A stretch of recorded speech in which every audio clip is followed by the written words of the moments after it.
everyone.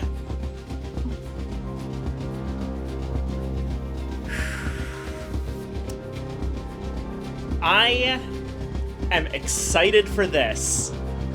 So, let's get the explanations out of the way right away. This is Traveling at Night, or more accurately, the demo of Traveling at Night. This is the third game, or third video game specifically, in the Secret Histories franchise. Which is a franchise that I dearly love, and which was a very early part of my channel. So it is very appropriate that the demo for Traveling at Night has come out right on my channel's anniversary. Right around the time that I first started playing Book of Hours, the second game in the series, on stream.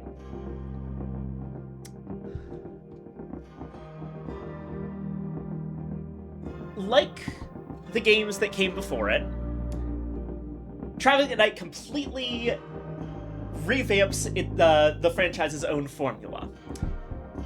Unlike the prior two games, in which your character was a sort of abstract figure and everything was done through cards, this is a full CRPG. I would compare it to Disco Elysium, but the creators actually compare it to something more along the lines of Shadowrun Returns, which is an interesting comparison.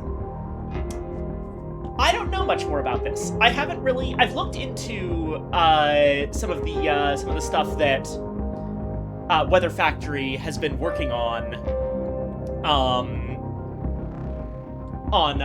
social media, but I am going into this demo entirely blind as to what is actually in it. Haven't looked at any videos, haven't played this at all, haven't even really messed with the settings beyond turning the sound a little bit down so that I can hear myself. And so that I don't get drowned out on stream. Let me actually turn it down to 50%. There we go. And really, I'll say it again, I could not possibly be more excited for this. I adore the Secret Histories universe, and the prospect of a new game set in that universe has been... I want to see what's up. But before we do that, there was a little thingy here that was asking about data linkage for the purposes of bug reports and, learning what choices were made.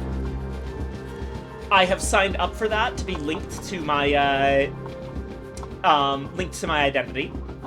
I didn't want to do that on stream just in case they made me actually put in my my real email. But let's take a look around the space first and foremost. You've got the newsletter that opens up, a bug form.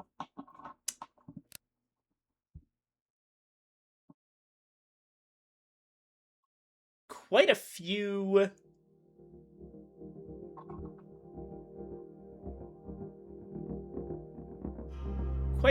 updates here. I'm guessing they included a number of the pre-release updates. Either that, or they've just been going crazy on post-demo launch updates. I suppose it might be that.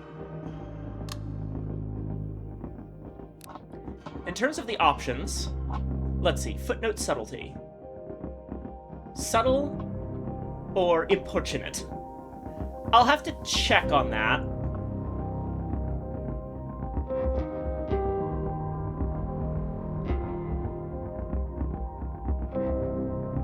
Oh, interesting.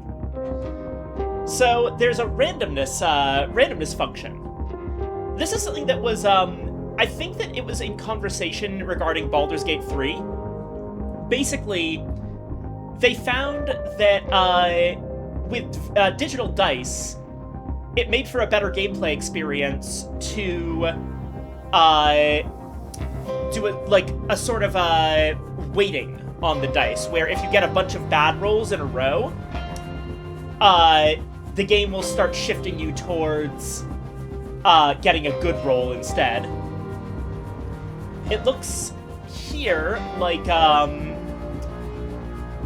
there's both there's two versions of that balanced form, which is that it either resets or doesn't reset upon reloading the game. And there's also pure, which is just actual pure random chance with dice. I'll keep it on their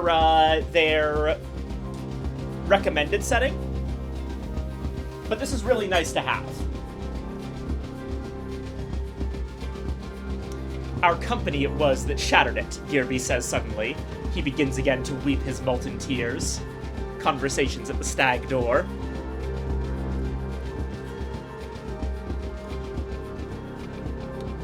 Visuals look good. Screen mode is defaults to borderless windowed. Very nice. The audio seems to be in a good spot. Controls. We have... Every key has its lock. Sounds much grander than when we say that every spanner has its nut, but both remain true. Serena Blackwood. There are common sentiments in every thunderclap. Let us acknowledge them. A thunderous secret. A thief of sights, a scavenger of thrones, a border reaver and a thief of knots, a thief of colors and a thief of bones. Mischiefs of the aviform hours. Some of these are new, and some of these are from the previous games. I don't believe I've heard this quote from Serena Blackwood before.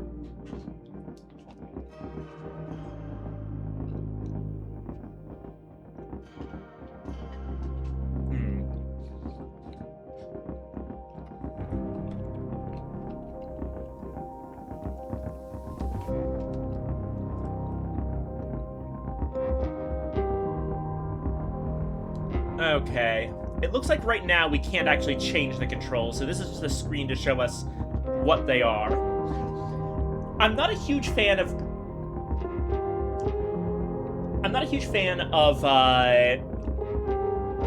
arrow key camera plus mouse, because that means I have to switch back and forth with my right hand between arrow keys and the mouse. Also, hi Base, thank you for the first. Welcome in.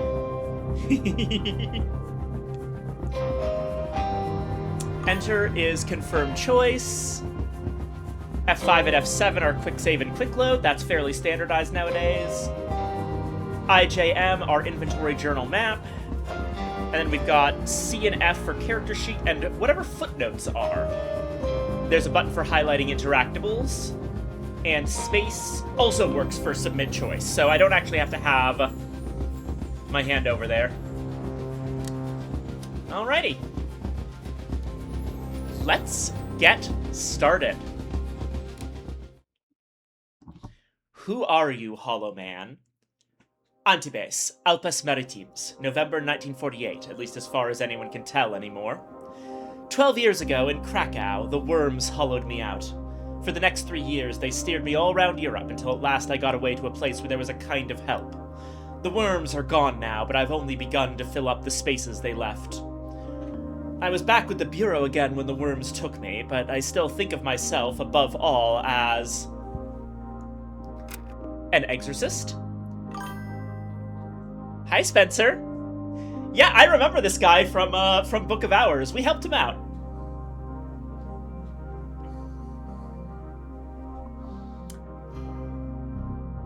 Okay, let's see if we can... I'm gonna try to understand this from first principles and not bring in too much of knowledge from the prior game, because I worry that that might end up confusing me. Okay.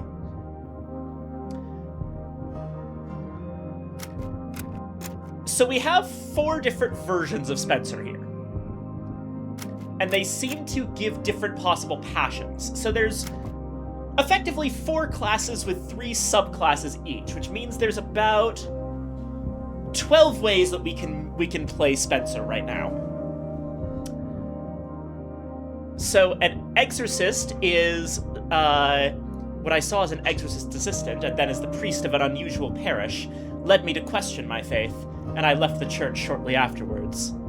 From 1919 to 1921, Spencer was a priest of the Church Solar. Ordination marks the Faust, the luminous element of the soul, permanently, so he can still technically perform the sacraments, though he might be breaking church law. Writer. Oh, Cultist Sim Aspects, not Book of Hours. Oh, you're right, yeah. We've got all the ones from Cultist Simulator without the extra ones from Book of Hours, though we're still calling Secret Histories Rose, which I agree, that's a better name for it.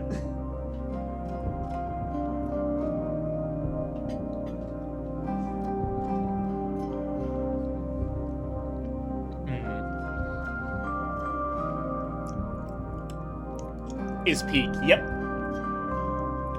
What else can an educated man with no useful skills do for a living? Investigative journalism, book reviews, pseudonymous fiction, plays no one would perform. As a writer, I made a lot of the wrong kinds of friends. Good times. From 1921 to 25, Spencer worked as a journalist and private inquiry agent. Oh, wait, hold on.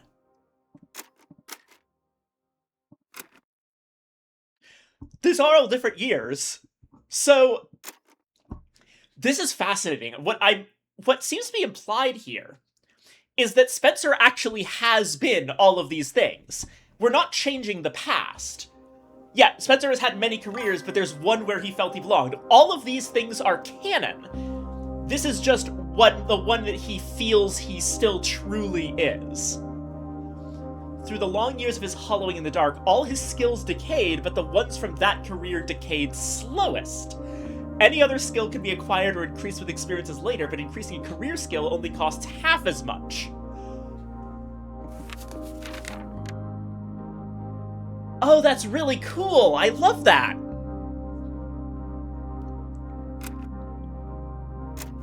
I was always good with my hands, and I took that talent to the stage to pay the bills.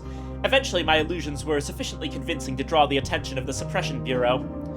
In Europe, since the war, a knack for appearances and disappearances is more useful than ever. Since 1924, Spencer has intermittently been known to perform as Father Brass, or a physician. I never completed my medical degree, though I learned enough to set a bone and treat a fever. I was distracted by medicine's occult hinterlands. In 1927, Spencer was sponsored by the Suppression Bureau to study medicine. When that arrangement fell apart in 1930, he signed up for 5 years as a medical officer in the Légion des Sols.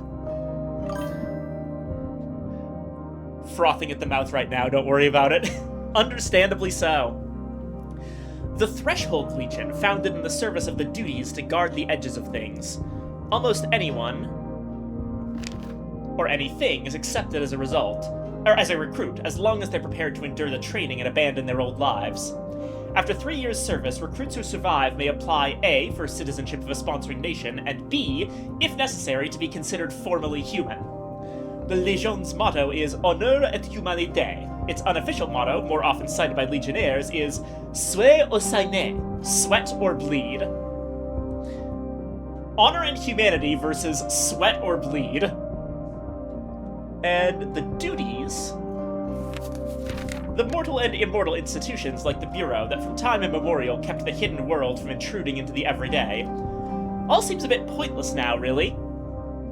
Oh, so the masquerade is broken. Interesting.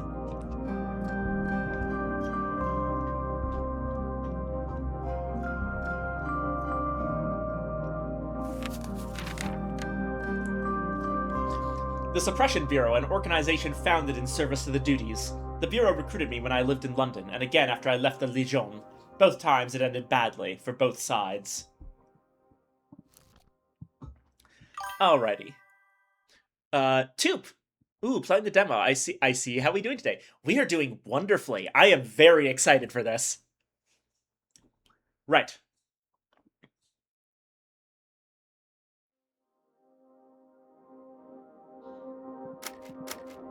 Oh wait, it's not quite all different passions. Like, okay. Conjurer and Physician both have curiosity. And writer and conjurer both have cynicism. So it's not quite 12. It's just a different set of possible passions. Alright. So I am a writer. In real life. So I kind of want Spencer to be a writer.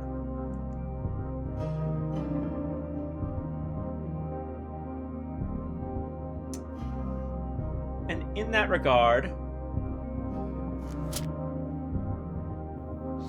passions are driving qualities that help you decide your goals. You start with one, you can develop another two. Increase your passions with experiences and they'll add more pips to your aspect pool. Whenever you act with a passion, it'll refresh a pip of every relevant aspect of your pool. To put it simply, increasing your passions and acting with them helps you pass checks on skills which match the passion. But people change. That's called character development, trauma, disillusionment, experience. So if your actions recently have drifted another way, you can spend your experiences to evolve one passion into another when you level it up. Whimsical choices are often not constructive.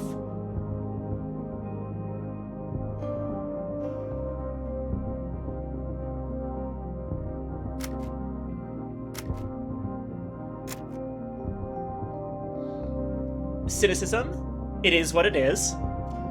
A passion, though we might not feel like it counts as a passion. Self-centered or deceitful or skeptical actions are all cynical. Ambition, to strive, to achieve, to rise.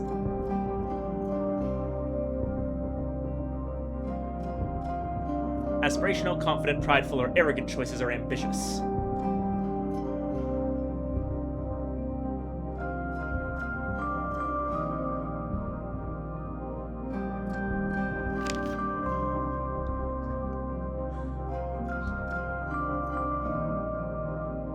So experiences have to match aspects of relevant skills. Through your signs and passions, you express the fundamental principles underlying all things, which in practical terms means you can spend pips from your pool to force a success on a skill test that you fail. Ah, so it's a dice manipulation resource, effectively.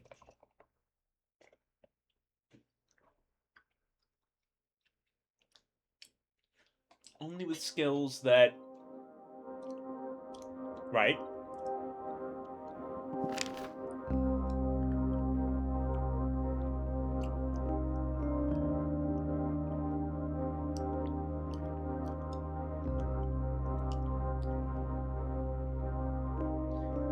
A sign is an unusual right, condition, wound, or nature that adds pips to your aspect pool and perhaps has other effects. You begin with one sign. Hollowed out as you are, you have room for more. It's useful to have a passion whose aspects matches a sign. Then acting with the passion will refresh the sign pips as well. Okay. I think I'm understanding this character gen system. One has no talent. I have no talent. It's just a question of working, of being willing to put in the time. Graham Greene. Skill is linked to 3 aspects. This tells you something about the skill and the world. It allows you to use matching points from your aspect pool to get a better outcome when use of a skill goes badly. Passing a skill check will give you matching experiences. Failing a skill check will give you more experiences, but also a matching trouble. Okay, so we're doing the thing where failing gets you more experience than failure gives you more experiences than success.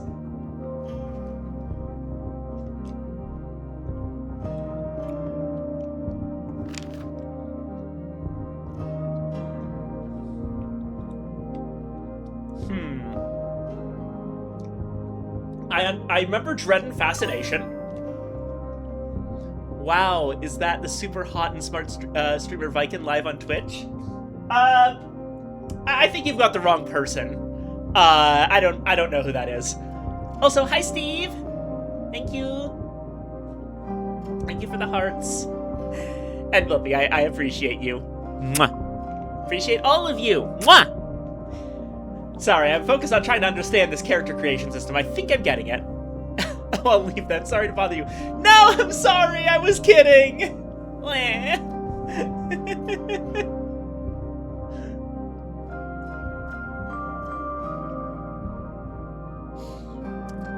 Lippy, mwah. Steve, mwah. Base, mwah. And Toop, mwah. I'm in a good mood today. I appreciate all of you. I know I said it. I just wanted to say it again. Right. So, okay, Dread and Fascination. Dread 10 kills you.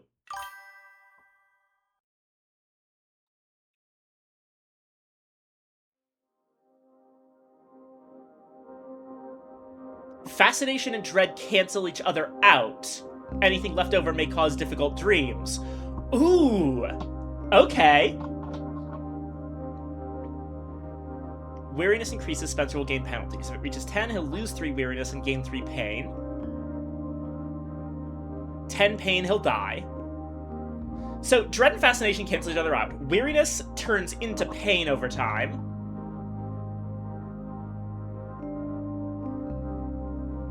And pain doesn't seem to be able to be gotten rid of by resting? Though weariness might. I don't know. There are ways to remove any trouble, and occasionally they can be useful. Traces is effectively reputation.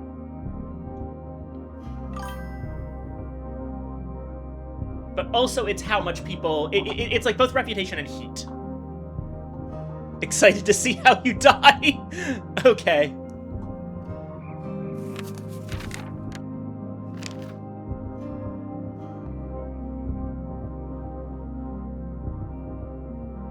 And okay.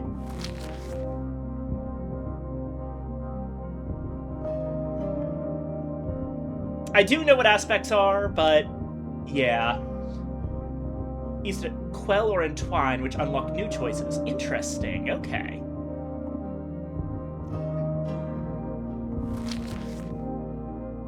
Most fundamental elements of reality, or the various natures of the hours, or words tumbled in eternity's echoes, or abstruse occult categories obsessively argued over by obsessives. Okay. Hours. The secret gods who live behind the world. Perilous, sublime, merciless, and suppressing competition. Some rose through the ranks of No and Long in names. Some came by their estate in a different way entirely. Before the wars, the Hours made sense of history. Their debates and compromises braided all the possible pasts into a coherent future. Now most Hours are uncounted, and history is increasingly open to ontyrological incoherence or hierophanic sabotage.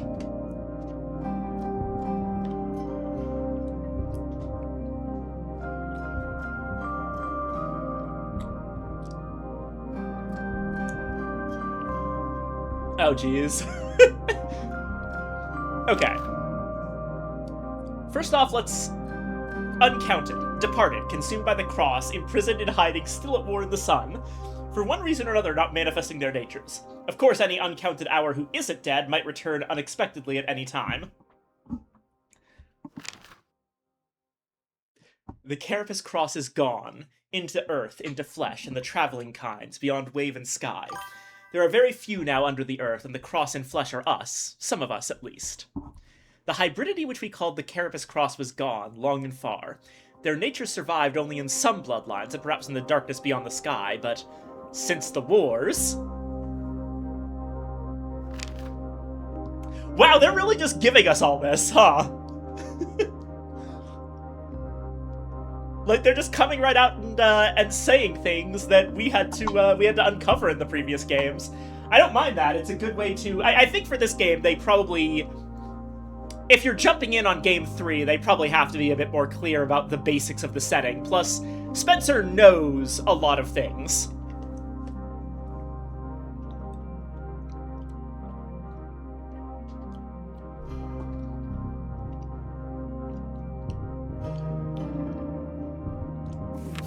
Alright, so no mortals who have answered a dream riddle and entered the Mantis through the stag door. And return, otherwise they probably don't count as mortal anymore. Initiation into the ranks of the No once allowed initiates to learn secrets that the Hours kept from most mortals. Since the wars, these secrets are often dropped carelessly into the world, like coins in roadside mud. The house without walls, the house beyond the world, which has always been the dwelling place of most of the hours, and the names, many in human spirits and some among the dead, accessible in dreams to sufficiently knowledgeable mortals and to very unlucky ones. It is not as it was. When I think of the Mansus, I think first of...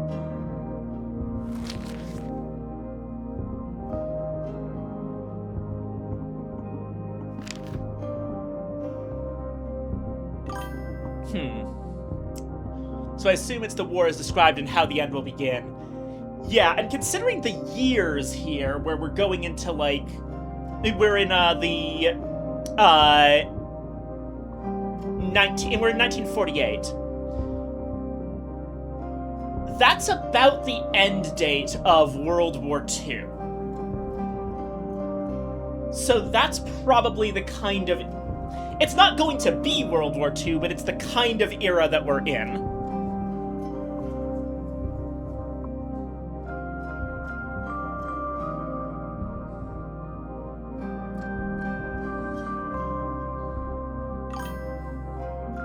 So the Forge Ascension ending happened, probably. When the Sun and Splendor was divided, its names fractured too. The names of the hours are their major servants or aspects or emanations. Some, perhaps all names, were previously long. Mantis spirits often like to tell gullible mortals that they're names. Who's going to quibble? Hours don't dream. Long try not to. Mortals who gained immortality through devotion to a principle and service to an hour are called long. Most are formerly counted among the No. Possibly some were never mortal. Few remain. Those with dead or uncounted patron hours are now remortals. Oh, okay.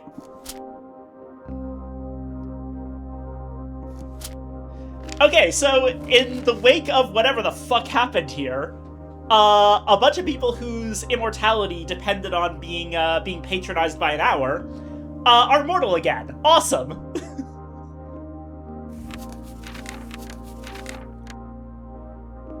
A ridged barrier of blood-streaked horn, huge enough for a ship to pass. When you're actually in the game, Spencer can form opinions on stuff from those snippets. Ah!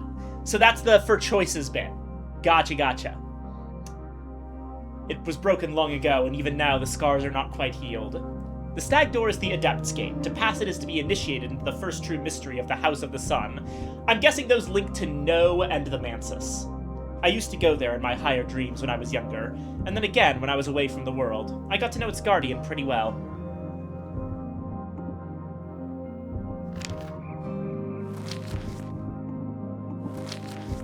O sages standing in God's holy fire, as in the gold mosaic of a wall, come from the holy file, Pern and Agire, and be the singing masters of my soul. Yeats. How do we feel about hierarchy, about consistency, about splendor?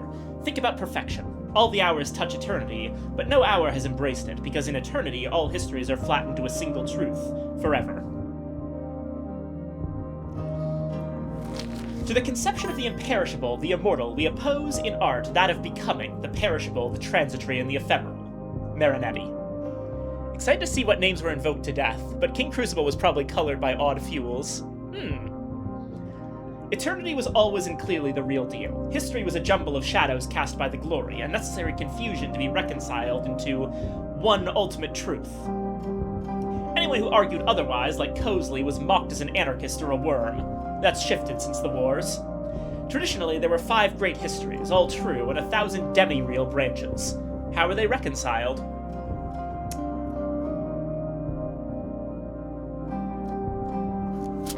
Above the Mansus, inaccessible, incomprehensible, and almost imperceptible to even the most refined thought or flesh, a searing brilliance persists. Some church theologians have suggested that it's an inflection manifestation through which Sarai proceed. Others have disagreed, sometimes to the point of ignition. Seira. Imagine a ray that descends from an infinitely distant source of pure light.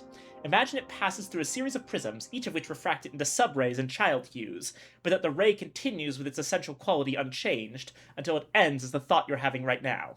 Except it's not light, they're not prisms or colors, and the idea that the ray has a direction is complicated. I see. The Church of the Unconquerable Sun acknowledges 4 Aurai Canonicae, but its outer rites and doctrines present a humanized, comfortable version of each. The earliest church councils resolved that the inner mysteries of the hours are much too dangerous to be approached directly. They're right, of course, most of all about the mysteries of one particular hour. The Mansion of Heaven worshipped singly and severally as its constituent hours. Since the war which raged among its elements, it is visibly troubled every day, by signs, by shadows, by a curling tint of blood.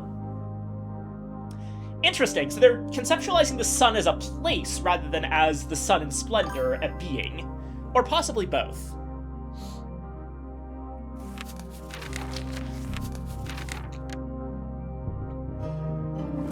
Julian Cosley, perhaps the most notorious Winterlong ever to trouble the Bureau. Winterlong cannot die before or after their appointed time, but Cosley was vanished by a rising competitor, or vanquished, and since that time has been seen only in the strangest seasons. Don't think about worms. Don't think about worms.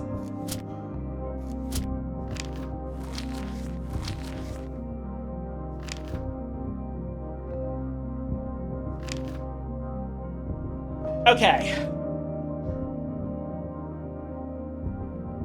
Let's see here.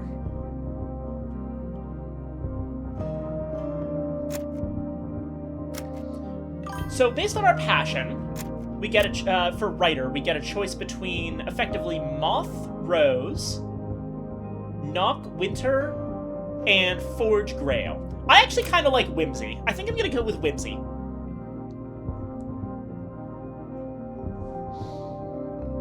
And now we assign the skills.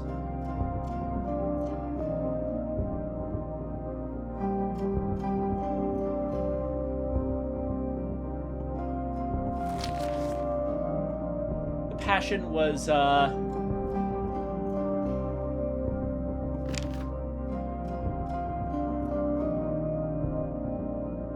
remember correctly, we want to match our skills somewhat to our passions so we can refill the thing.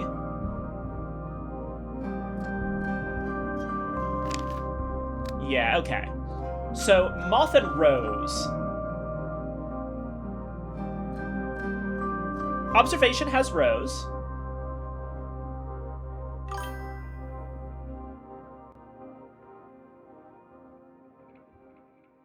And Eloquence has Moth, as does Birdsong.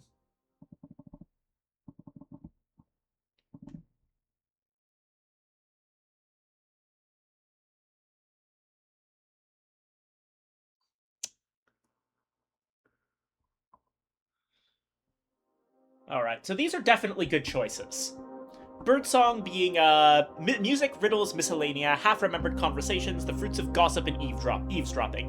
One of the arts unconsidered, it can be used at thresholds in verdant places. Failing Birdsong checks will add weariness. I notice details others don't. A worldly skill. Failing observation checks will add weariness. I'm good with words. This can be useful when I want to explain to someone why they might want to help, or at least ensure they'll enjoy listening. It can also be useful for speed reading or spotting details like word choice and subtext. Failing eloquence checks will add trace. Hushery.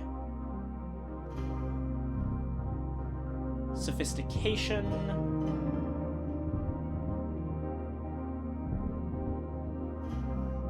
Spivery.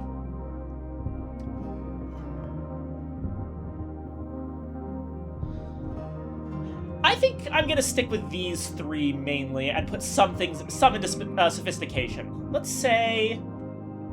Oh, I actually can't go above 7 to start off with.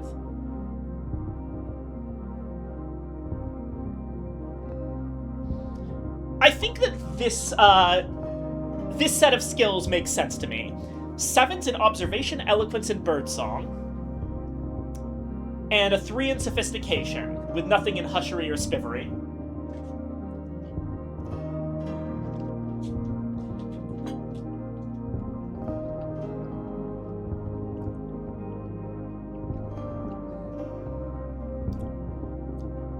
And our sign is Scapian's Sickness, a heart condition. I picked it up at the stag door while I was away. My heart is like a window banging in the storm, restless, undedicated, unconfinable. It is double knock.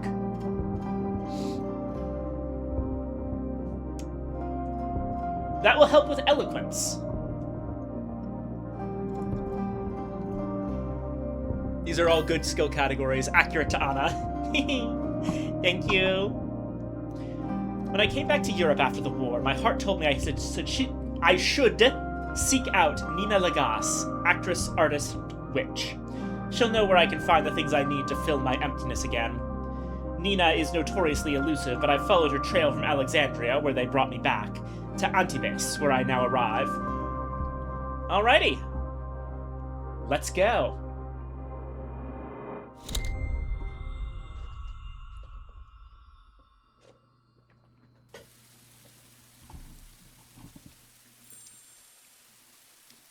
Oh, that's cute! Because I started moving before the tutorial popped up, to move, click on, oh good, you already know what you're doing. Carry on. Oh, that's so good! That's such a good detail! Okay, as usual, Lottie's art style is just incredible. This looks so good.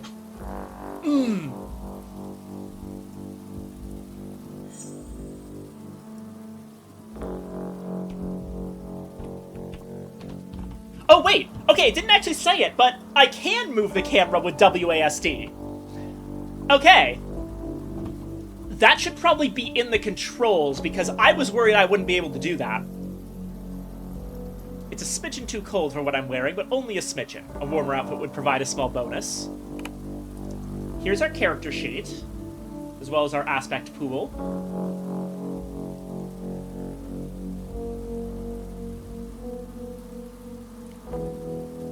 Current alias, Mr. Spencer Hobson. Career is writer. Got a serial number and date of issue, which is 1948. Captain, Dorsetshire Regiment, demobilized. Detective Austrie, Suppression Bureau, dismissed. Médecin Lieutenant, Légion du Seuil, libéré. So, all things that he's not anymore. Inventory. Man of Mystery is modern, gives +1 to Hushery and Spivery.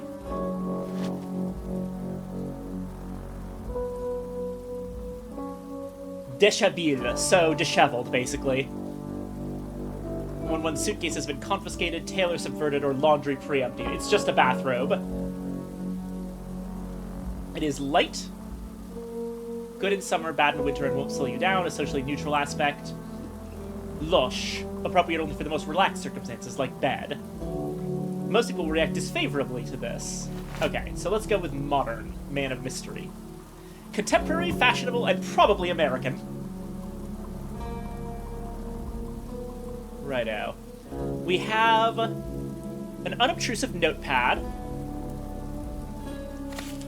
I do want to put that in my active slot. You've set this item as active. Active items work slightly differently in traveling at night from equipped items in most games.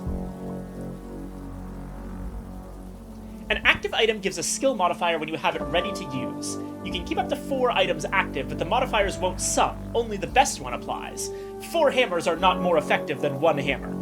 Some items are cumbersome, dangerous, or embarrassing and apply negative modifiers. The good news is that because the best modifier always applies, any bonus will cancel out any number of penalties.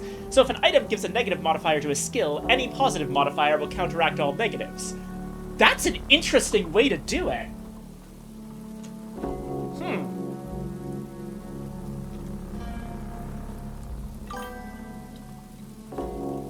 Damn it, Johnny, 4 hammers ain't canon. No!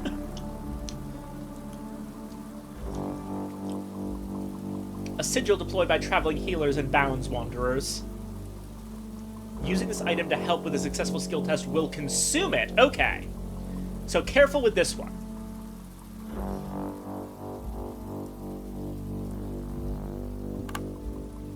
Oh wait, actually papers. This envelope is heavily creased. I stuffed it down behind a seat cushion to ensure its contents weren't stolen while I napped. A bulky manila envelope bulges an inside pocket. Time to open it. 2 passports. Neither qualifies me as a citizen of the French state. My British passport, in the name of Spencer Hobson, is valid, though the place of birth is false. While my pre-wars French passport in the name of Sylvain Houssier gives my place of birth accurately, but the France that issued it no longer exists, and the passport is long invalid. Ah! Evangeline, thank you for the water. I've actually been drinking a bubble tea, but...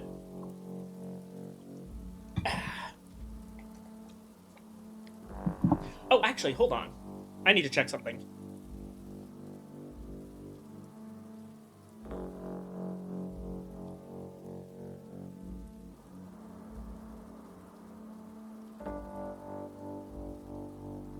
Okay, good. Still happening. I was like, we've gotten past the point where my dinner should have been here. They finally did it. They were bold enough to remove France. But yes, I took a drink. Gained Third Republic passport invalid 1. Traveling funds, mostly Darlinus Francisques, plus a few incorporate dollars. And a packet of Bonanza cigarettes. The dollars will be accepted everywhere in Western Europe. The cigarettes everywhere that's a black market. Or everywhere there's a black market. A single Ministries Dolia. And a razor blade. Useful things, razor blades.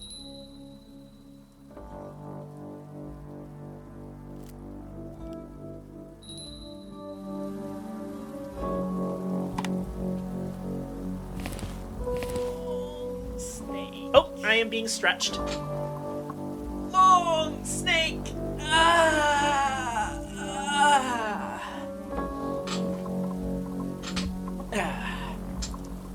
Thank you very much.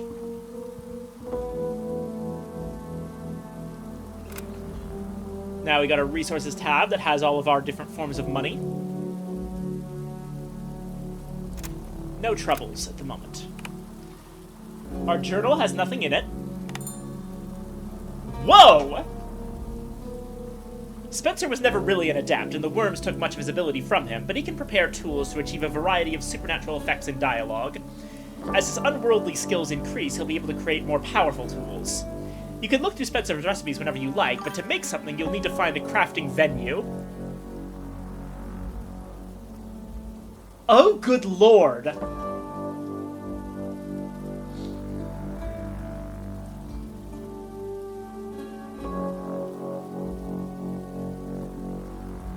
Venues are hallowed, sinister, powerful, or convenient locations where you can craft occult tools.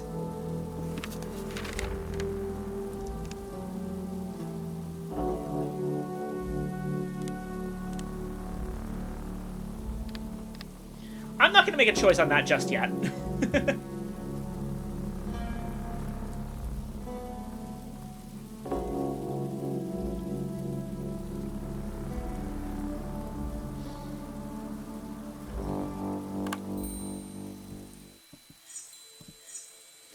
The map becomes relevant when Spencer is ready to leave Antibase. Travel from a station to any adjoining city if you have the relevant travel documents. Be careful, repeatedly traversing the same route will inflict traces.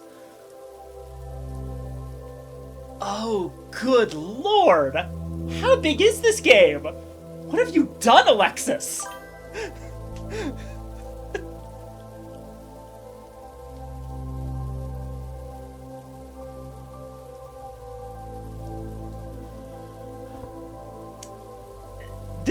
Okay, so this is Exile 2. What fresh hell is this? If the toast alerts start to pile up, you can right-click to dismiss all alerts immediately.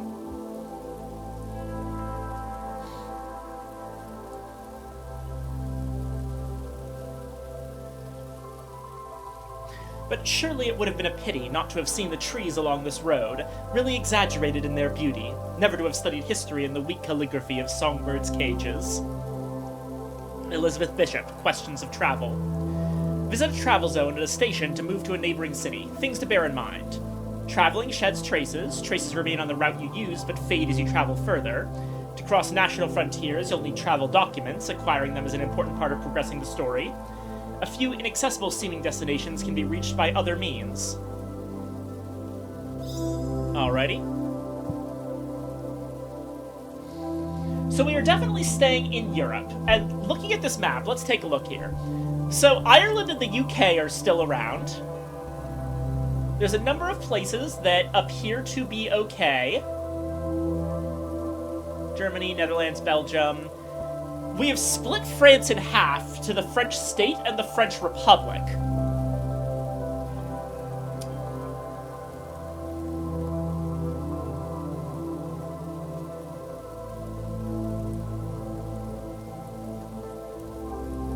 Other than that, I think this map is broadly accurate. I'm pretty sure Yugoslavia was still around. Yeah. Oh wait, no, maybe it wasn't. One second, let me check that, because I don't actually know off the top of my head.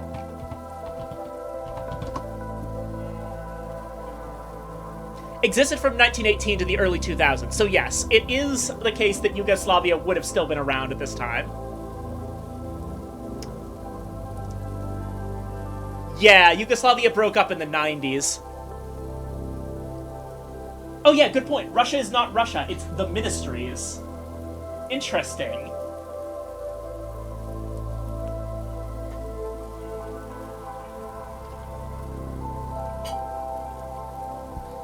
The hell is a plague of leaves? What's going on in Greece? Hell is happening to my ancestral homeland?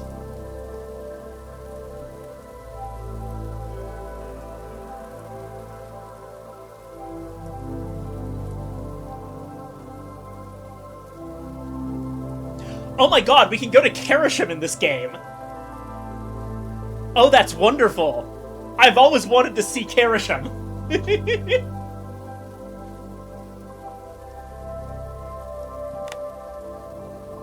Footnote search.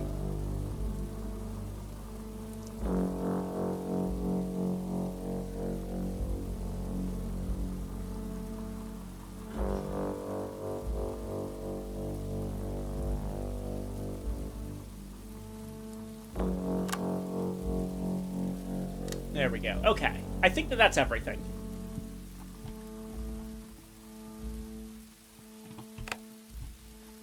Oh, what was the, I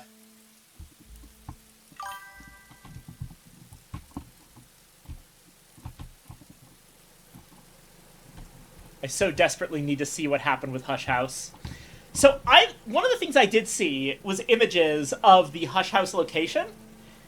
And from what I saw, the Earl's U has gone growing out of control. It's like taking up the entire building now.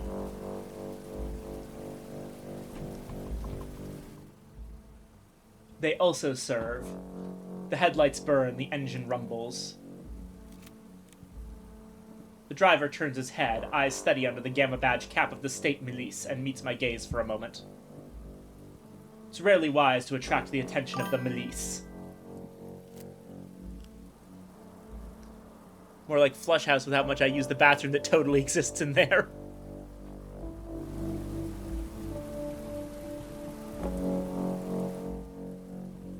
A long, rattling road from Alexandria to Antibes, through mountain and forest and choking smoke, but here I am at last.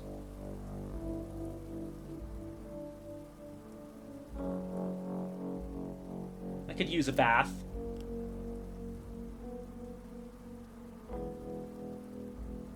The ticket inspector was smoking gitans all the way from Milan. From Milan. At least it's raining. Mixed blessing. Welcome to traveling at night. That tiny choice will have a tiny consequence later. In a moment, another tiny choice. Antibes, before war came to the world. The next choice acts with a passion. Choose a passion you possess to refresh pips in your aspect pool. Choose a new one to start on the path to acquiring it. You can have up to 3 passions. But really, just pick the option that suits you. The game works best when you do that. Antibes. Before war came to the world, this was the sweet blue eye of the Riviera. Yachts and parties and film star villas. Picasso painted his Pierrots here by the sea.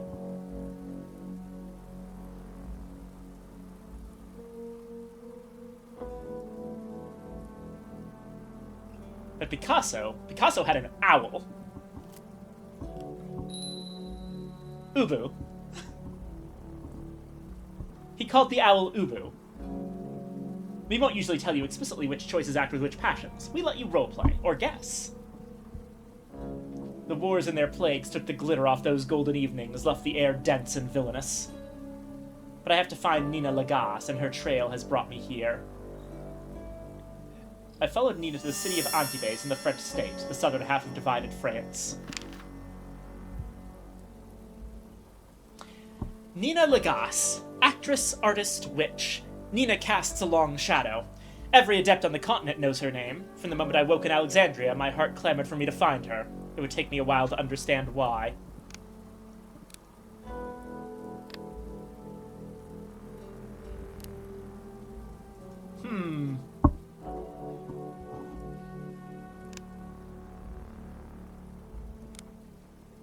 Nina is always careful. It's how she survived this long.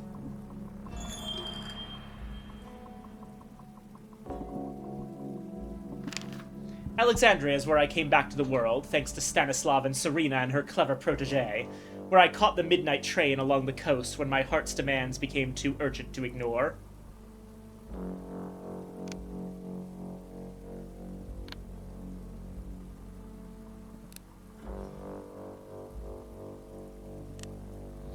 Salt air and spices, cane chairs and cotton, tram rattle, jazz, Arabic and Italian and Greek.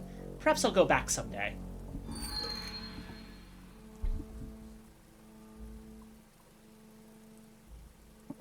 Father Stanislav John Schaller, unorthodox but kind. I served as his assistant in the Great War when he was the exorcist in ordinary to the Dorsetshire Regiment. He recommended me to the bishop for my skill with settler work, winning me the appointment as parish priest in Brankrug. And he helped return me to the world. Oh, that's cute! It's just, I miss him.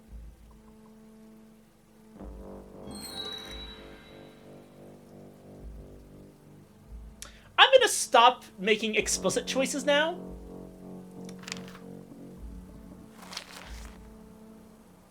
But I like this system a lot. I really like this system. I want to space out my choices a little.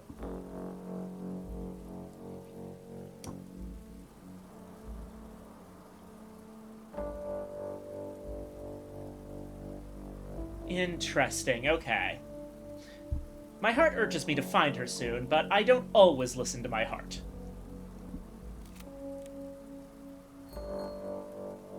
Look for Nina Lagasse. Until you find her, why is less important than where.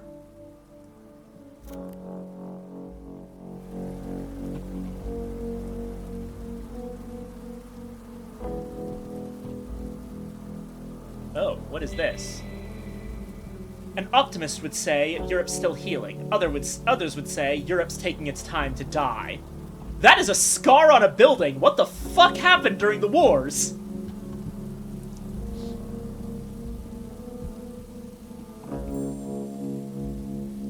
Double-click to run. If you click somewhere distant, Spencer will break into a run anyway, perhaps from sheer enthusiasm, perhaps out of desperation.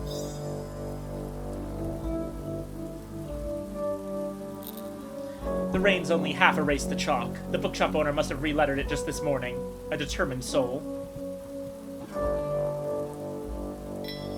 Rain's perked up these flowers, at least.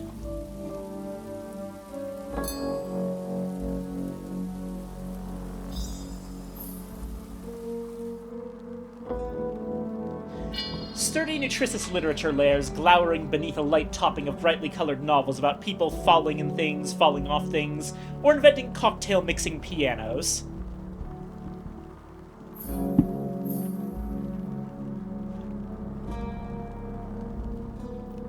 Oh. The memory that does not die. Ah, books! Near one shelf in the corner of the shop, the crackling of the rain is less audible. Even my footsteps are softer. A sign on the shelf reads, Silence.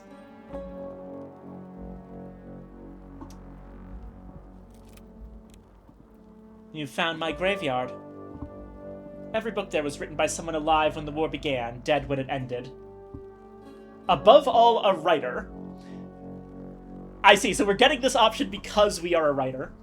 Run fingers over a volume of commentary on 18th century dramas. Les Pièces Muettes, the speechless plays.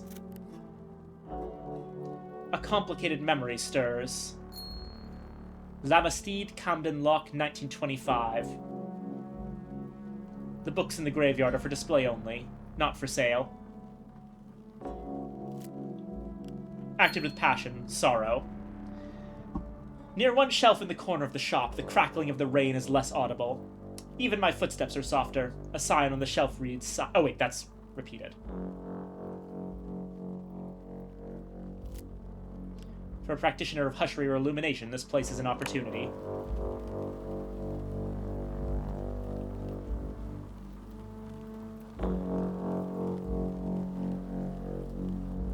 Interesting. So this is a crafting venue.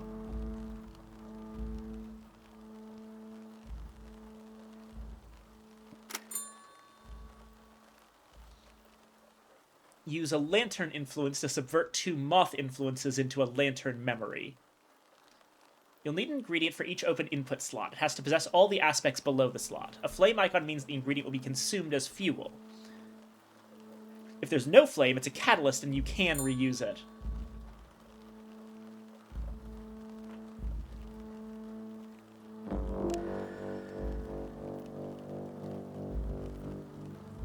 Nothing suitable, unfortunately. But okay, I think I see how crafting kind of works.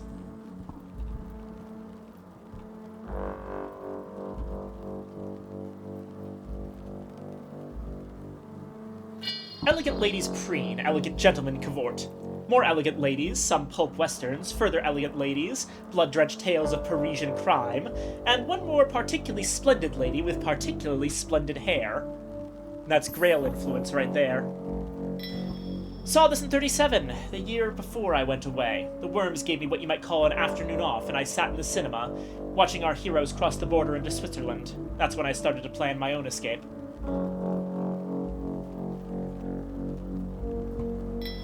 Woman bites man, man dies, man fake death, snake bites woman, woman dies, man resurrects woman. A love story.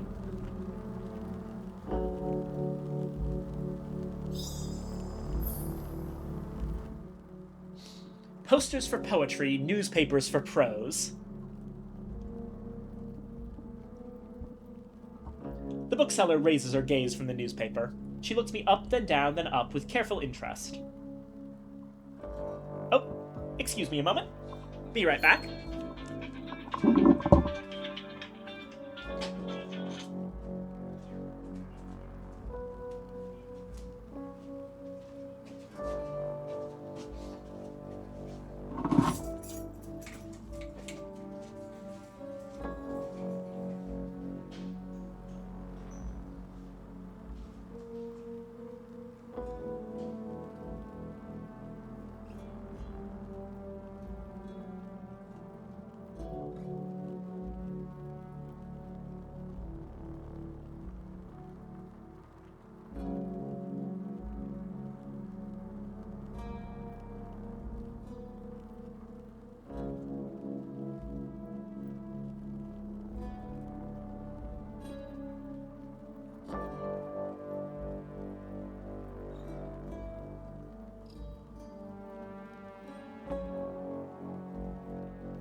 Alright, I'm back.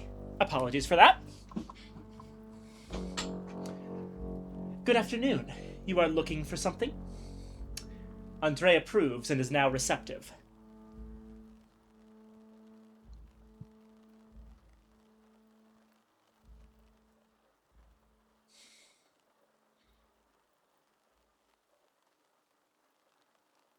For someone, a woman, Nina Lagas. I regret we sell only books here. It's important. I heard she'd come here to Antibes. This Nina, what does she look like? Pale as pearl. No, I've seen no one like that. Do you have...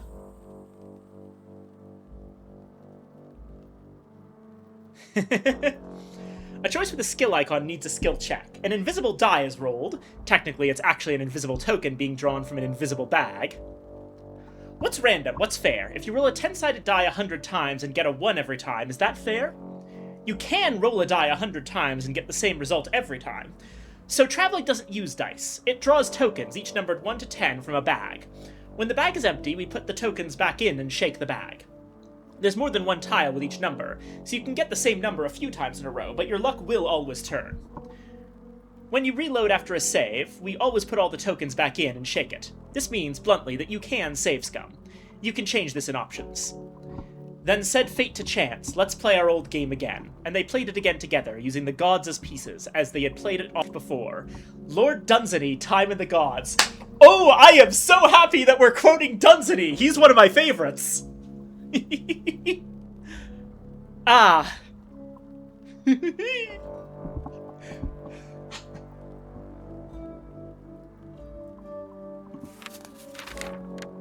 Oh. I believe fate won. I reckon chance won. Look, a butterfly. I reckon chance won.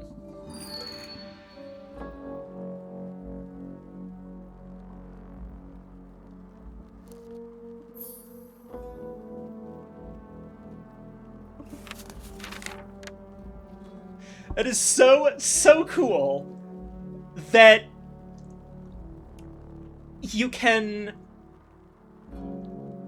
Oh, good lord. It's so cool that the explanation of how the game's chance system works has an opinion that you can put down on it. Oh, I love this. I love this game so far.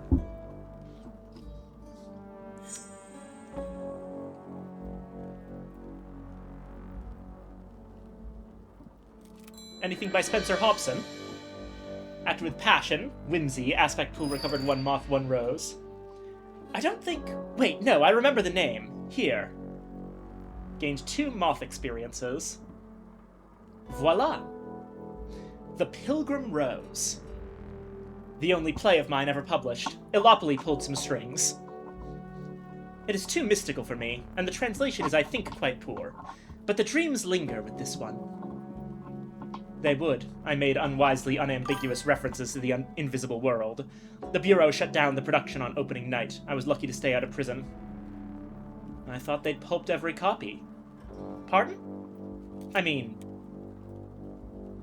How much? 50 francisques. It is difficult to find, this one. Lost Francisque 50. Gained the Pilgrim Rose 1. Is this your bookshop? It is now. Now? Since the war.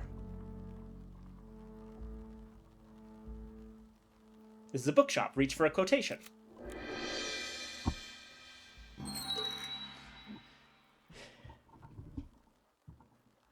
In loving one now dead, we arrive pure at the glaciers of memory. We are fortified for life. The bookseller starts, then moves to cover the start by stubbing out her cigarette. Andre approves and is now appreciative.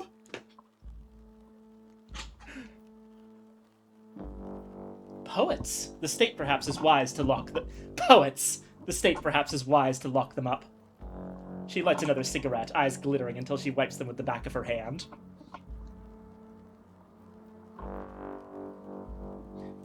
And do you have today's papers? The sheaf from today. An excellent state paper.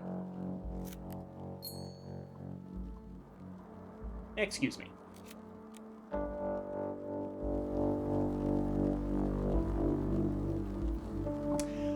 I know I said it before, but I'm really enjoying how this system works, and the addition of this being, like, this kind of RPG in a universe that I am very familiar with and absolutely love is just wonderful.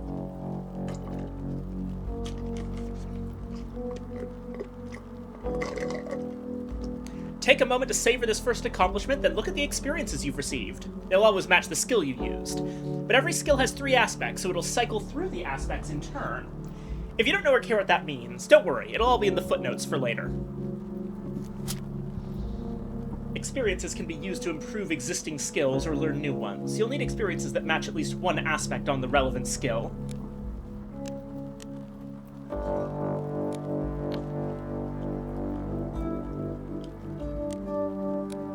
An early lesson still delights me.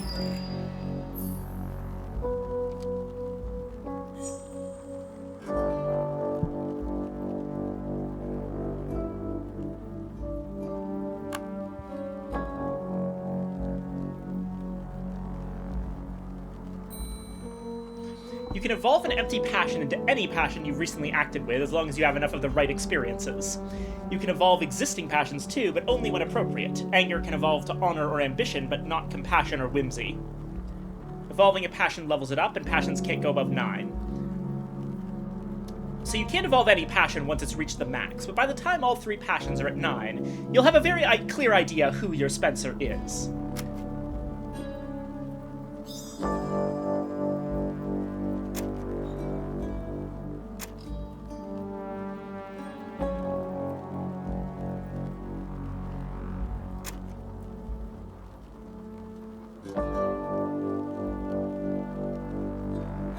So I'll say that I'd really like to have the curiosity passion.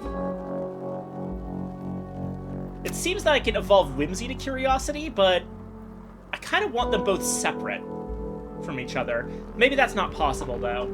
Who knows? Sorrow is definitely something that might be a potential here.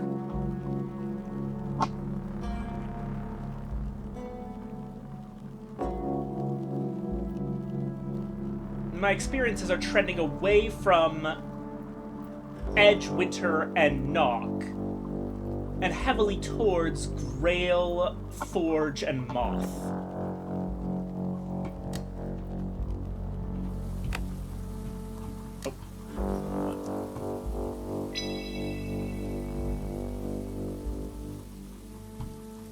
Oh. Oh, whoops. The Rue Racine is deserted. The rain, a curfew, or some nastier reason.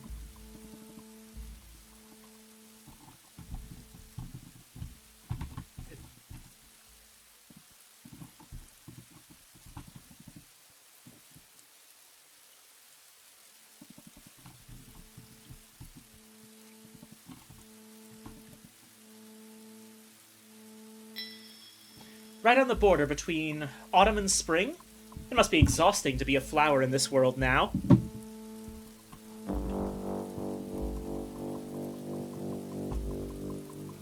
Fresh scents, well kept.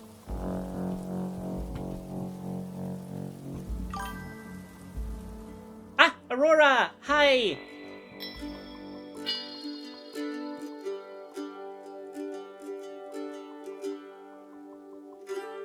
Sweet scents do nothing to sweeten the mood of the woman sitting opposite. Wait, what? Okay, hold on.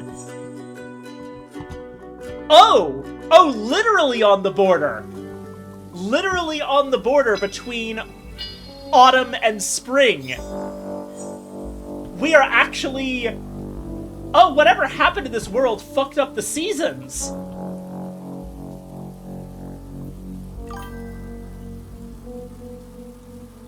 The scary is gone. That's good.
Oh no! Oh god, how long have I been muted?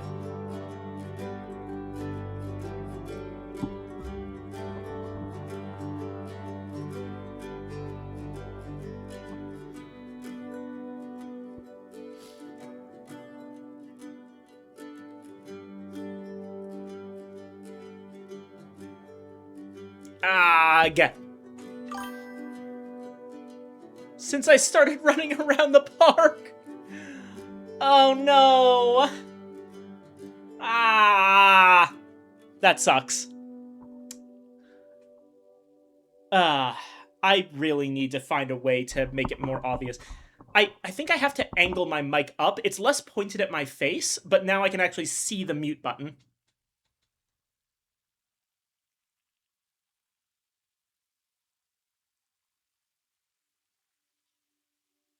Hold on, I'll snooze the incoming ad. Not after the muting. Who navigates, who illuminates, who is not compassionate. The uncounted hour who once looked away for the willing and unwilling. He has been called the door in the eye. Behold, I stand at the door, and though I do not knock, it is here I may be heard.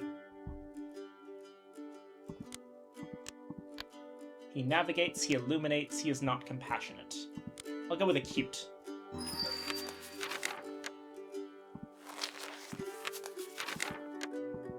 The light in Cornwall was famous. When I saw a strange face, it was usually a painter.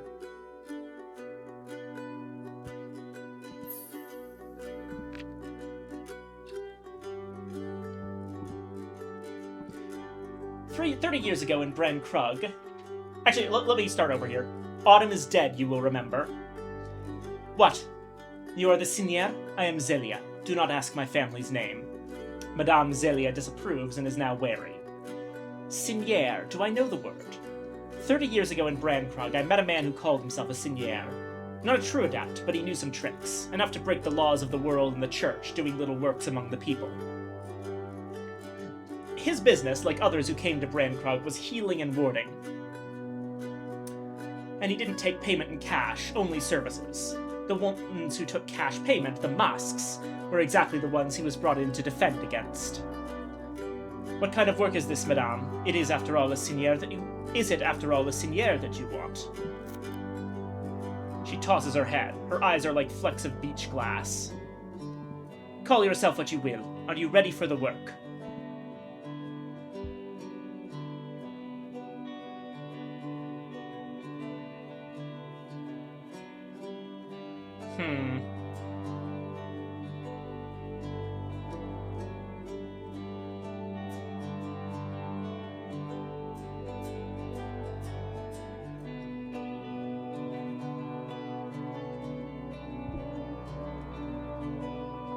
I would have to get a 5 in order to do that.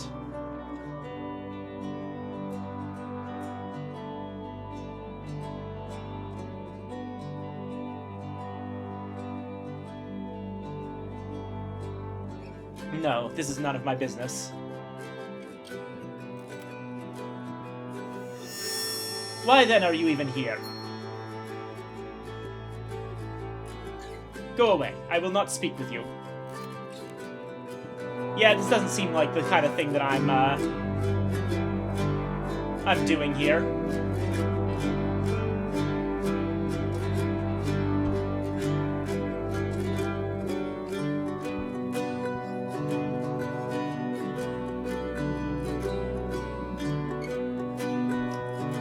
Oh, I see. There's a wall there.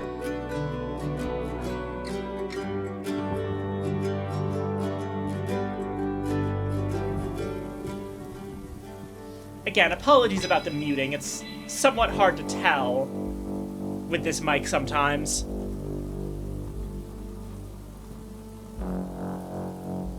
I really should be checking to see if my face is lighting up on the Twitch stream. To Our Dead, 1914 to 19. Dark years, and darkness hangs here like smoke.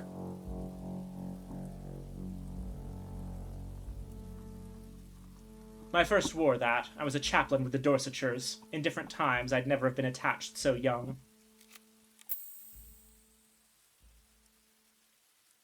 Memory uncoils. One dread. My past, St. Ulio's Eve, Cambrai, 1919. You've gained your first trouble. This happens. Life in post-wars Europe is awful. Fascination, dread, weariness, and pain are reduced by sleep. You'll find somewhere to sleep in Antibes later. Traces will slowly creep up if you sleep in one place too long, but are reduced by traveling. If you let a trouble rise high enough, it'll start causing you problems. Mouse over the icons under your character portrait whenever you want to see how your troubles are affecting you. You can also see your trouble totals in your inventory. Why the inventory? Because troubles can also occasionally be used in crafting. Interesting.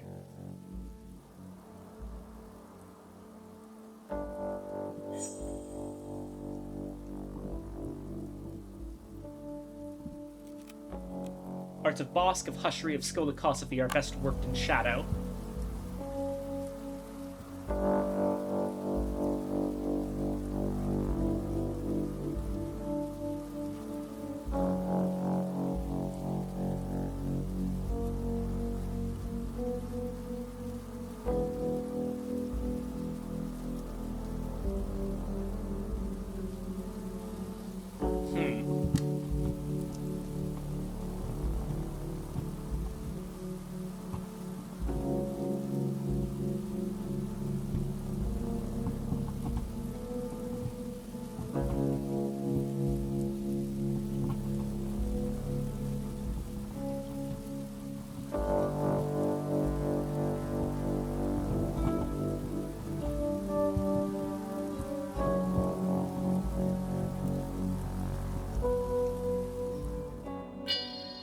Silver surface, winking sun.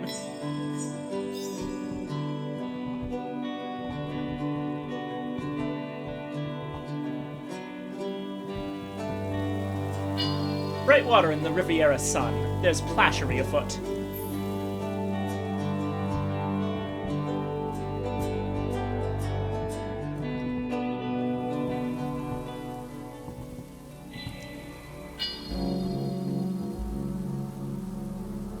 A no parking sign directly between two parked cars. Darlin's grip is not irresistible.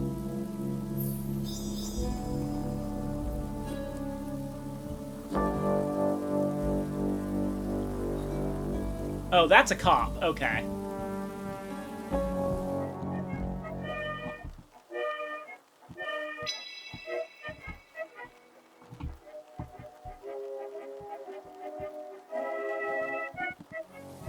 Let me see some of the places around.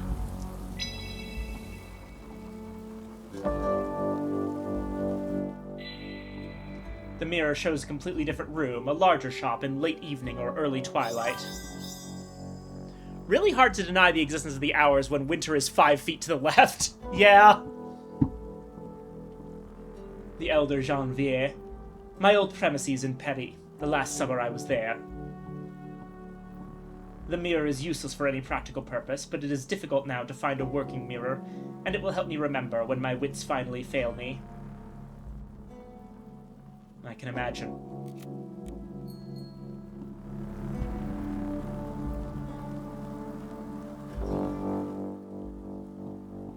Where the fishes come to knock on it and listen. Tweed grey eyes, steady behind the spectacle lenses. Come in, welcome. A very long look. You remind me, monsieur, of a man I knew long ago, before the wars.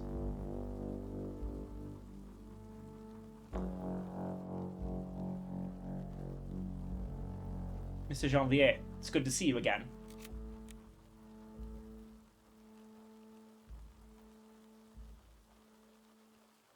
You knew me as Sylvain Housier. The elder Janvier approaches and approves and is now appreciative. Yes, I did.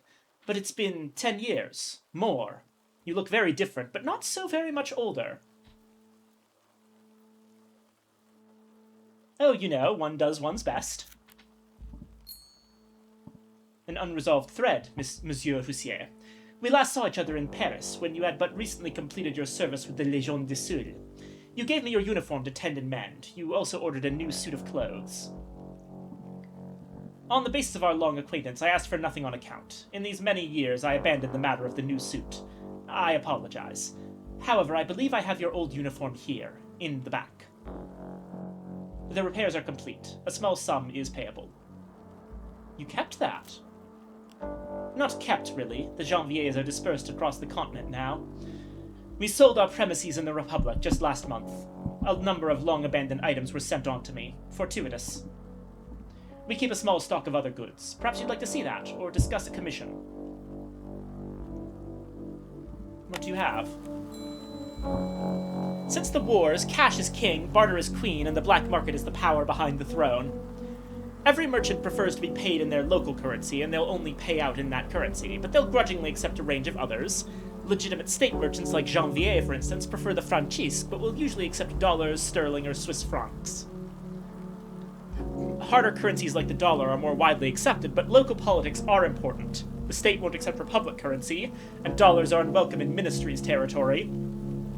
But if you can find a black market merchant, they'll often take all kinds of currency, even cigarettes.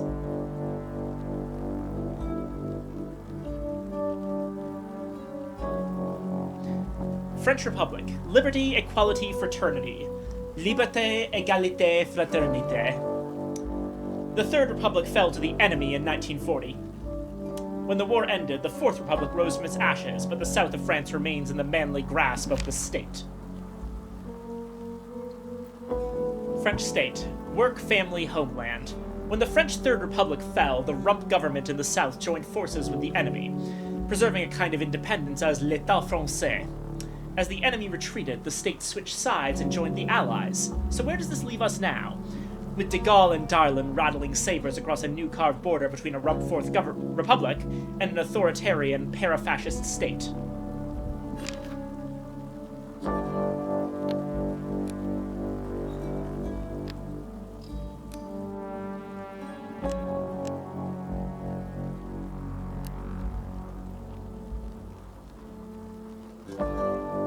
So much lost, so much more to lose.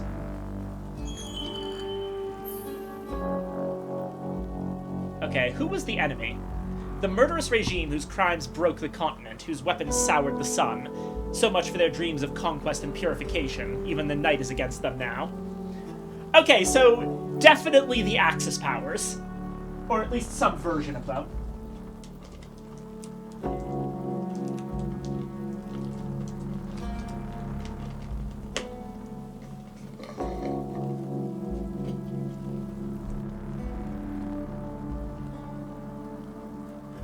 Allies, those countries that fought the enemy. Without the incorporates to unite their efforts, they might still have lost. Without the ministries to fight the hardest battles, they might still have lost. If they hadn't joined their powers, there would have been nothing left of the histories at all.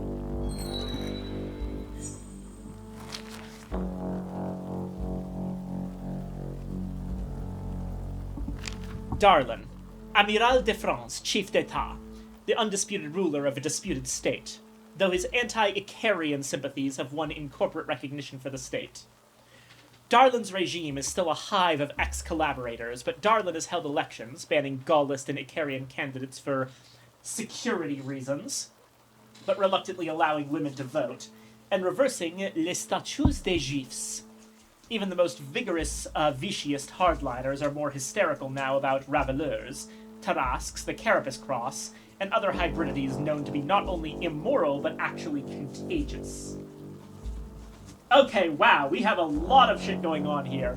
What the world is a Tarasque in this context?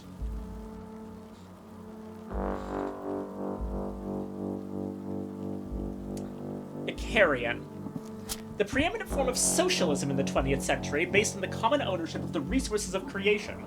From the dream of a European radical to an efflorescence of utopian communities and revolutionary movements, to the system on which the ministries founded their power.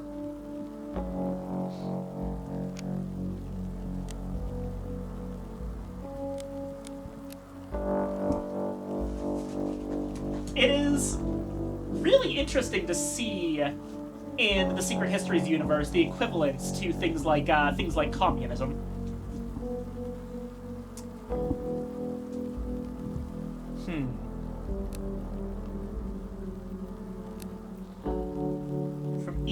To each following his needs, from each following his strengths.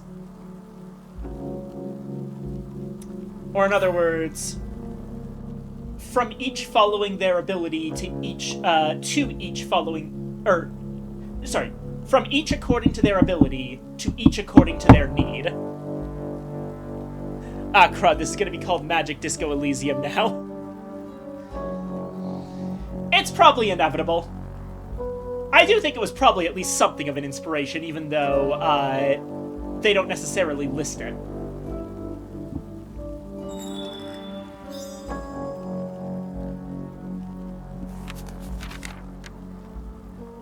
Oh, right, hold on.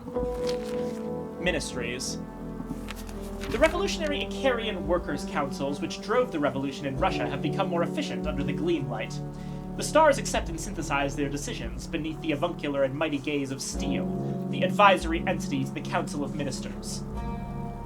The stars, in turn, pass their gifts to the ministries, who enact those decisions. What could be better? The gift the stars brought the ministry is something like Lantern, but not. Lucent intellect, merciless revelation, aureate clarity. Lantern is the principle of the secret place sometimes called the House of the Sun, or the Mansus, and of the light above it. It is Corona and Glebe now, the west and the east, and the eyes of its hours are closed. Jeez. A golden and novel principle which brings both visionary wisdom and material prosperity.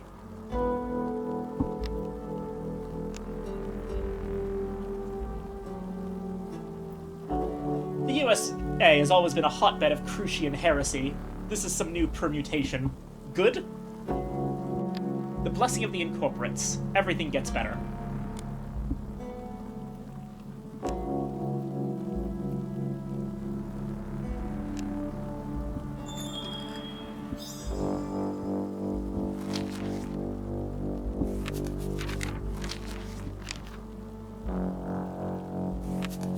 And now, incorporates.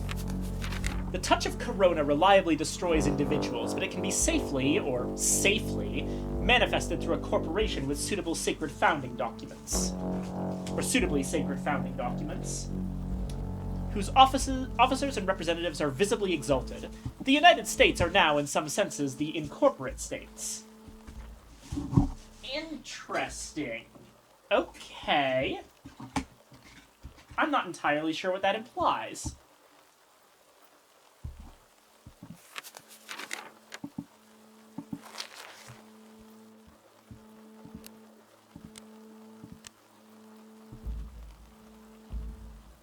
Since the wars, everything's changing. It's inevitable.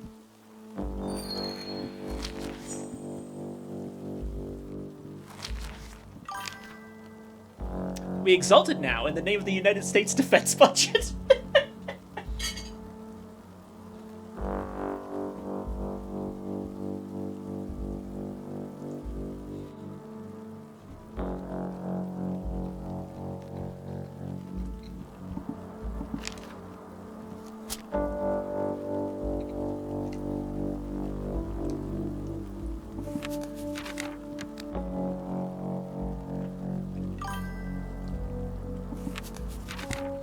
That's the French Republic, right? And we looked at the ministries, too. Sorry, Anna, this stream is gonna get political. Yeah, inevitably so. Oh well. I'm not against political statements in streams.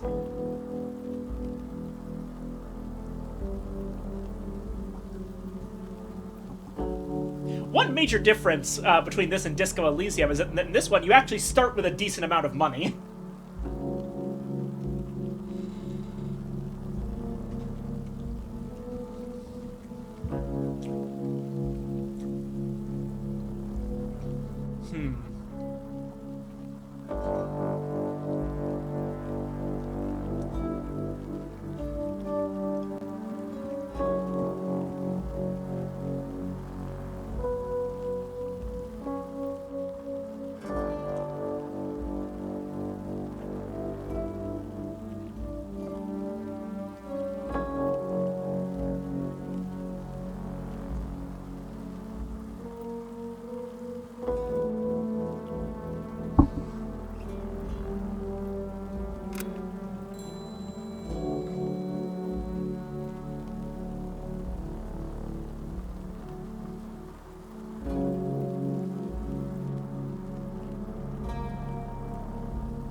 There we go.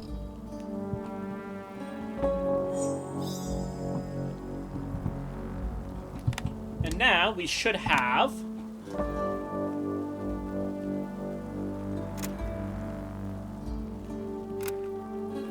Oh wow, lots of resources. The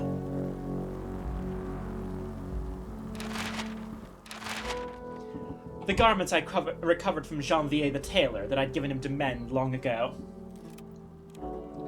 the uniform of a médecin lieutenant of the Légion des Seuls. A little faded from the bronze sun of the deep deserts, a little stained faintly by the clinging mud of the ghost forests of Indochina. That is a very archaic term for that area. Religious occult capitalism on one side and means of production occult communism. Wonder how bad the war went. Well, actually, it sounds like the war... So, the Ministry and... It looks like the Ministry and the Incorporates were actually on the same side, which, you know, that tracks. That's the Soviet Union was a member of the Allies in World War II. Berlin Wall must be wild looking. Yeah. Oh, Christ.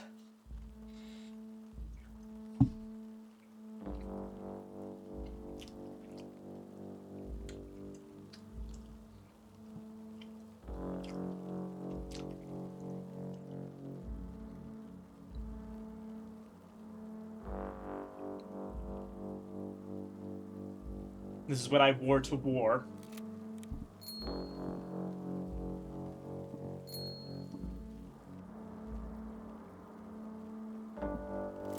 Until then.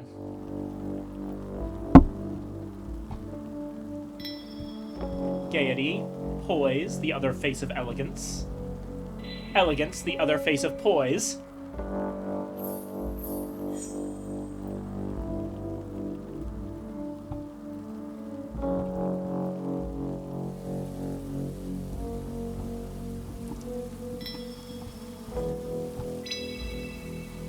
A chilly stream of clear water competes against the rain. It's losing.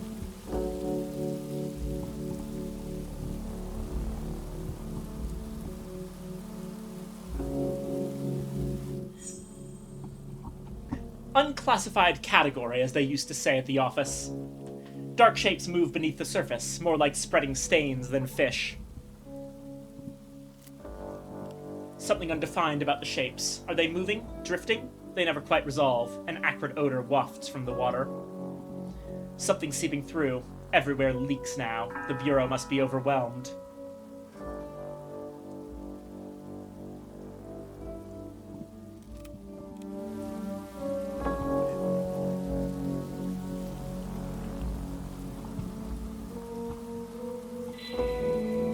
They've kept the cicatrix under control, but it doesn't look as if it's getting any better. Likely it discolors the wallpaper inside. Residents often develop sympathetic marks of their own. Oh dear, that doesn't sound good.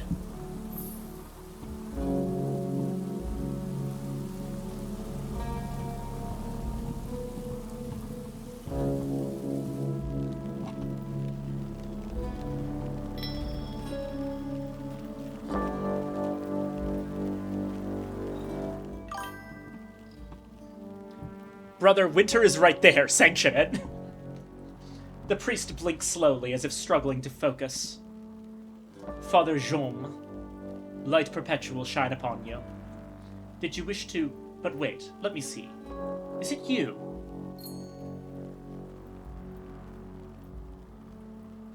Well, generally it's me, yes. Father Jaume approves. Then you'll open her eyes? Her. Saint Reparata's eyes. Hollow of spirit and brazen of heart, she said, and that you would open her eyes. The priest turns to gesture at the stained glass window behind the altar. Her name, you see, is Reparata, but not her only name. Mine is Jaume, and that is all the name I own.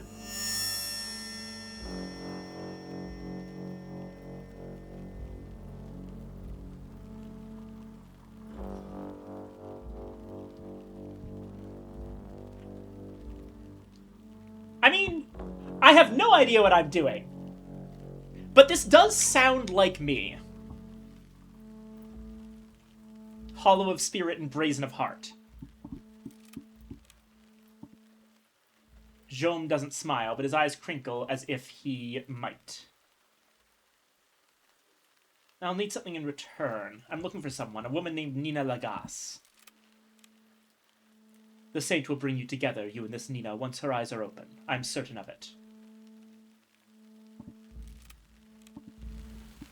Alright, let's see here. The sadness that remains from time and flesh. A woman in blue, martyr's palm, saint's halo, dark eyes, sea beneath stars, crossed needles behind her head, and a necklace of pearls. Anything else? A necklace of pearls and tailor's needles crossed behind her head. Neither is a recognized attribute of Saint Reparata. Provincial saints and their venerations, who knows?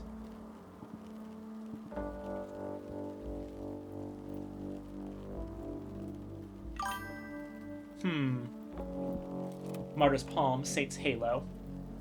I remember her martyrdom. She was burnt and beheaded. Somewhere in there she was forced to drink boiling pitch. Then her body was set to drift on the sea until it washed up on a coast somewhere. Poor girl.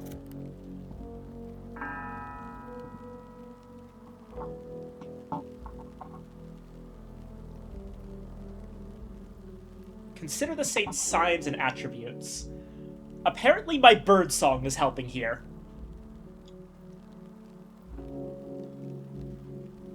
Let me actually just check the other things. Blue garment, starry sea.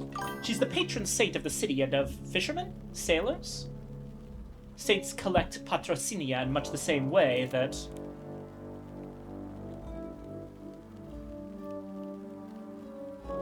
adepts collect reputations.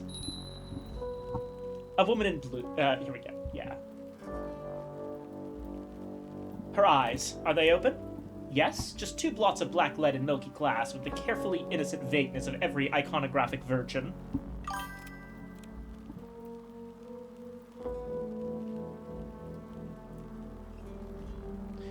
She said you would open her eyes, but the saint's eyes in the window are open. What did Jaume mean? A sort of networking deity?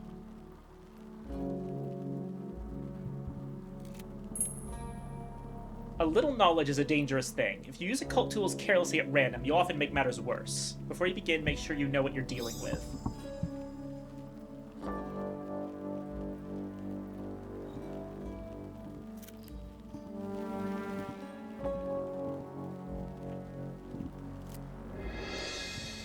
There we go. The Church acknowledges some hours, denies others, and is ambivalent on the rest, adopting them as metaphors or parables, or as saints. An adept would identify this as an image of the sister in which, as so many times before, I'm enmeshed in some business of the hours. I should go carefully. Who are pearl, who cannot be touched, who cannot be separated. An aviform hour bringing together what must be together, sometimes trusted, the enemy of division and separation. Who are lunar, scatheless, conjunct, renewed. Interesting.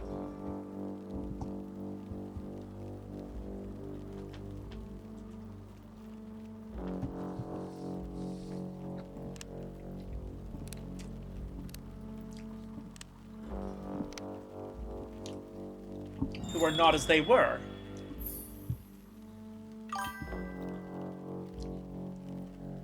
Truly, I think humor is a discipline under Birdsong, and that can definitely be used to understand something. Absolutely. The aviform hours wear the shapes of birds, twin funeral kites, laughing thrush, dove, crow. My heart would add a magpie to their number. The night would suggest a 7th. In Alexandria, I was relieved to learn that the aviforms weathered the war in the sun much better than most. My heart recalls some manner of the lark, but that's not an aviform hour I recognize. When I was young and foolish, I tried to find the roost where the aviforms exchanged their secret gossip. I'm very glad I failed.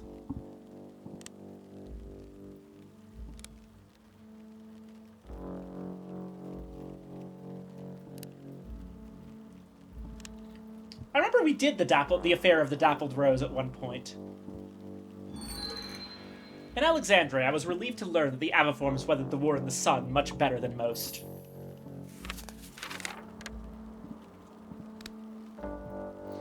And I should remember first that the Sister Witch brings together what she can, and that she's the enemy of severance and disjunction.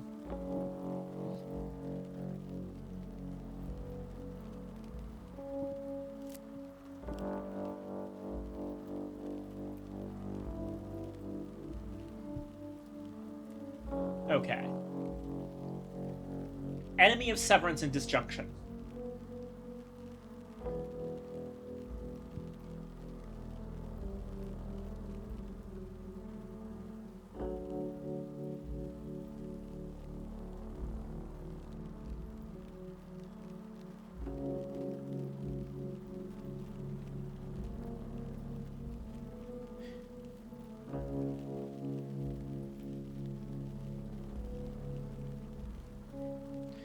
So, we now have a 40% chance of this, but it's still a bad idea.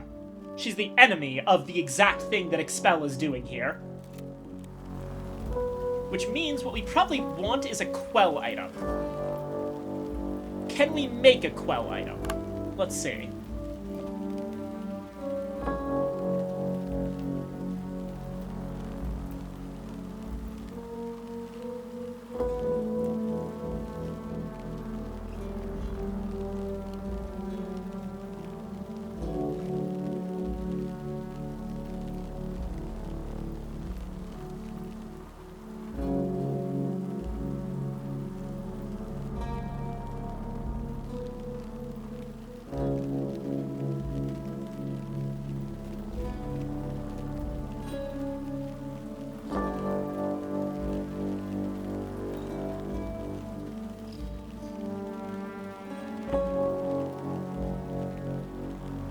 Okay, let me look at this closer. So it looks like the first level of crafting for each thing is the unfinished lark. I see.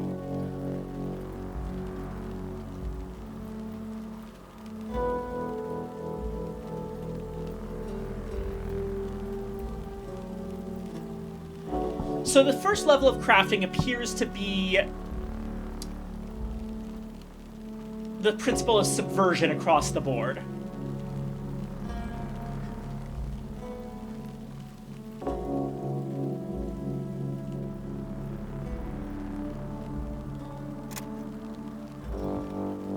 I could make a witch's knot.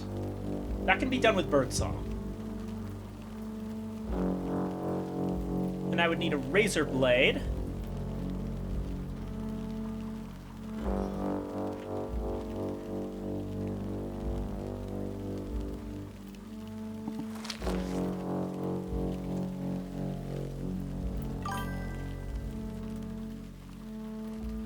I wonder if the lark will always be unfinished, as it's the forge change aspect Aviform Hour.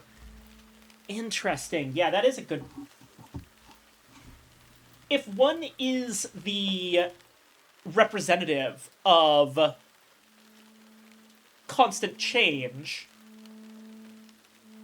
Yeah, no, that makes sense. To a certain extent, all of us are unfinished, aren't we?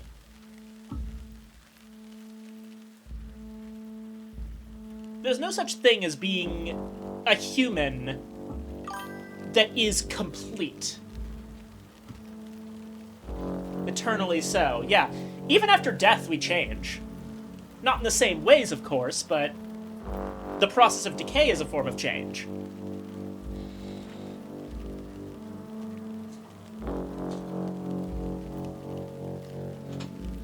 Maybe that's the ultimate reason that history will always triumph over eternity.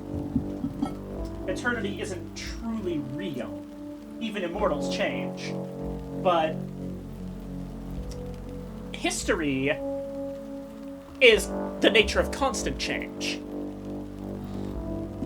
Or more accurately, the record of constant change.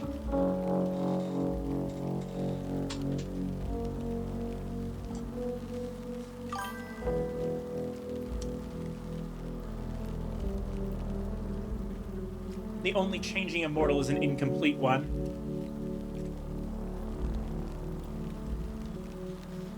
Fair, but isn't it proven due to this war in the sun, now that the immortals are remortal, that change is still possible even for the immortal?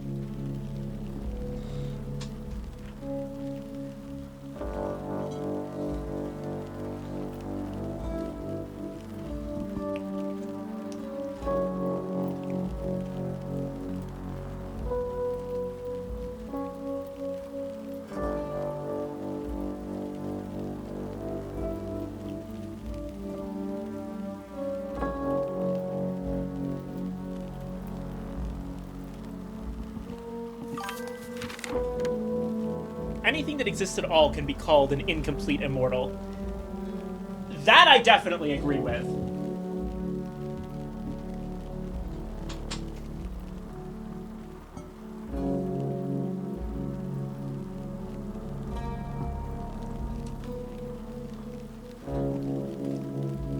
October in Brandkrug, the last year before the war.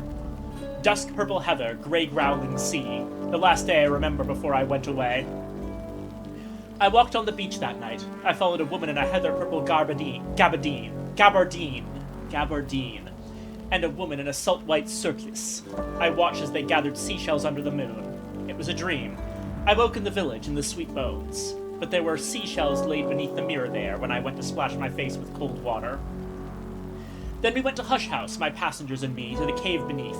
I was terrified, but what I'd seen on the continent made it necessary. Took 2 hours for this game to make me start talking nonsense. Fires in churches, the golden blood of the carapace kind on my mouth and my hands. It wasn't exactly me, it was my passengers, but the difference was less clear each day. And so I had to go somewhere else. Beneath Hush House, there was a door in a shining stone.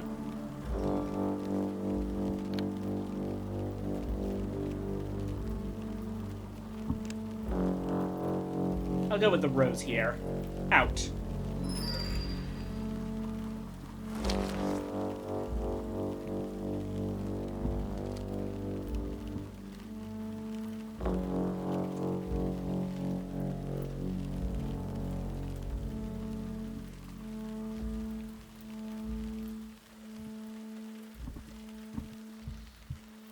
So for a witch's knot...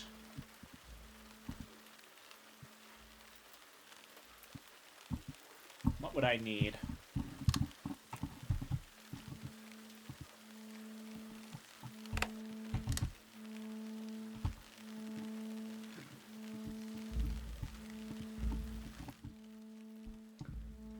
Mercy is found only in shadow.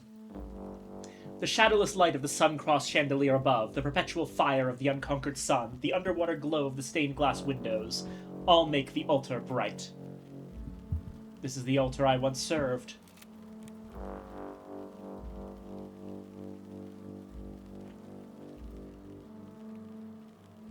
It still means something, but now it means something different.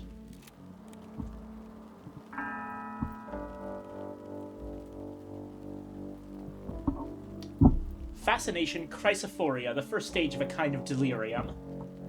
The shadowless light of the sun-crossed oh, that's a repeat.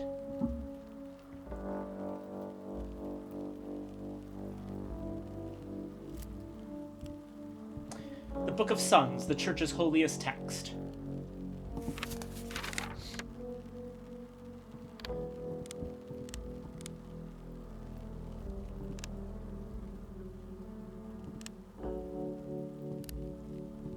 The Meniscate, the Unforgotten Mirror. Oh, I see. They're all the mysteries of one particular hour. I'm gonna go with the Meniscate.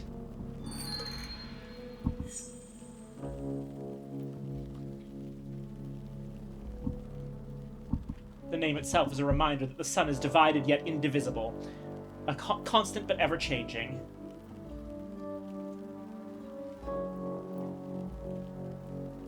Read resonantly from the book. Let my voice echo. No thing in or beneath heaven hath only one nature, and no thing that hath two natures may keep one from joining with another. Therefore I say unto you that even the wolf divided is forgotten not by the sun.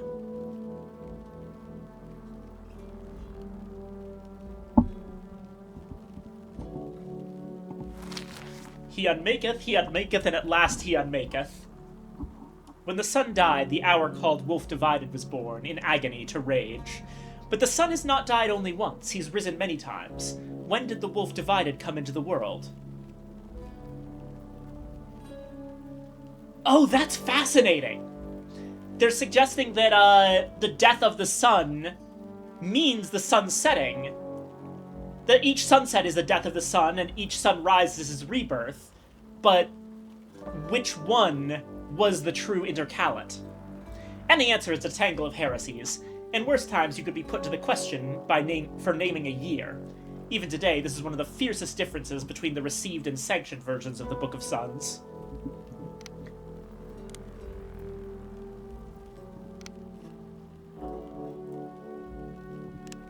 When was there a time with neither agony nor rage?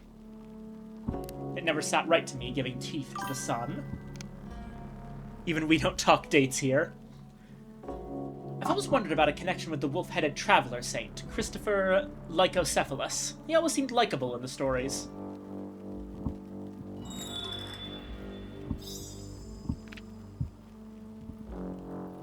This is the sanctioned version of the Book of Suns, a little unusual. The received version is more common on the continent, but the sanctioned version, with its message of the sun's approaching rebirth, is more optimistic. Perhaps the priest here hopes to uplift his flock. The name itself is a reminder that the sun is divided yet indivisible, constant but ever-changing.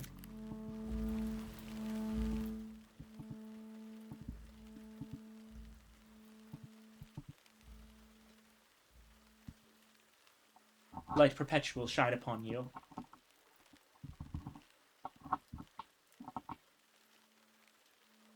Jerome, I was ordained at Plymouth Cathedral 30 years ago now. Oh, I should have known. Forgive me, my friend. Honestly, I couldn't say whether or not I'm still bureaucratically a priest. I moved on before the process was complete. For all I know, the Vatican lost the paperwork, but either way, the mark remains. Don't be silly, Jean.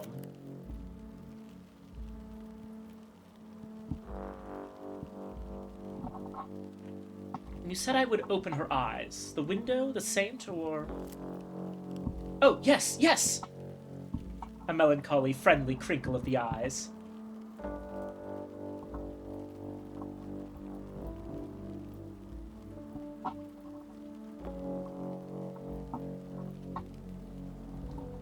If I've gathered enough information from the window, I might recall an odd folktale.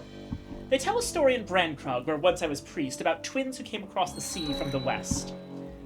They'd looked too long at the sun. One could see nothing through her left eye, one was blind in her right, so St. Columba cast seawater on a fire, and when the steam of it had cleared, so had their sight. The words of the saint dwell in your ears. Now your memories will dwell in our eyes. Come with me now. Where?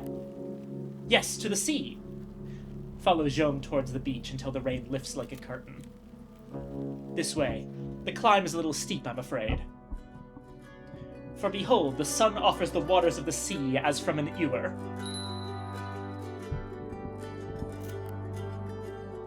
He lays up the deep in his house of lights.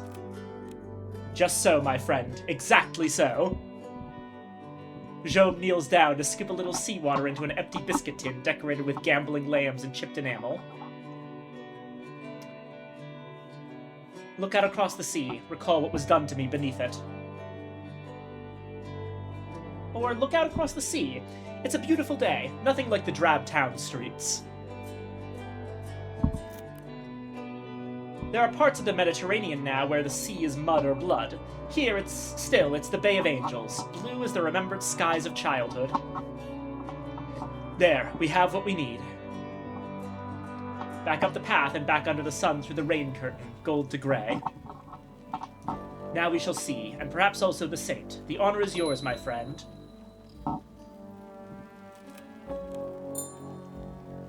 A cloud of steam, and then nothing obvious has changed. The eyes of the saint completed. Okay, so this was the right way to do it.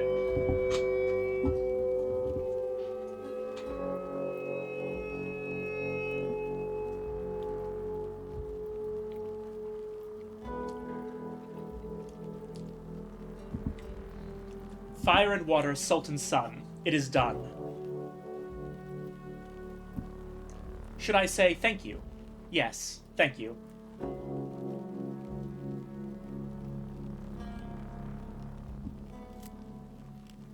About Nina Legas. The world divides, the saint unites. I'm to tell you that Nina Legas has entered the sanatorium aujourd'hui. It's up in the Cap, past the park, outside the town. If you find her, I think that would please the saint. I hope that it will please you also. It might. This was lovely. I like Jaume.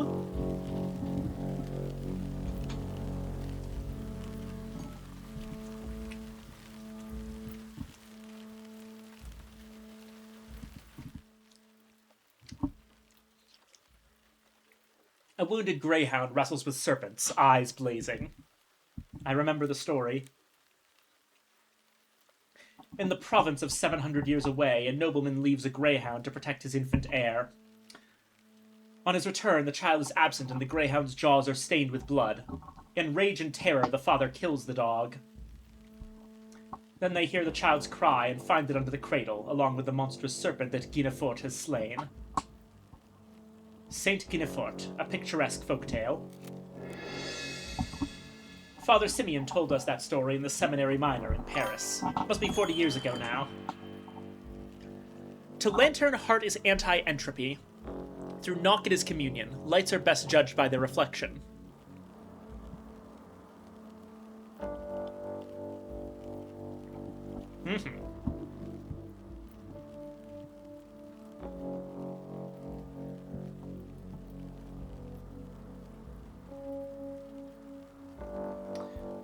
It intrigued me for years. The story shows up everywhere in different dress. A wolfhound in Wales, a pet bear in Spain. In Georgia, it's a panther.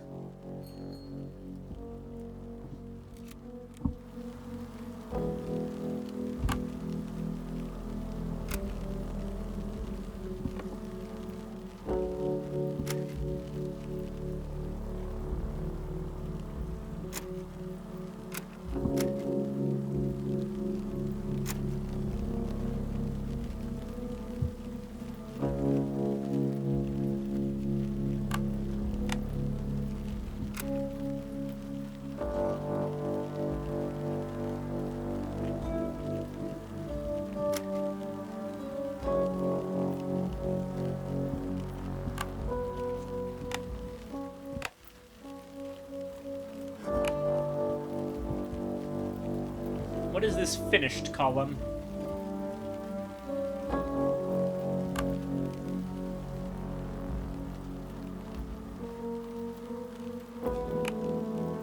Ah, here we go.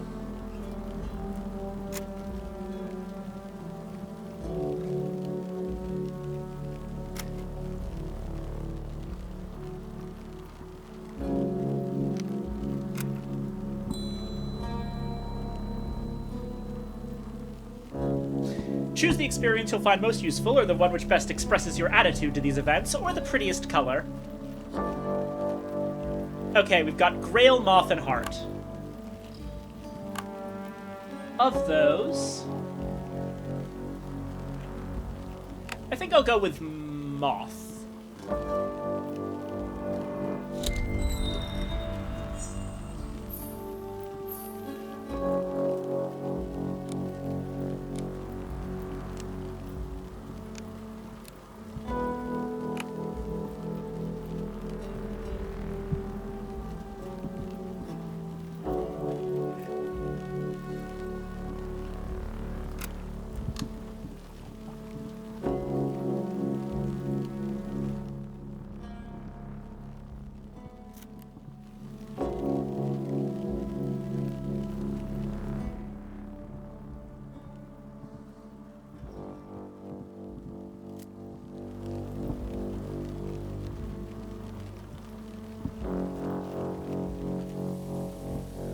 Oh, right, I was going to, okay. I've got Eloquence and Observation on the notepad.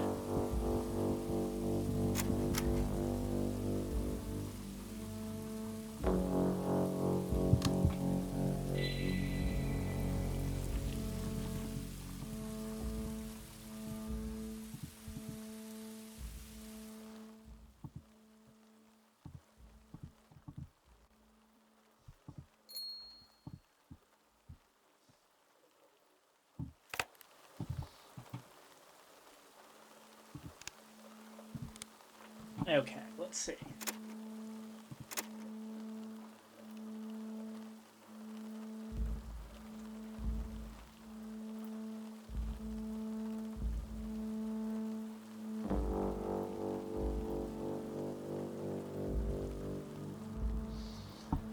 The Flakman is not useful because Eloquence doesn't stack.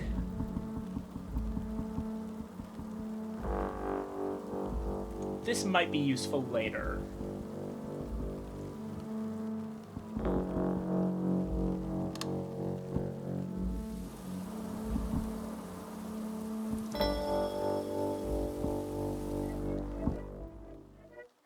Monsieur? You'll have something? What do you have here? White, red, pastis, chamomile, or I have some bottles left of that incorporate drink.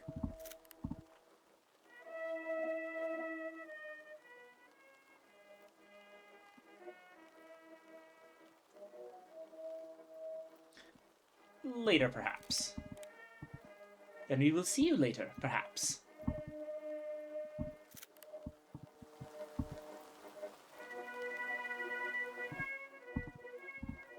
And here come the authorities. Look sharp, you old bastards. Our carrots are cooked now. What should we call you, Monsieur the authorities? What alias are you using today to terrorize the innocent working men of Antibes?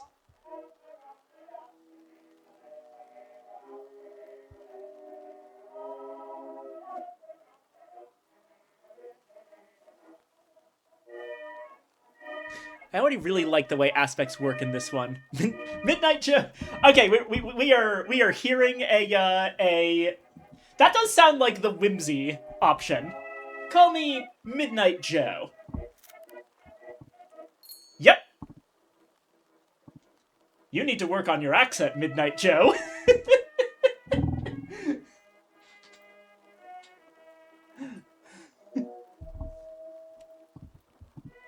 I apologize, sir, for these savages. If they had better manners, they'd introduce themselves. Aristide is the noisy one. I dare not contradict Madame la Marquise. Leopold is our painter, and our nihilist. This song again. Ignore the Duchess. I'm a realist, at worst an existentialist. Jean Bernard is our poet. I'm a poor excuse for a poet, at best, sir. But an adequate mechanic. And I am Philomele.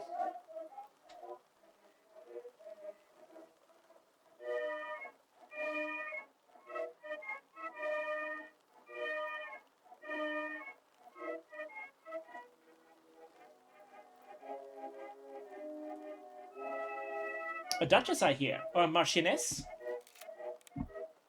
I do what I can to raise the tone, but one cannot empty the sea with a spoon. And she calls me a nihilist. I'd say it's more like pissing in a violin, but that's because I lack manners.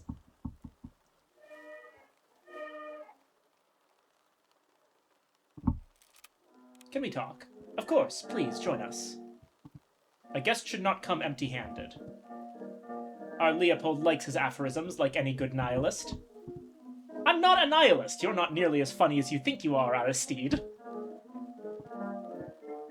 Who is, my friend, who is? But listen, Midnight, I prefer this one. A glass in the nose and the tongue loosens.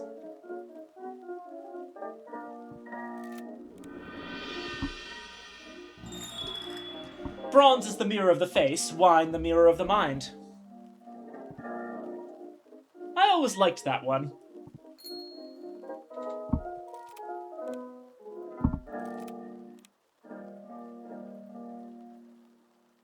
Alright, the patron knows what you drink. Lino knows everything.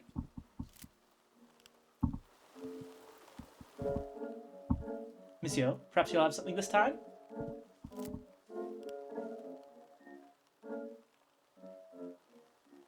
A round of drinks for my new friends over there. Don't forget to overcharge him, Lino! Red for Philomele, Leopold and the idiot like their pastis. And a little of the good cognac for Jean Bernard. 100 francisques. For this one, it's best if you pay in advance.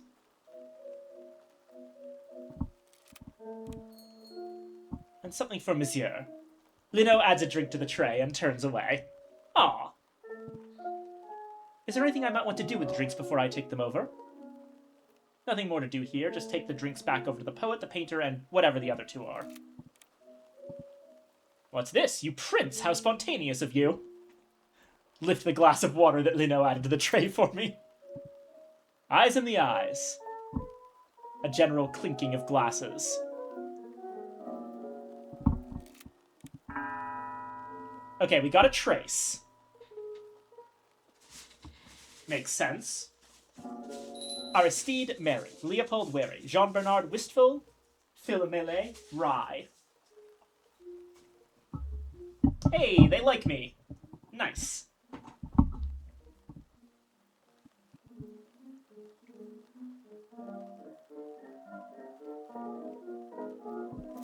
Did you hear this one yet? A Crucian walks into a bar in Berlin. And then she says, "But why lamb?" Pause for laughter. Crucian, the heresy of choice in the New World, where dissenters fled the Church's light. Its iconography includes doves, lambs, and the Crucian form on which they assert the shepherd illuminate was executed by the Roman authorities, empty to symbolize his illumination and ascent. Okay, so the equivalent to Protestantism in this universe is traditional Catholicism. Like, the Crucian form is the figure of Jesus on the cross. And so they're calling Jesus... They used to call him the Nazarene Messiah. Now it's the Shepherd Illuminate.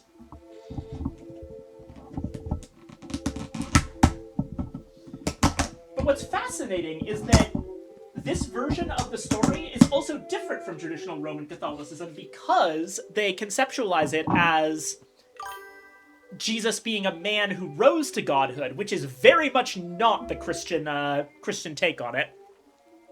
Yeah, Jesus the Lantern Long. He must be schmoving around the Mansus a little then. Heretics! Always fun.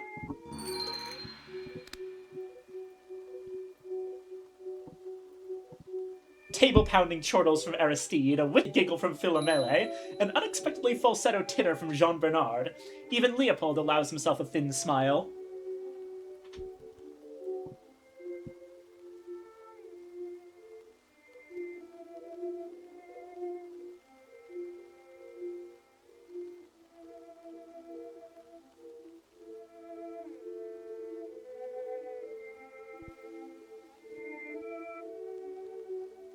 So I need to get probably a 4...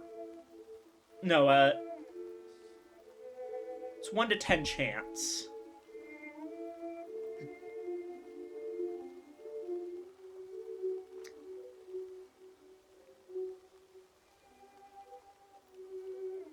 What's everyone talking about? The world! Not the world entire, but what has occurred. Perhaps you have noticed, Midzi, that the world is different since the war. Yes, it has holes in it, for instance. Precisely, to name only a single consequence, but a consequence of what? That is what we discuss. To me, it is clear. The weapons unleashed by the enemy, and against the enemy by the Allies, were too terrible. They cracked Europe like the shell of an egg. He stamps a foot for emphasis. Now the crack spreads. The egg leaks until the shell is empty. But to my friends, somehow it is not so clear.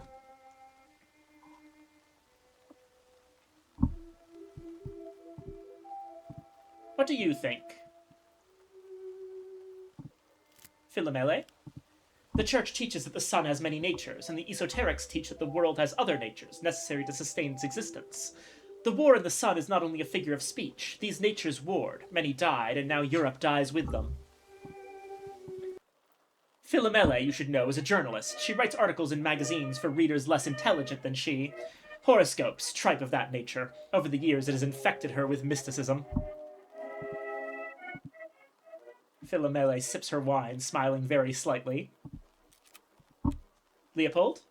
Impossible ever to say. Our understanding lies buried beneath ignorance, beneath the gravestone knowledge, raised by science and art. In other words, we have passed a point of no return. We cannot know what has happened to our world. To discuss the matter will only expand our ignorance, until we grope like apes in the dark. Nihilist. Do apes, that is, I think apes have better night vision than we do? You see? My point exactly. We get more ignorant every time we open our mouths. Jean-Bernard. The stars. The things in Russia, I mean.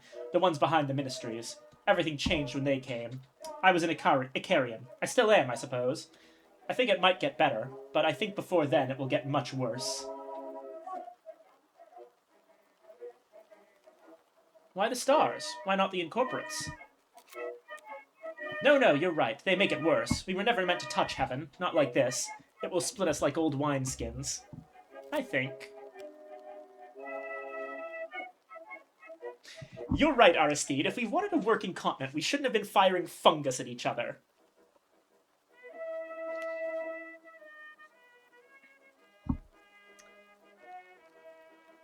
I agree with Philomele. I think this is a consequence of effectively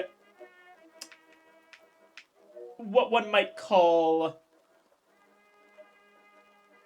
sympathetic magic. As above, so below.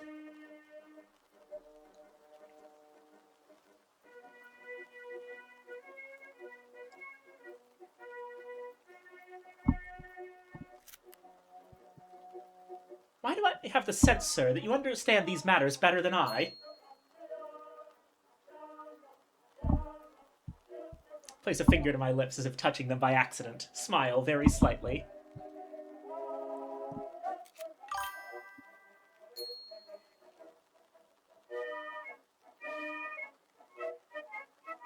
We do be enacting the lesser whims of the hours.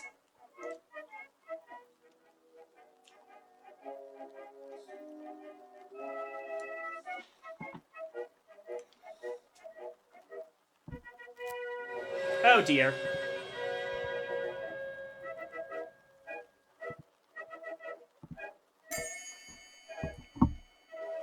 They begin to relax around me, although Leopold remains watchful.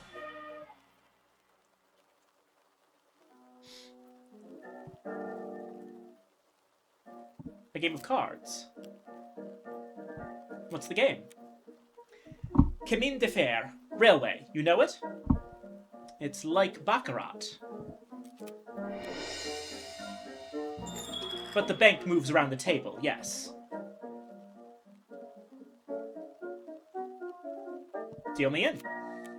Well then, this isn't Monaco. The sabot is our very own Philomele's very own slipper. Aristide waves a black velvet court shoe. Philomele languidly wriggles the bare toes of her left foot. I do wonder which hours fought which in World War II, then.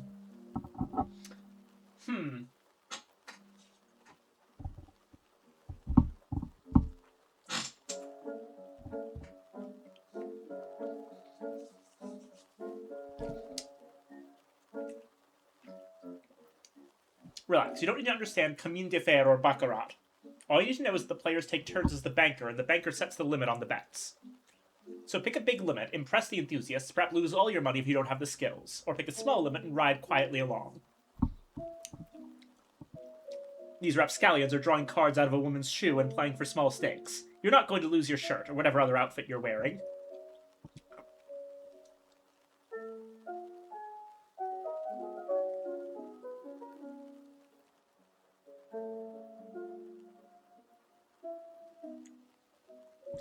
$15 Francisques. Now that's a man!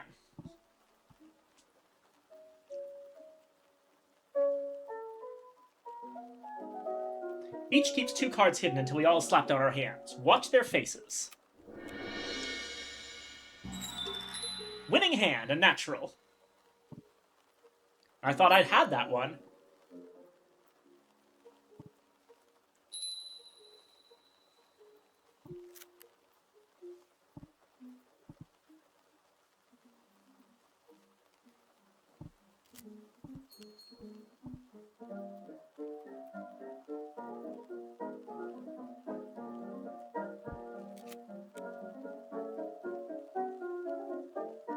The throw of the dice will never abolish chance. You know, Midzi, in this town we call them cards. Hush, he's quoting Mazarine. No, it's Malam. Never mind the salon nonsense, shut up and draw. Oh, I got a winning hand.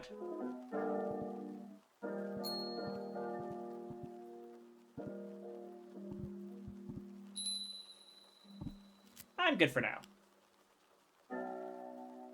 until next time.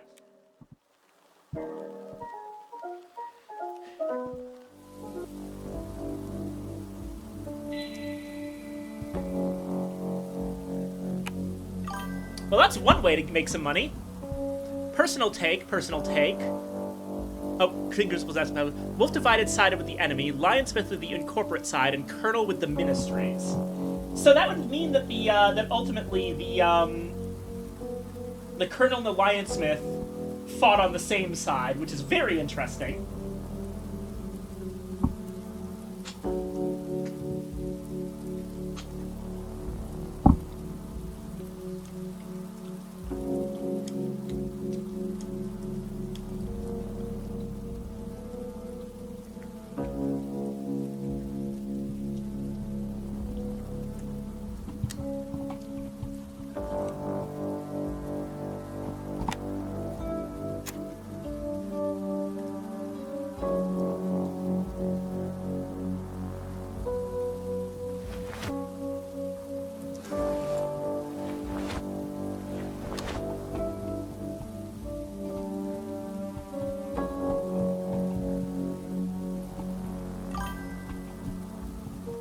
Makes sense, since they had to work together. Since the wolf is dyad with itself, it would be naturally more powerful.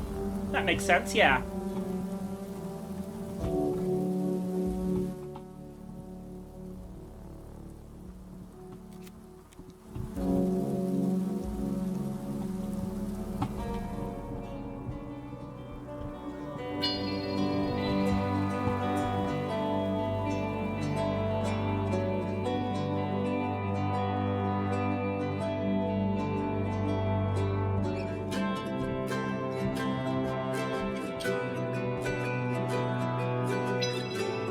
Coronal Grace whispers from the stone, and Incorporate has marked this place.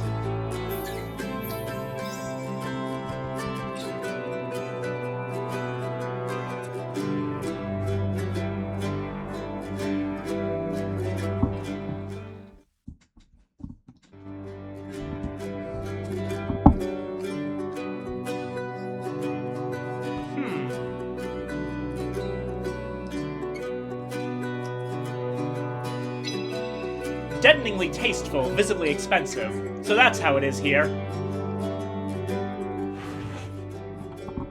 Charmion von Weigand, the Nuptial Form, 1947, oil on canvas. An abstract in vivid colors.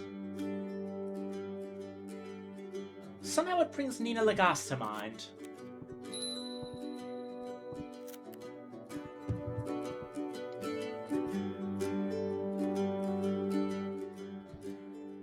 A large blonde gentleman in orderly's whites blocks the hallway, listening to a portable radio. He raises his eyes to regard me without enthusiasm.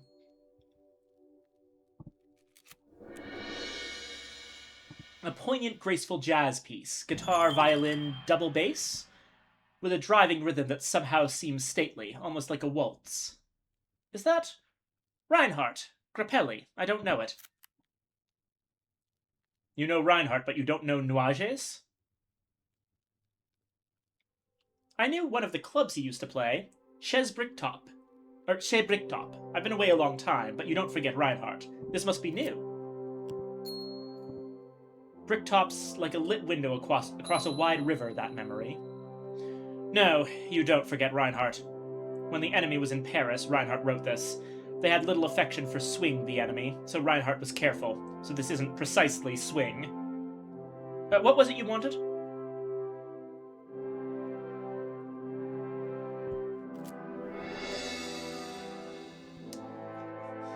Lambent brass and black bakelite shiny as a beetle's carapace. A handsome bit of kit. And remarkably portable, less than 2 feet across. It's branded with a crown and the words Zenith Transoceanic. That's Incorporate manufacture, an American import. There can't be many of these in France, either the state or the Republic. I'm looking for Nina Lagasse. Lagasse, of course. She makes an impression, Mademoiselle Lagasse, but now she is gone. Where? The director might know. I do not. This is not a library. It is not a bureau of information. You strike me as a man who understands the value of his time. Let me put a number to that value. The big man folds the money away with an air of complacent virtue. He is pleased, clearly, that the value of his time has been recognized. The director is in his office, over there by the stairs. Thank you.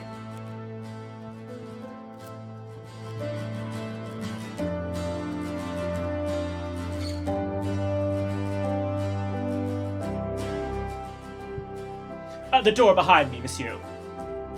Excuse me.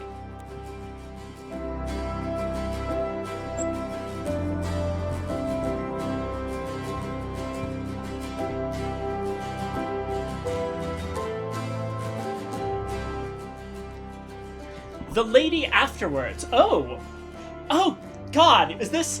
I never actually. That's one of my few blind spots. This is actually why I specified in the intro that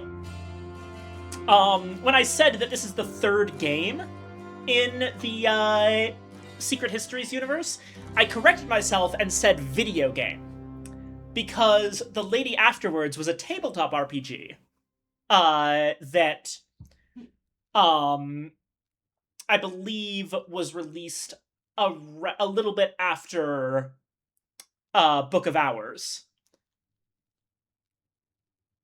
I wonder if Nina Lagasse, I think that I do remember that name being in some way relevant to the lady afterwards. The director is a man in distinguished middle age with a look of sleek intelligence. His hair, his nails, his smile are all extremely clean. Dr. Aubier. Spencer Hobson. What a fortunate and delightful honor. I am Dr. Aubier. You are very welcome in my little institution, Monsieur Hobson. The honor is mine, Dr. Aubier.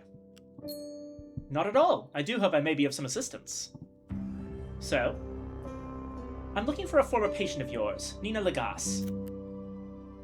May I ask what is your interest?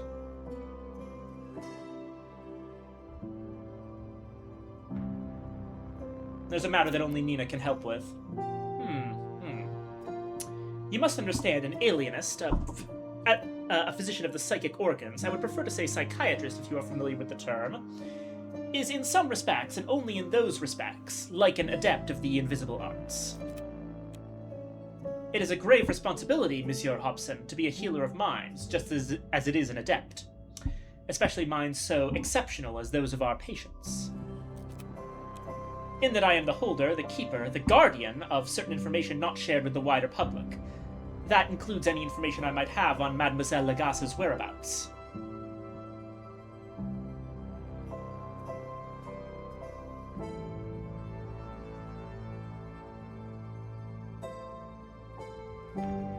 Is there nothing you can tell me? I've come a long way to find her. Well, certain privileges are afforded to me by our patrons. I would very much like to employ those privileges to your benefit. That's very kind of you, Dr. Aubier. I hope I can return your kindness in some way. I propose an arrangement. I have in my desk a certain box which has resisted my efforts to open it. Before your so mysterious disappearance, you were, I understand, good with locks, seals, safeguards of that kind. The doctor bends over in his chair to poke around in a drawer at the base of his desk. For a few seconds, he bends low enough that his head is beneath the level of the desktop.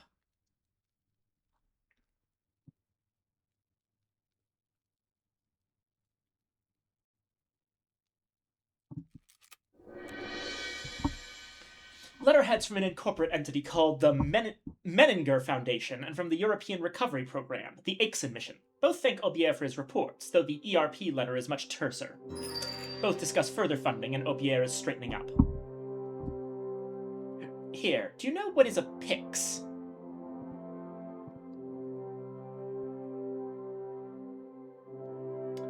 He's holding a circular box the size of a small cake tin. A worn silver-gilt dove sits atop it.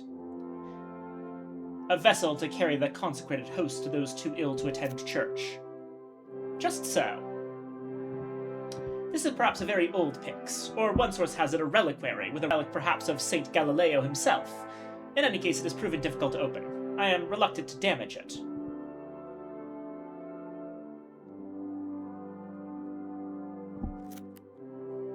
The box is heavy, cold to the touch. One quartz crystal eye flashes in the Antibase sunlight. The dove's other eye is missing.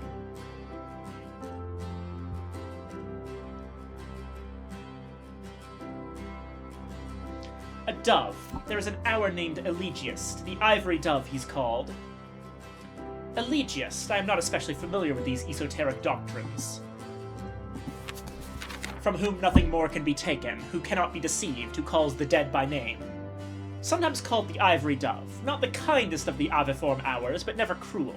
He's always remembered what the world forgets. Long who ascend under the Elegiast have been called ghouls. This isn't very nice, but they do in fact break open graves to feast on the memories of dead flesh.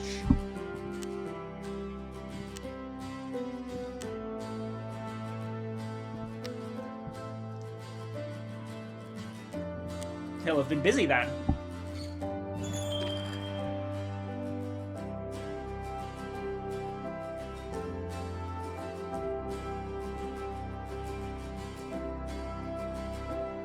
A kindly hour. It's the Elegiast who ensures the dead are remembered. A busy hour, then, these last 10 years.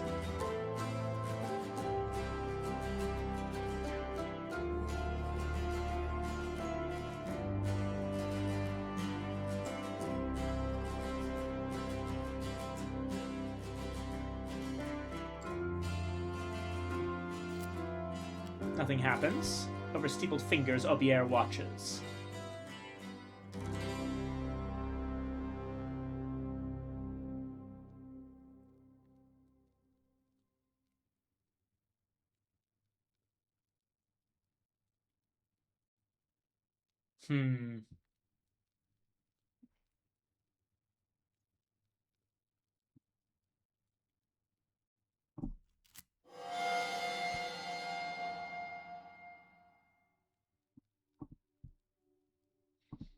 I can use all of my rows to save this. Latin, scratched, not engraved on the base. The scratches have worn so thin that had I not turned it to reflect the sunlight, I wouldn't have seen it at all. Ecce praesensum rosarum.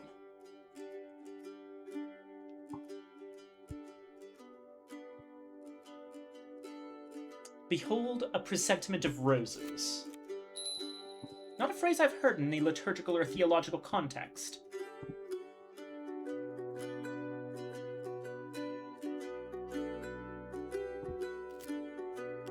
The chill of the metal is more clearly perceptible. There is no taste, except the dusk of an object kept for some time in a doctor's desk.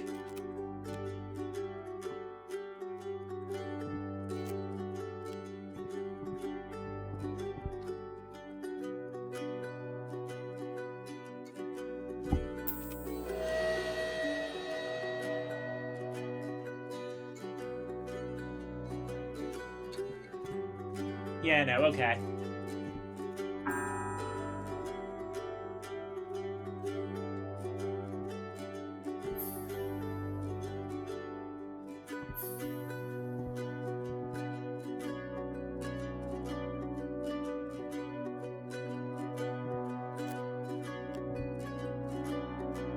A rattling sound. There is something inside, the weight of a large coin. Definitely neither consecrated wafers nor dust.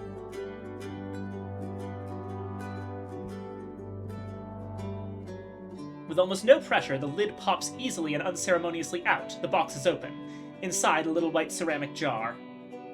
Aubier's mouth is also open. Remarkable! Aubier cracks open a new notebook, clicks a clean chrome ballpoint pen, and excitedly jots down a note. You seem surprised, Doctor.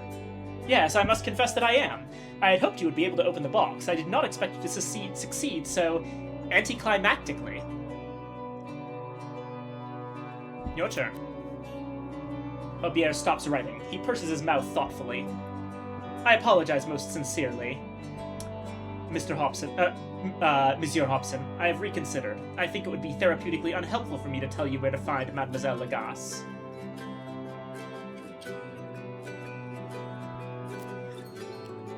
After a few moments, Aubier looks away. He coughs to cover his embarrassment. My revised proposal is this. You remain as my guest for a few days so that I can satisfy my concerns about your well-being. Your medical history is extraordinary. You must know that. We have already prepared Mademoiselle Lagasse's room for a new guest. You'll find it upstairs.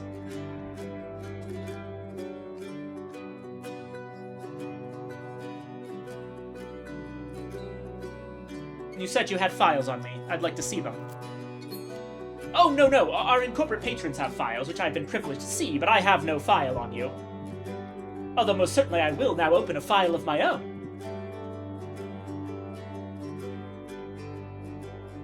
A few days. How long exactly? Oh, not so very long. I would not expect so long as a week, but I must make my assessment. Guest, and what if I want to leave? Good heavens, Monsieur Hobson, then you can leave, of course, at any time. I would in any case find it very difficult to restrict your movements. Do you want to treat me or to study me? Aubier flaps a hand deprecatingly. An old friend of mine would say, why only one? Why only two? You mean the worms ate me, but here I am? Aubier makes a moue of distaste. Just so, among other things. It is full sunlight in this room, but I can almost hear the knight. The knight would say, stay here, and you might win this man's cooperation. Or you might find another way. You might not need his cooperation. Dr. Aubier?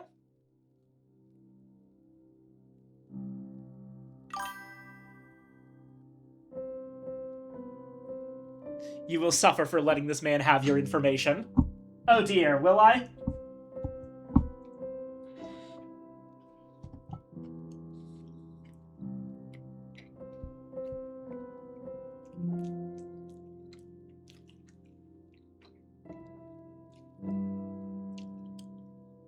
I don't know any spoilers. I agree to your revised proposal. Thank you, Monsieur Hobson. I could in all candor ask for nothing more. Except, perhaps my box. May I please have my box back?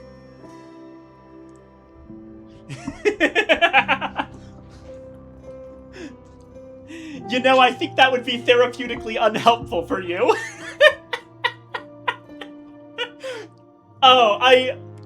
Okay, I want to give him the box back, but I also really do want to say that because that would be very funny. Can I... Oh no, I can't quick save in the middle of this conversation. Dang.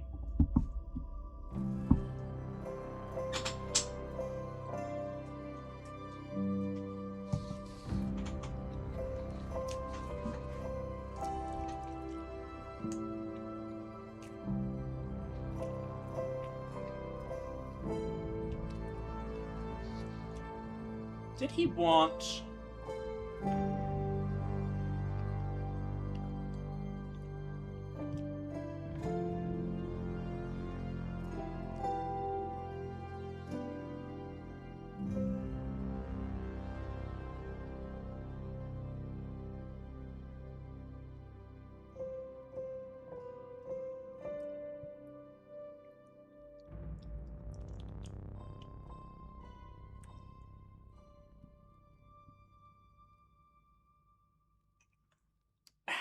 I'm anything but 2 here.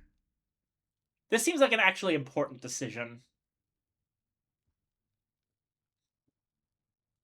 No, I'll hand it back. I'm gonna be nice. Of course, here. Thank you so much. Goodbye for now, Monsieur Hobson. I hope you will speak to our other guests. I am interested to learn what you all make of each other. What are my options? Simple courtesy? I could just cooperate with the man, as he suggested, and hope to win him round eventually. Worth a go, I suppose. Coercion? Blackmail, perhaps, if I can sniff out his secrets. Night work? At night, when Aubier is gone from his office, I might be able to locate his records. The other kind of night work. With the right tools or the right assistance, his dreams might be open to me. The Mansus has fallen, but we still dream. Dr. Aubier must go somewhere to dream. A sufficiently skilled Nyctodromus might follow him there, or perhaps there's another way. That's everything that I might consider doing. Let's explore the sanitarium.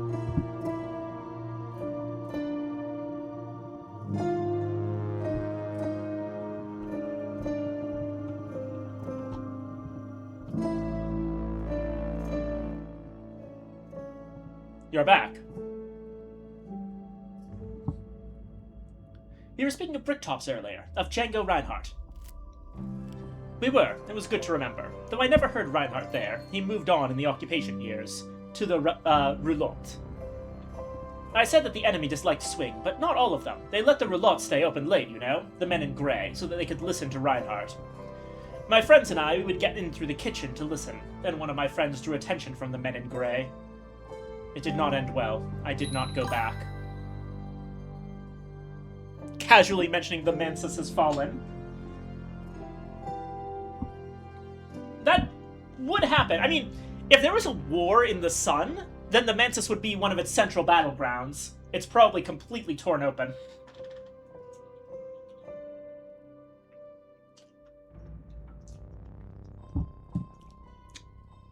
I'm sorry.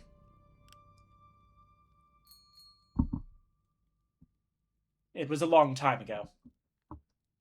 It could have been no more than 4 or 5 years ago, but the more I speak to Matisse, the younger he seems.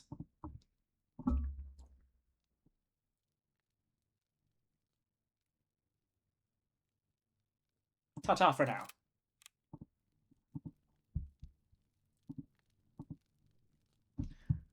Actually, okay.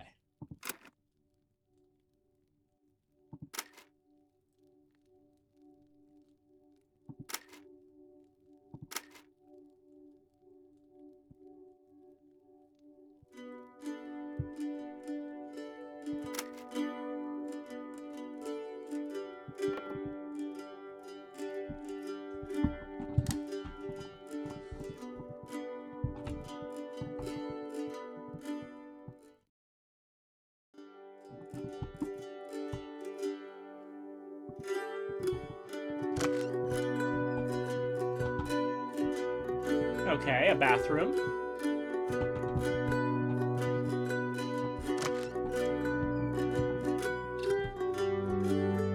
I have to assume that this is my room, considering there's no one in it and I was able to open the door so easily.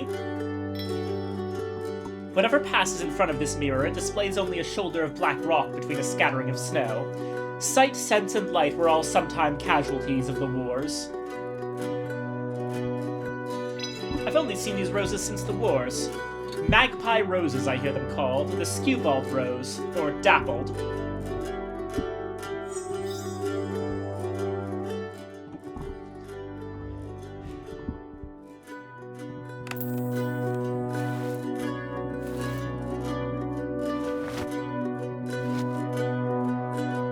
I still think I like my current outfit the most.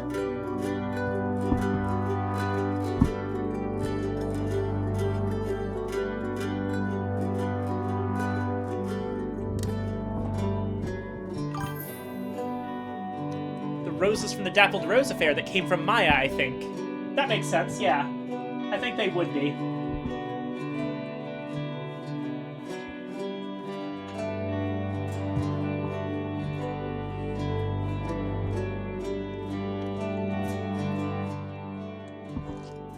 An unusual device displaying the current time in black glyphs on white tiles.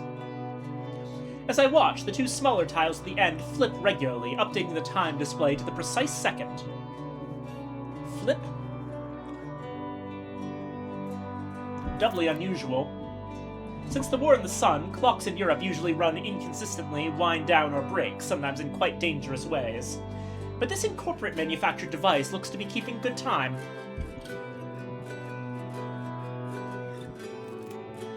An array of buttons marked with enigmatic glyphs.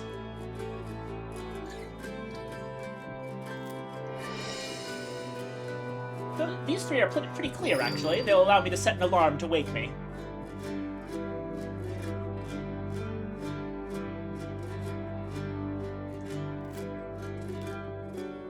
Flip, flip, flip. The effect is soothing, hypnotic even, but not revelatory, except of course that it reveals the future with every flip.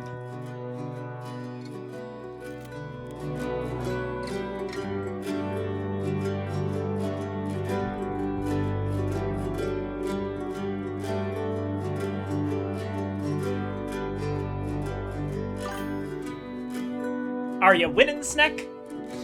Well, I've been committed to a sanitarium, so I don't know if you consider that winning.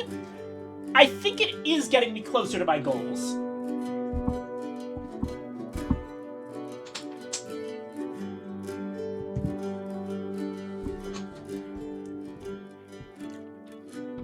Oh, so hi, Ollie.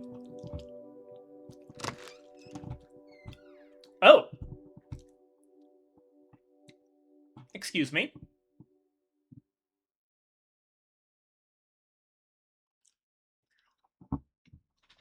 A woman in green. In this part of the world, they would say she is between two ages. Her eyes are steady, perhaps a little cynical, not obviously unkind. A new twist for our little exile knot. My name is Rodia. Welcome to this house. I thought I'd locked the door. That's odd, but never mind. Why don't you tell me some diverting things?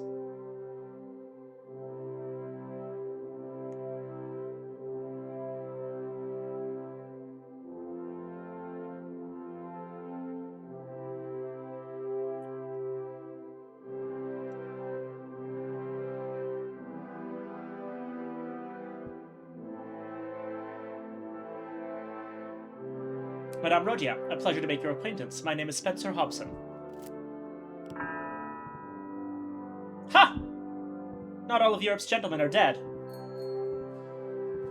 Spencer's an English name. You're far from home. As are you. Why don't you tell me some diverting things?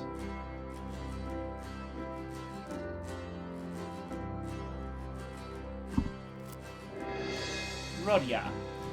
Rodia Blachot?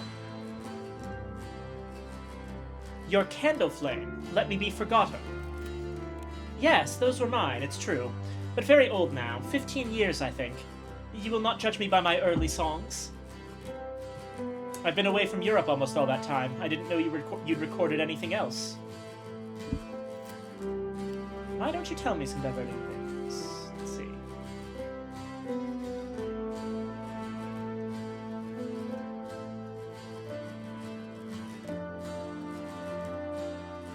I also have an ailment.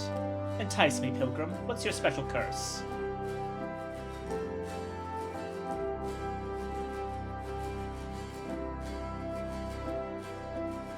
I spent a decade outside the world. I'm not who I used to be. I don't know exactly who I am now. Not yet. If you had spent the last 10 in the world, I can't say if you'd understand much more. We all of us have changed.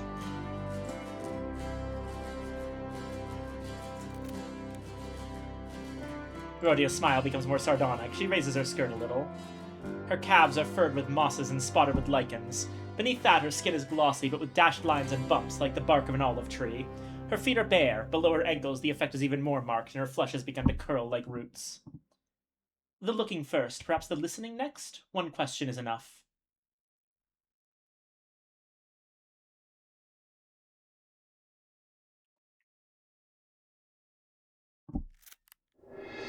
That's a disapproval. The wood of the chair has begun to bow and twist yearningly towards the flesh of her legs. The magazine is also crinkled with green where her hand touches it. The other hand, however, the one holding her cigarette, is almost clear of greenery. My little vice protects me, so it seems. Tobacco's poisons, so our doctor says, purge animalculous from my tainted skin, and we all know that deep wood fears the fire.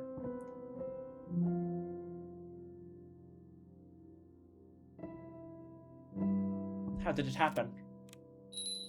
The plague of leaves, it came to Epirus. It took the streets, the churches, then our flesh. We fled in sorrow or we joined the green, but some of us did not leave when we might. So that's what's going on in Greece! Huh.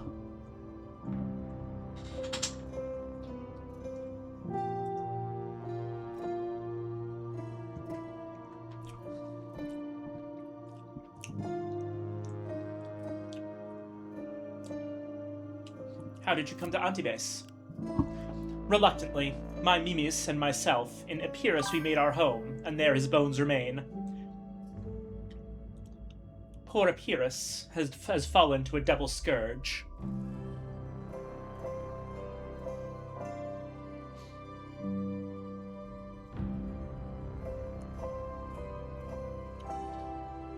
Oh no, oh dear. Sorry, I was distracted.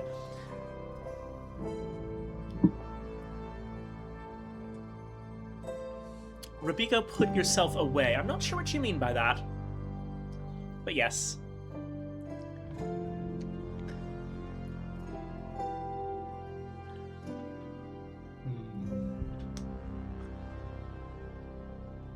Poor Epirus has fallen to a double scourge. The doctor offered help with my condition when I fled the city's fall.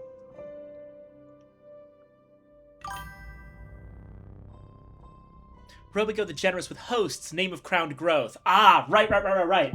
Oh, this is Crowned Growth stuff. Should have realized.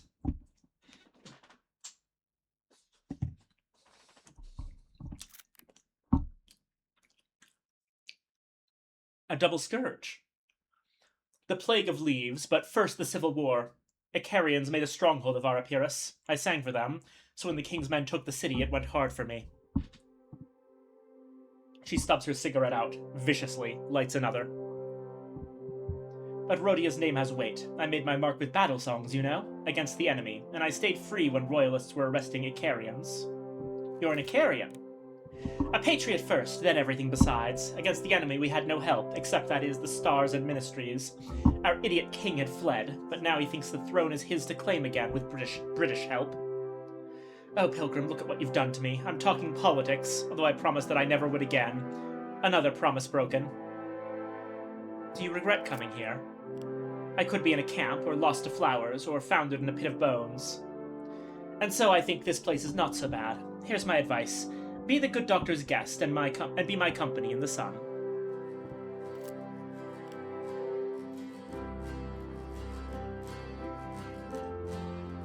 I'm looking for a woman who is here in the sanitarium. Nina Lagasse. A man who seeks a woman always wears a certain air. It's one I know too well. Yes, I knew Nina. What was she to you? There's a matter that only Nina can help with. A mystery, then. I've always liked them. I wish you ever chance, but Nina's gone. I liked her, but I never trusted her. So smooth, so bright, so sharp. I don't know what she sought here in Antibes. She said once that the sun sets here, but yet I do not think she liked to watch it set.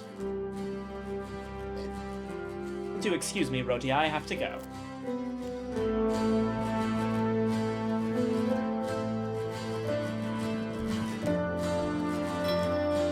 An early Renoir. The scent of flowers also hangs in the hall. Norman Lewis. Everything and more joys the arteries. Jacob Lawrence. Choking on, they went to Iron Future Radiant. In every light, the petals glow.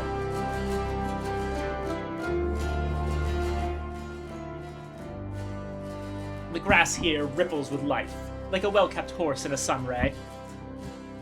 A good place for the arts unconsidered. Wait, actually...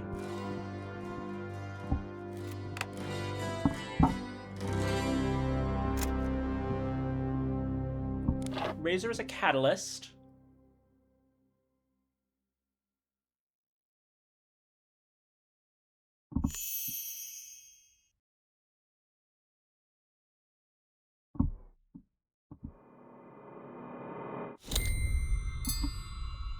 I've created something. Click to collect it. Any catalyst ingredients are also ready to be collected. Any fuel ingredients have been consumed.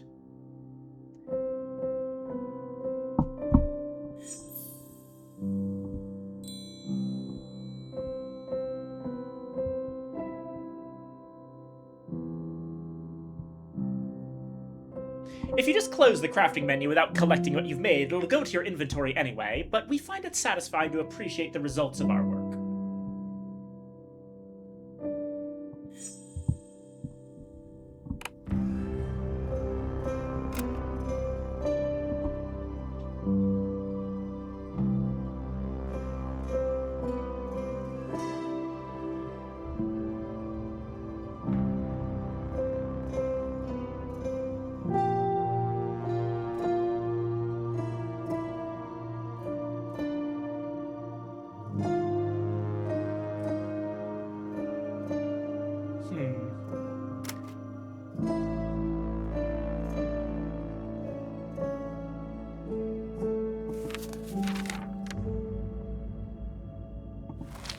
I don't remember much of how it was when the worms were in me. Pain, poison, the bright face of the ragged sword, the sticky thickness of golden blood. I do remember that I was never lonely. The ones who put the worms in me had enjoined us to lay waste to Tresigallo, where they thought the city unbuilt would rise, but the worms had people to eat and scores to settle.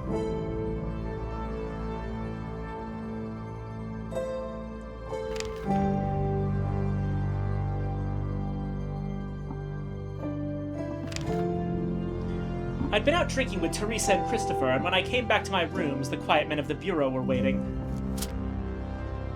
I had performed unwise feats, they pointed out. I had kept unwise company. If I came with them, all that would be forgotten. Already I was a private inquiry agent when I wasn't performing under the brass name or writing under the looks one. The Bureau would be the same, just better paid. No, they said, I wouldn't have to turn in my friends, not unless I wanted a promotion. Teresa is probably remortal. Yeah, almost certainly.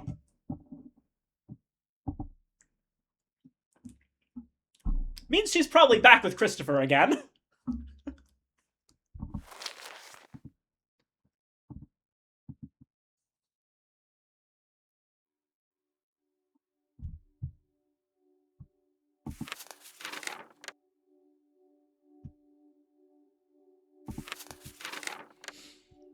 When the Feast of the Sun's Resurrection came to Brankrug, the rectory was still cold.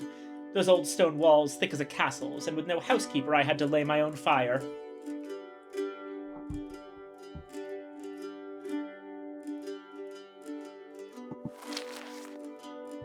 But the spring sunlight was warm, so I liked to go down and take my lunch in the Sweet Bones. Hot potato pasty or a slice of starry-gazy pie. And the strangest conversations at the corner tables.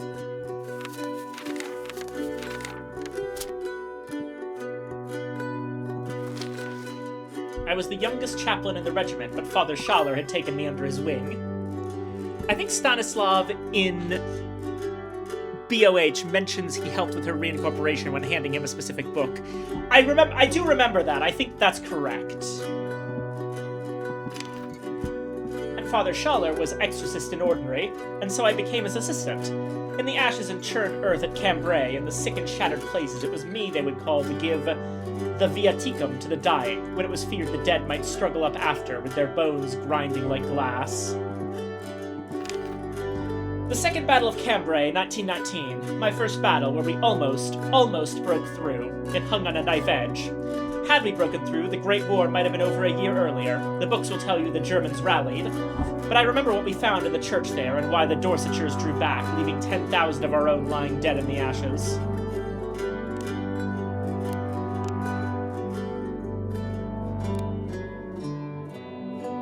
I learned a great deal that day. In 1919, the last year of the Great War, I left seminary and volunteered as a chaplain in the Dorsetshire Regiment, where Stanislav trained me as an exorcist. The Great War. We really thought that was as bad as it would get. It took 20 years to learn how wrong we were. I'm not sorry I missed.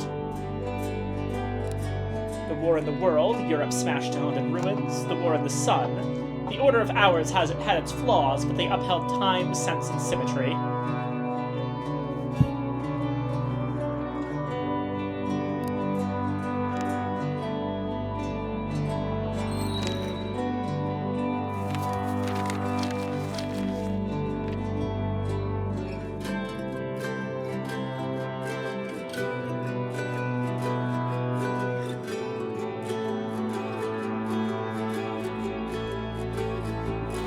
I had gone from the stinking dankness of the orphanage into the clean, narrow chill of the minor seminary.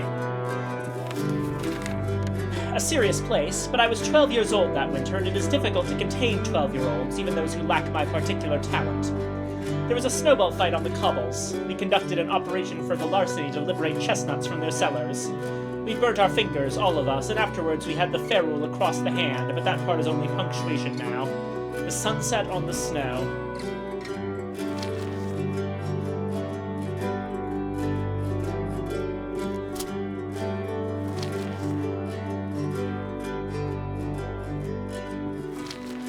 Chez Bricktop, Coca-Cola, and the Quintet du Hot Club, like the world's heart pumping.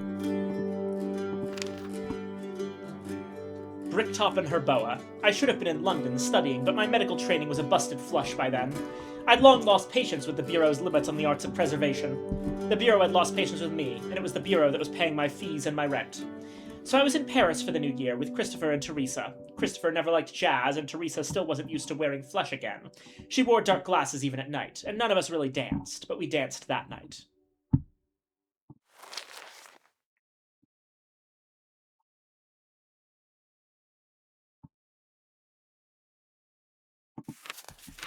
The moth, the grail, and the egg unhatching all tell different stories of the world's beginning. One of those stories is the oldest, but it may not be the first. A wealthy medieval center of learning, but a surprisingly obscure one, despite its notorious vivid book, its prophets and healers in exile, its twin visions, its allegedly poisonous nuns, right up until its dissolution. Hush House now occupies the old abbey's site. Reborn again and again over the years, the Isle remained a place of healing and learning.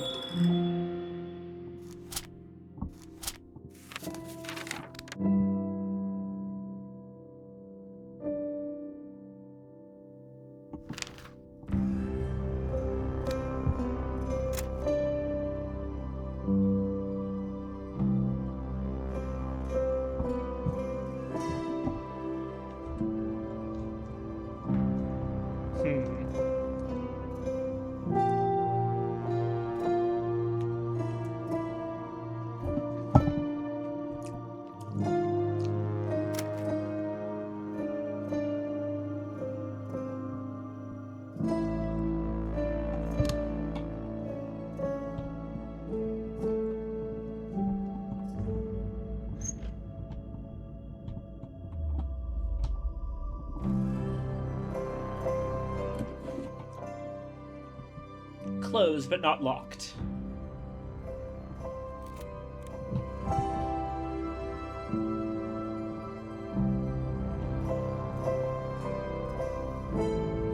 Louis Bellon, Golden Hills watchful through slow-sighing cypress. Maybe we do open it, see what's up.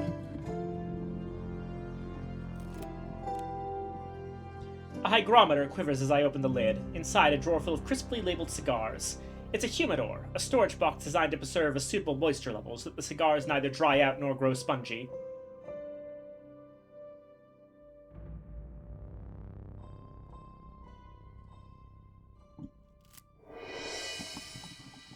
Romeo y Julieta Churchills, all the way from Cuba. They're not even rationed. They're just wildly unavailable. How did Strathcoin come by them in a sanitarium in the unfavored end of France? Oh god, this is Strathcoin's room?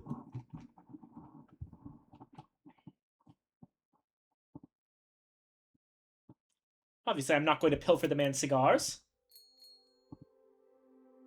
Poking around his belongings would be embarrassing if I were caught, but I have my reasons. Petty larceny is something else entirely.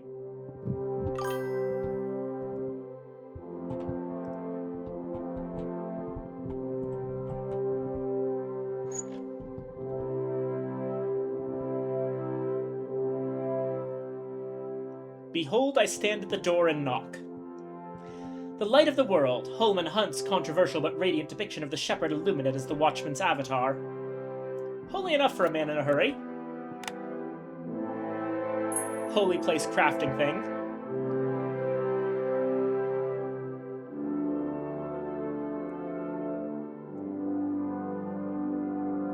A clever practitioner might craft a midnight mark with nyctodromy. A subtle one might use hushery, a ruthless one scolicosophy.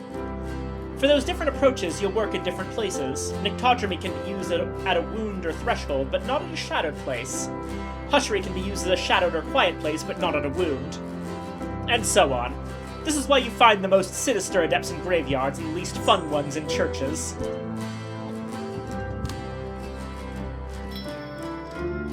Westergren, the lantern lung that at the Bureau we used to call the Diarist. As I recall, we were hunting Westergren back in the 20s, but someone else got to him first. Kepi Days. A wiry, handsome man. His eyes are hidden behind smoked glass goggles, rather like something an arc welder might wear. So it takes me a few moments to recognize him. He's quicker off the mark. Lieutenant. Lieutenant Hussier! It's you, damn your eyes! Whoa, that's an immediate plus 20! Sylvain Housier is the name I was christened under back in the Paris orphanage. It's the name on my old Third Republic passport. Interesting people always have more than one name. Vincent. Vincent Kraby. In my Légion de Sul days, we were posted together to watch the Bounds in Algeria. I remember that Vincent was a bit of a scoundrel, but a lot of us were scoundrels in the Légion, and the two of us always got on. Come to think of it, I saved his leg.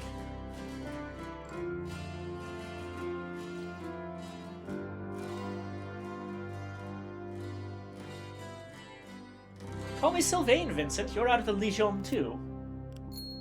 Sylvain. All right, chef. Vincent chortles. Weren't you dead? What are you doing here? Not dead, but not far off dead. It's been rough, hasn't it? You see much action? No, thankfully.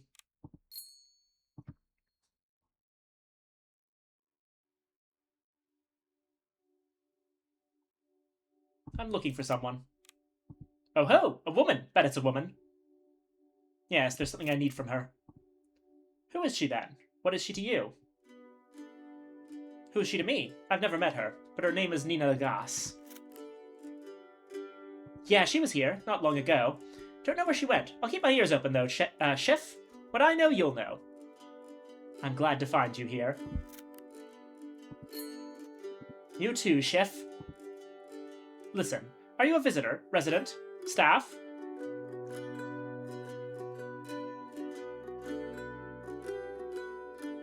Resident, for now. Welcome, then. On the other side of this curtain, well, residents are allowed to talk to each other, so go in there if you're feeling brave. What do you mean? Sorry, can't talk about it. Gives it power, but you'll be fine. It won't hurt another resident. See you about, Schiff.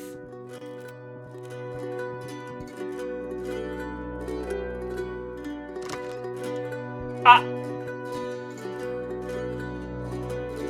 The fuck?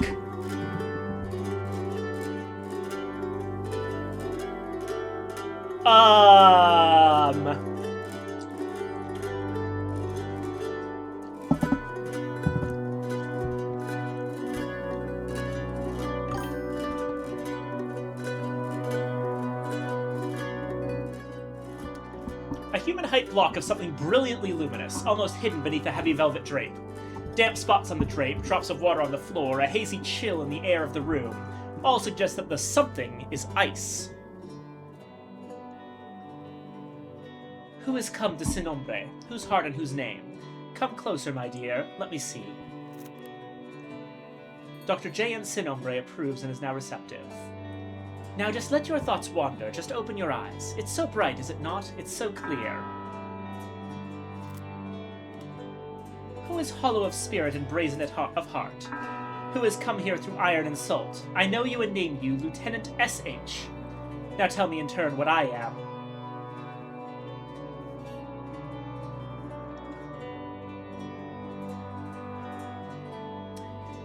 You're a fulgent, a lantern long, a bodiless immortal of the Company of Lights.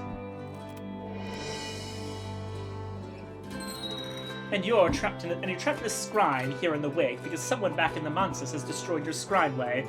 No fulgent would risk staying this long in a scryne of something as impermanent as ice. I acknowledge your insight, disparage your tact. We'll agree that it is as you say. Sin Nombre is listening. Tell her what you seek. If it touches her whims, she may help.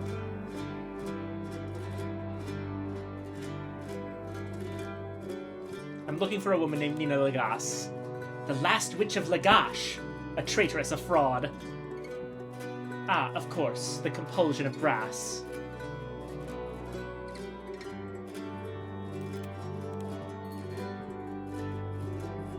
So the wisdom of silence is not lost to the world. That will serve you, perhaps, with the witch. Well, Nina has left us, that much you must know. The director dreams brightly of why. Would you walk in his dreams, then, to learn of her fate? If you offer me what I must have.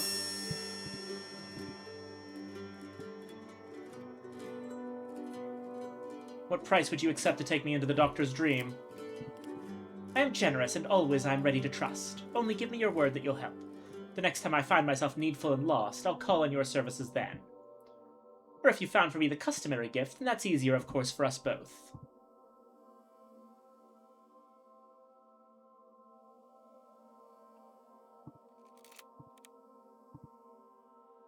I have to go. But you will not forget me, petitioner mine. Sin Nombre will dwell in your thoughts. Perhaps.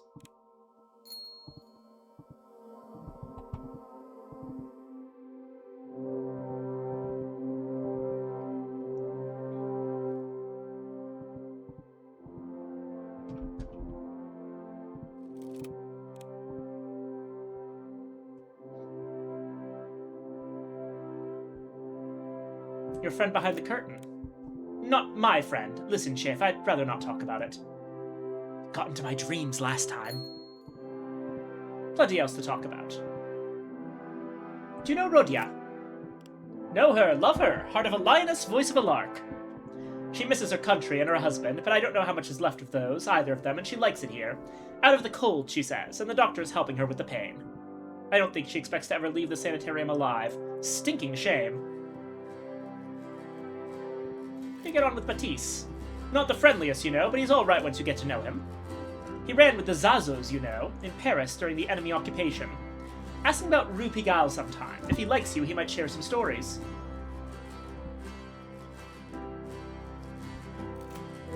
What do you think of Dr. Aubier? He's, I've known worse. Pays good, and it's stinking hard to find work since the war, you know? Especially somewhere like this. The sun still shines, the rain doesn't burn, no difficult dead. So it could be a lot worse, but I never know what's going on behind his eyes. You know what I mean. You like it here?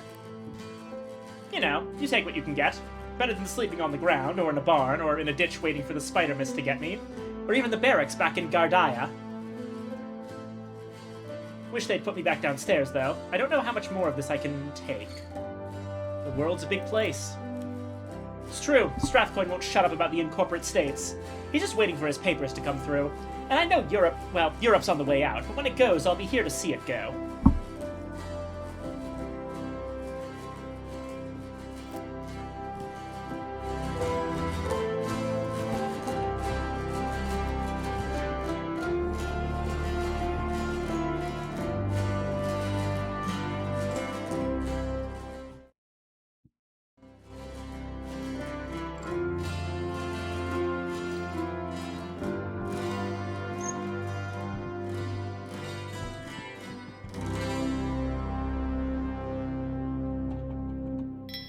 Frida Kahlo. I hadn't heard of her. Is this a self-portrait? That face painted on her brow. Does he rule her, or has she captured him? What? Oh. Yeah.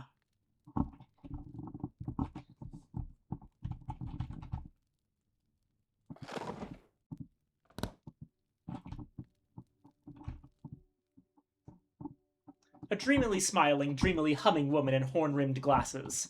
Delicious scents waft from the kitchen behind her. Ham, onions. Spencer, right? I'm Bessie. What's shaken? Something smells wonderful.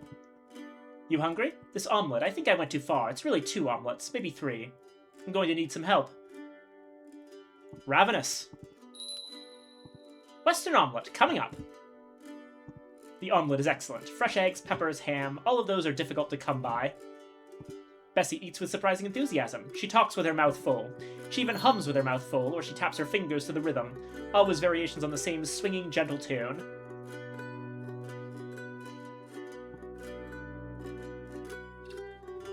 This is really good. Thanks, man. It's nice to cook for someone who appreciates it.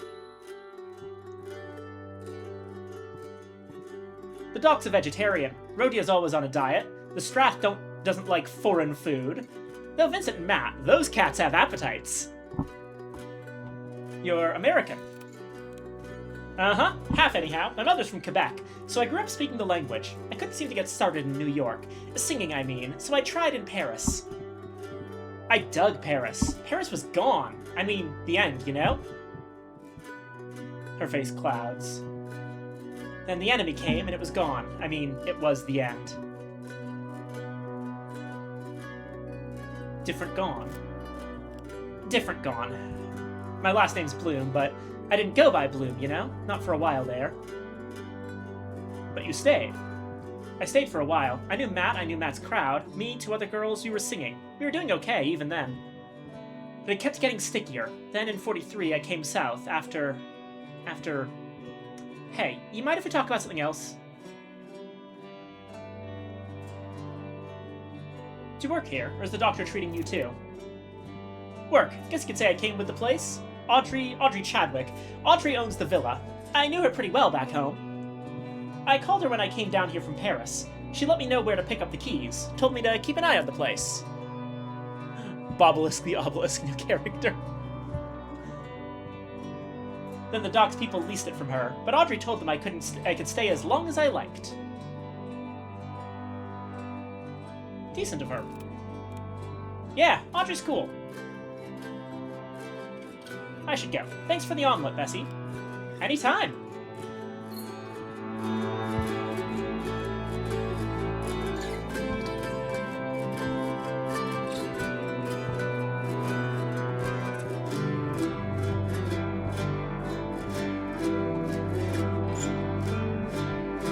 Cat!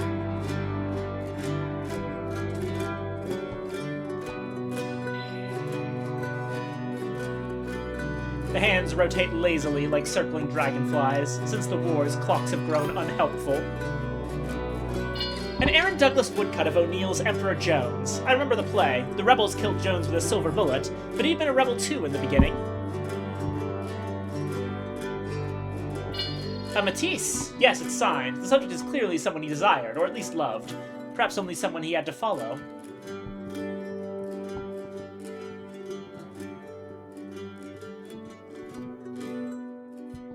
We all came from the sea. Oh, hey, it's the... That's a bunch of reused art from Book of Hours. Nicely done. I see an ambergris chunk, some amber, sea glass, quartz, beeswax. I recognize that little statuette, but I don't remember what it was called. And we have the Abra Southey bust, or at least some version of it.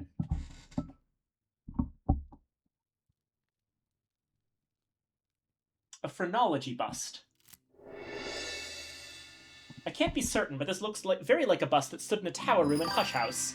I remember it because the joke was that it was a real skull, waxed. Well, one day I quietly checked that it wasn't. I bit into a green onion. I'm gonna die. Can't stand onions of any kind. I'm so sorry, Ollie. Feel free to give me any onions that you don't want to eat, though. I love them.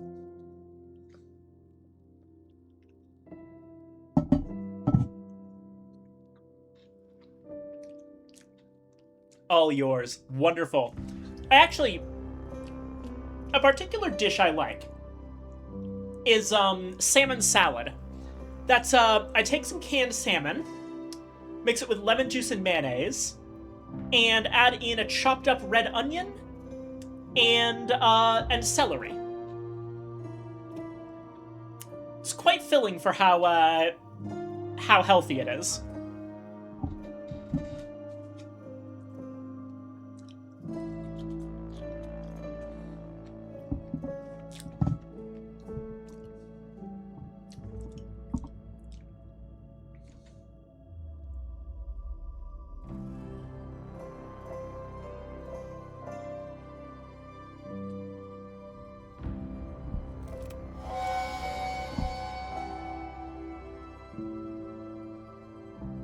Oh dear.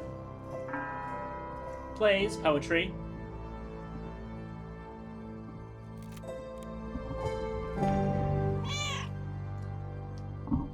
What can I say better than silence is? The cat's eyes fix upon me. It stares at once both terrified and indignant. Coyote disapproves and is now wary. Charming little creature. The cat remains motionless on the sofa. This is how such a cat would prefer to be touched. Beneath the chin, for instance, and the absurd, magnificent chest ruff also requires attention. Yes, this is clearly acceptable. Quite acceptable.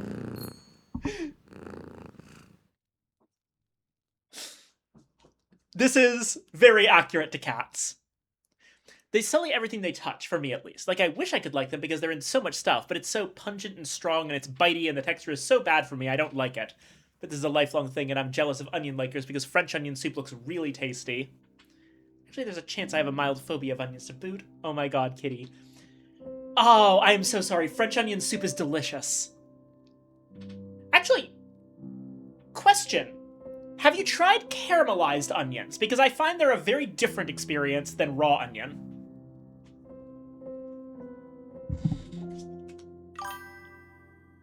Can't stand them? That's too bad.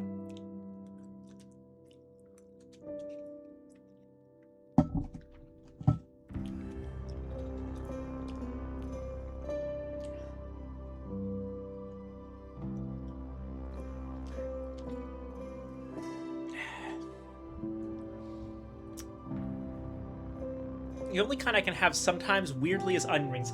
No, that makes sense. I don't think that's weird. Onion rings are very, very far from the platonic ideal of the onion. They're, the batter cuts through the taste of the onions very well. They're not my favorite way to eat onions, but they're not bad.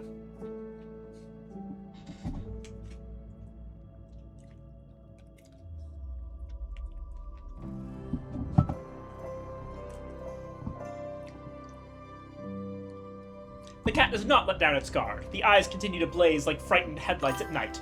But we have established diplomatic relations.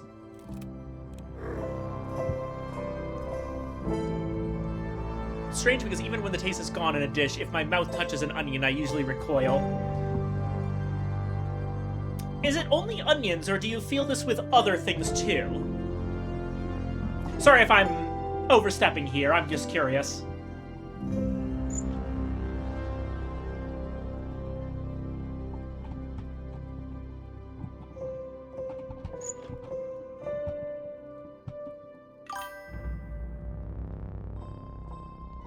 You're not, it's just onions. Huh.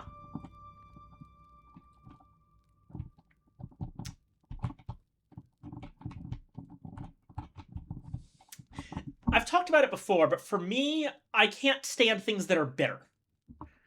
That puts coffee, dark chocolate, and a number of stronger vegetables off the table for me.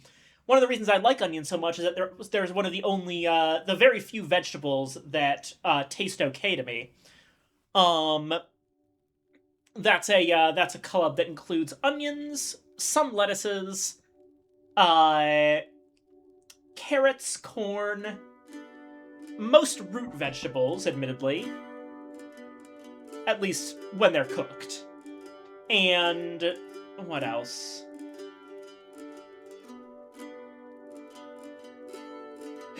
No, I think with the root vegetables covering a bunch of stuff, that kind of cinches it. I can't eat eggplant, asparagus, broccoli, unless it's very heavily smothered in something. Or, I'm especially bad with bok choy. Bok choy is not great for me. And for a reason entirely apart from its bitterness, I can't eat tomatoes. I'm fine with any sort of tomato product, like ketchup or sauce, but whole tomatoes or tomato slices do not agree with me in any way.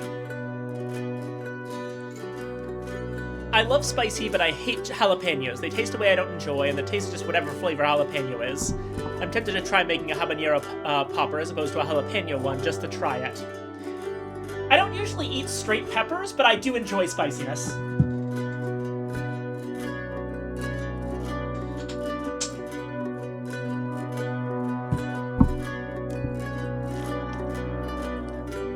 So this has got to be Strathcoin. Fraser Strathcoin. Your arm is a mantis.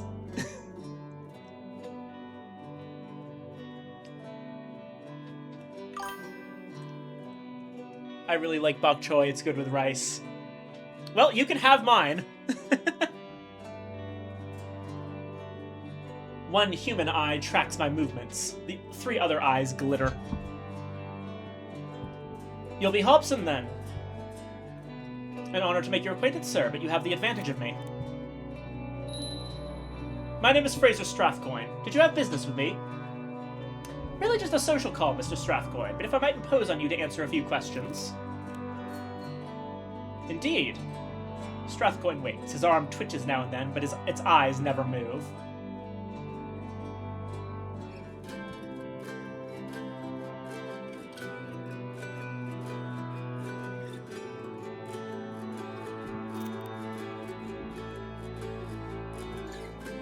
Cigar smoke. Of course, he has those black market Romeo y Julietas in the humidor in his room. You're a cigar man, Mr. Strathcoin. I am. I couldn't do without my Churchills. Although cigar smoke does not entirely agree with my other nature, so I may yet be forced to give up that little pleasure. Churchills? Cuban cigars? I haven't seen those in France since the war. Aye, dark times, but Dr. Aubier sees to it for me. Out of the goodness of his heart. Well, I pay a small surcharge. This is the world we live in, Mr. Hobson. I trust the matter will remain between us. I wouldn't want to provoke unseemly envy. I've learned that Aubier is accepting inducements from his residents to provide black market goods. He probably wouldn't want this to come out.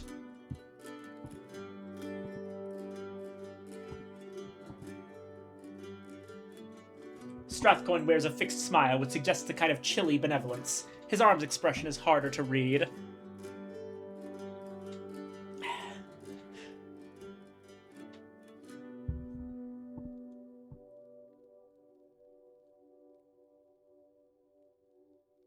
My condolences on your condition, Mr. Strathcoin. What? The cross change! Pray do not distress yourself, Mr. Hobson. I have waited a great many years for it to begin. And there is only a very little pain. Strathcoin. Yeah, I kind of figured that. I wanted to say it, but... I remember from Book of Hours that Strathcoin is honestly very... very positive about the Carapace Cross.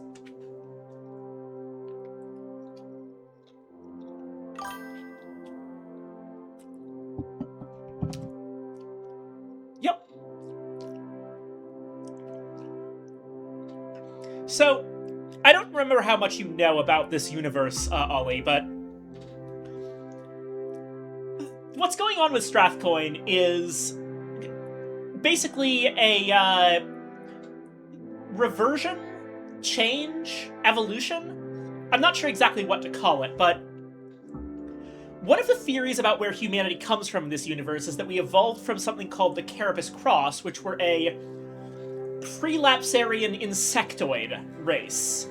Although the word prelapsarian is not really all that relevant in this setting, but it gets the basic idea. Technically devolution. That's probably the right way to put it. Basically, we used to be bugs, and then we evolved into humans, but bug DNA is still in us. And Strathcoin is effectively reverting to a prior insectoid form. Honestly, I didn't expect it to come out this way. When I heard about Carapace Cross transformations in the previous games, I kind of expected it to make, like, humanoid insects, not to have your arm turn into a praying mantis.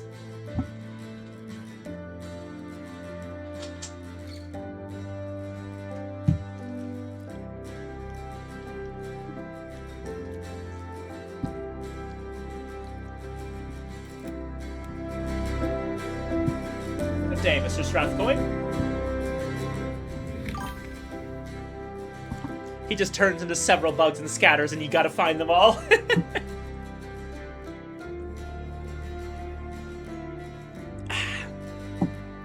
Find all my bugs. Collect my bugs. Pablo Picasso, Woman in Armchair, 1941. Oil on canvas. Antibes. Before the war came to the world, this was the sweet blue eye of the Riviera. Yachts and parties and film star villas. Picasso painted Pierrots here by the sea. It's dated and signed, 1941. That's long after he painted his Pierrots, and long after I left the world. But I heard a story on the train up from Alexandria. He was in Paris during the occupation. An enemy officer saw Guernica on the wall of his apartment. Did you do that? The officer asked. No, Picasso said. You did. The tiniest of revenges. Step closer to the painting. Whisper, Ubu. Picasso's friend, Michel Sima, rescued a wounded owl during a trip to the Chateau Grimaldi, and Picasso adopted it. His lover Francois Guillot would feed Ubu with mice that she trapped in the studio, but it never took to her. It took to Picasso eventually, to the extent that it usually stopped biting him. Ubu served as a model in Picasso's paintings as war, as peace, as wisdom, perhaps as a model for a conjectured Seventh Aviform hour, but none of this is likely to ever be relevant. It might be relevant, you never know. Fuck Picasso. Interesting take. May I ask why?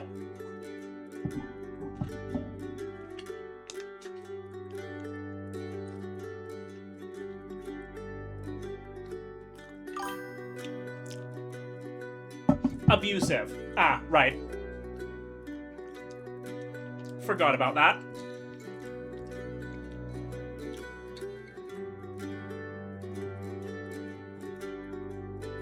Yes, this response was conditioned by your choice when you came to Antibes. We'll rarely be explicit about how your earlier choices play into a consequence, but we wanted to confirm that even tiny choices sometimes have some tiny relevance.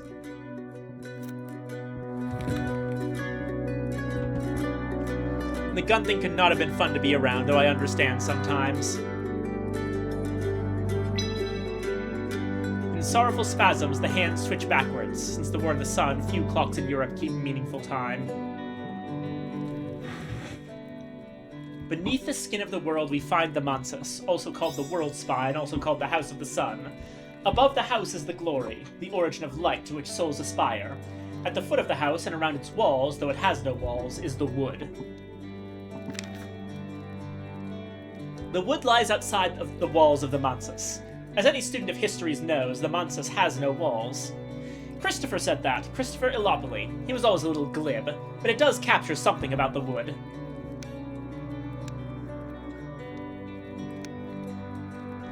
The relationship between the wood and the Mansus isn't something anyone can express directly.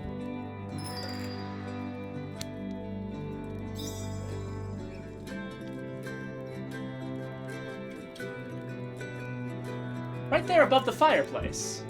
This is what the Bureau would call a clear and immediate oniric hazard. There are a dozen images here which would have landed a dreamer in jail. The Bureau's grip has loosened since the 20s, but still, it's quite something to display the painting so publicly.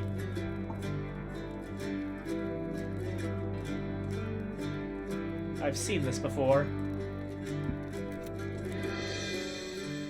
This is the work of the visionary they called the Magyar. It used to be one of the treasures of Hush House. I saw it there when I visited as a priest in the local parish, above the fireplace in the Westcott room. It's safer to hang it above a fireplace, to keep the influences from threading their way into the dreams of the locals. How did it come here? Has someone been furnishing the sanitarium aujourd'hui? Oh god, sorry, 1 second.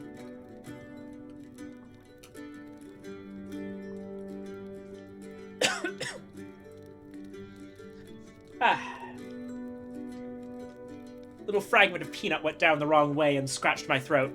My apologies. With treasures from occult auctions? Below the house, the little joys of night. Don't think about worms. Don't think about worms.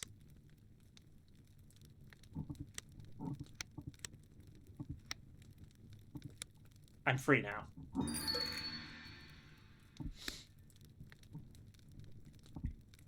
Never again.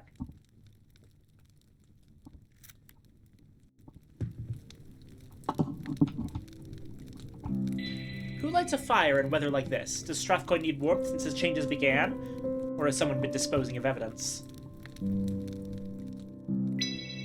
Adolf Gottlieb, sleep mask. I remember a bureau notice about Gottlieb before the war. He was beginning to use the imagery of prescribed dreams.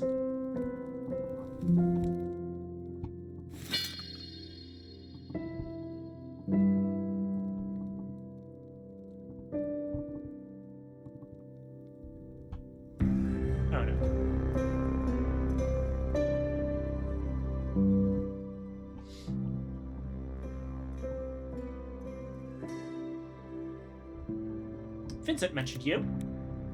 You know Vincent. For a long time, we were both with the Légion. Matisse's eyebrows rise fractionally. Vincent is all right. He said I should ask you about the Rue Pigalle. My secret is out, Hein. The little follies of youth.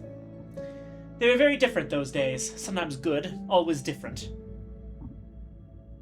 No stories seem to be forthcoming, but Matisse is briefly lost in a pleasant reverie, and the atmosphere has thawed appreciably. Goodbye.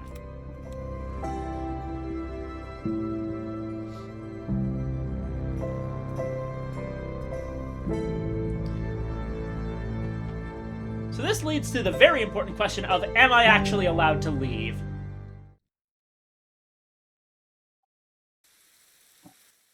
I am, yes. Okay, good.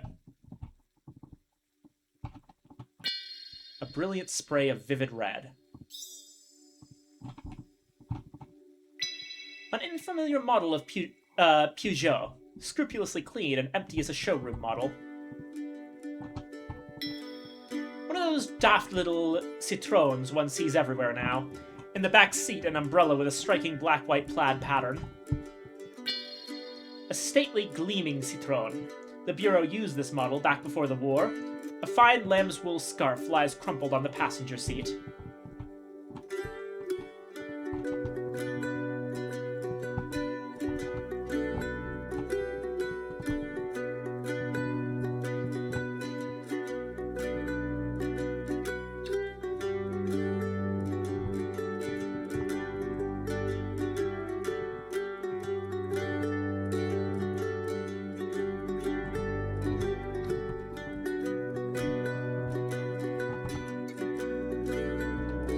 This is the beach we were at earlier. It was the worst of times, it was the worst of times. Remind myself of that.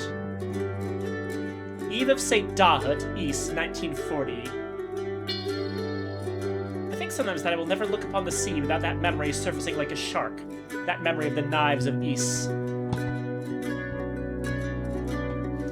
Okay. I really want to know about Ys. Please give me something.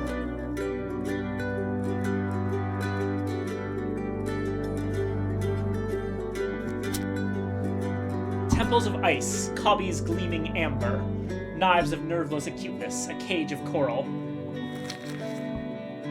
East behind the wave, where for endless agonized days they stretched me behind bars. East, the city unprecedented, whose slow bells heard above the sea might strike the hours. None could go living to East, and I was not living when I went there. Still less when they cut the worms from me, still less when they cut out my heart. The alloys of Ys are not permitted either in the Mantis or the Wake. Perhaps the hours really do fear them. I survived their torments and the reward they did not intend. Now I can survive much more. Bright red, radiantly avid, I miss it still.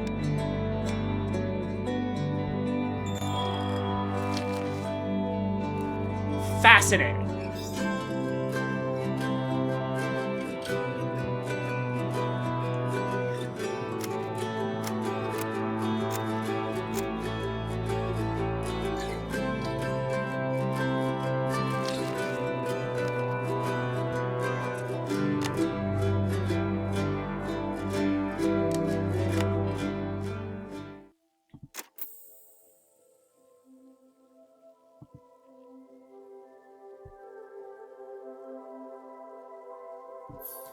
Right, travel is reserved for now, of course. This is a demo, after all.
Alrighty.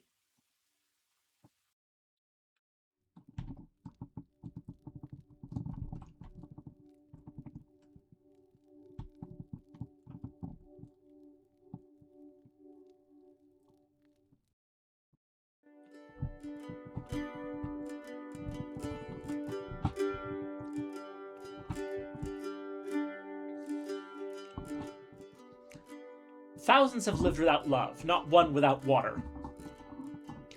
In the corner of the room, a massive bathtub, a minimalist brass mixer tap, Parisian bath salts, clean, warm, fluffy towels. I've wanted a hot bath since I got off that damn train. No, since Milan. A cheering rush of hot water. I remembered to put the plug in just in time. Vapor softens the air, fogs the window glass, beads greedily on the tiling. At last it's ready. Vapors coil from the clear water like angel snake ghosts. Ah!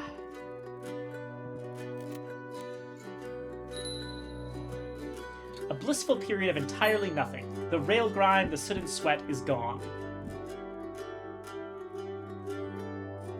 At last, it's time to get out.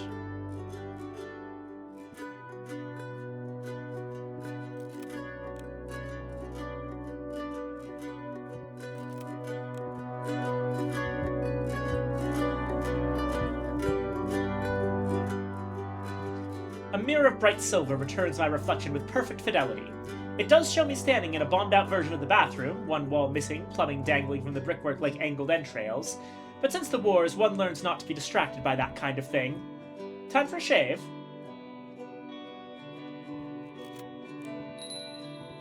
A few minutes with the blade, cream and hot water before I feel both cleaner and sharper.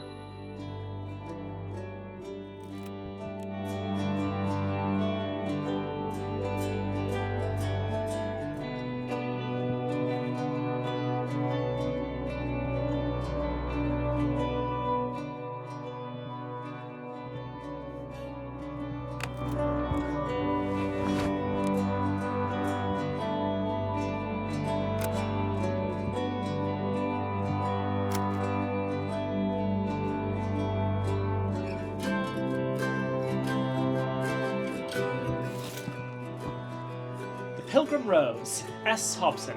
Juvenile as a fancy way of saying everyone gets better. Then I feared, less subtle than I remembered. A many-storied hospital populated by masked eccentrics. Any adept would recognize it as the Mansus. The old woman who masquerades as the Pilgrim's mother, her attributes strongly suggest the vagabond. Who cannot be exhausted, who cannot be stayed, who tells her story to the willing and the unwilling. The 1 hour who was excluded from the Mansus, though before the war many adepts expected to follow her there as one of 7 pilgrims and rise above. One of the Aviform hours. She took the shape of a laughing thrush. Uncounted now, perhaps.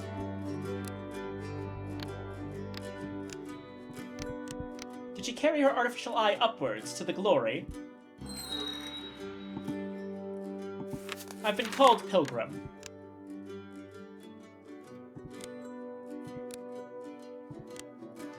When I was last in the world, half the occult demimonde believed the vagabond would soon rise in pilgrimage to the glory, but I knew well enough not to get involved.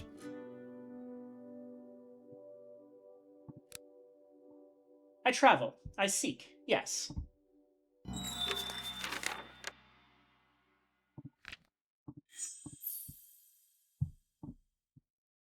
I wanted pyrotechnics for the ending. The stage manager overruled me, probably for the best.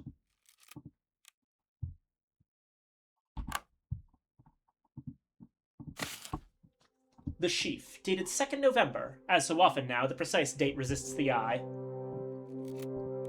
Headline: A noose around Berlin. The ministries shackle the free necks of West Berlin with a merciless blockade. Starving citizens implore heaven for help. The Allies answer. The mighty air forces of the incorporates of the state rain down bounteous plenty on the suffering citizenry. Even the English, and even the effete secessionaries of the Republic, have belatedly joined the effort, although they rely on the state and the incorporates to provide the cargo, so feeble are their own economies. Read about numerous overwhelming victories in Indochina. Thankfully, the state bears the burden of the war and the former colonial possessions of poor lost France. Ergo, the victories continue. The victories are notable for being A, numerous, and B, overwhelming. A number of sheep and a smaller number of goats have returned triumphantly from the summer pastures and won local livestock competitions. The winning animals have been skillfully photographed from angles chosen to emphasize their noble ovine or caprine profiles. The writer notes that no Republican sheep or goats have won anything, although he doesn't specify whether this is because Republican animals are effete or just ineligible.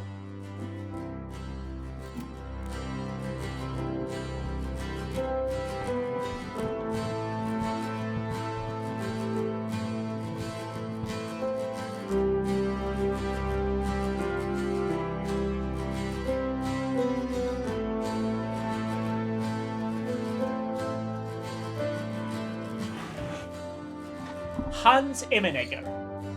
Valdinaires, Inner Forest, 1933, oil on canvas. The Secret Heart of the Wood, or the Wood, did Immenegger approach the Mansus in his dreams? It has that quality. I wonder what he found there. The Secret Heart of... oh, sorry, that's repeated.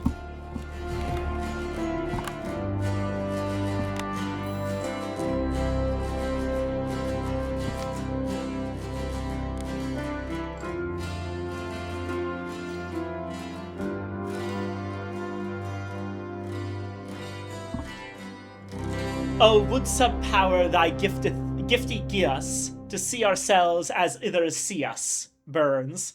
Done. You're welcome. Review the opinions of your associates, characters of some importance in your life, at any time on this journal page. Interesting. So...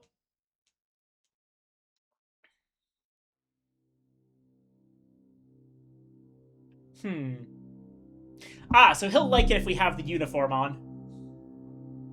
I'll be honest, I haven't been wearing the uniform because it seems extremely gauche to me to wear a military uniform in the wake of a war like that.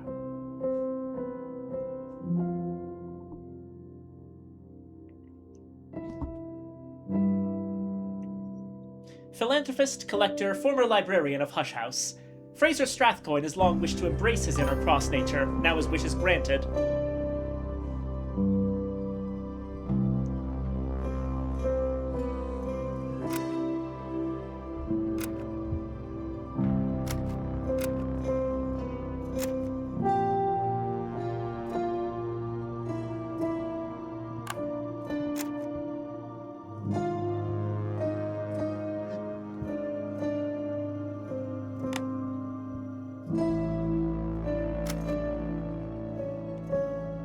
Oh, and we can use these experiences to... I see, okay.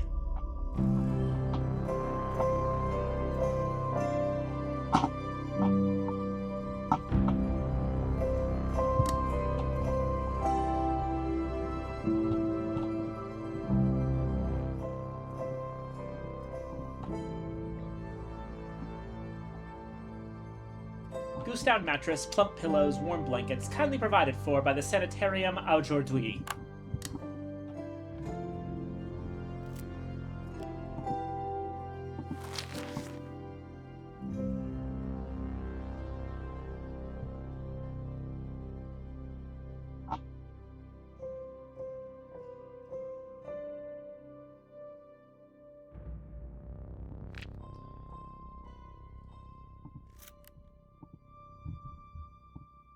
Alrighty. I think we can still probably get a few things done before we go fully to bed.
What are our troubles? We've got 2 dread, 2 fascination, so those will cancel each other out. I don't need to worry about these.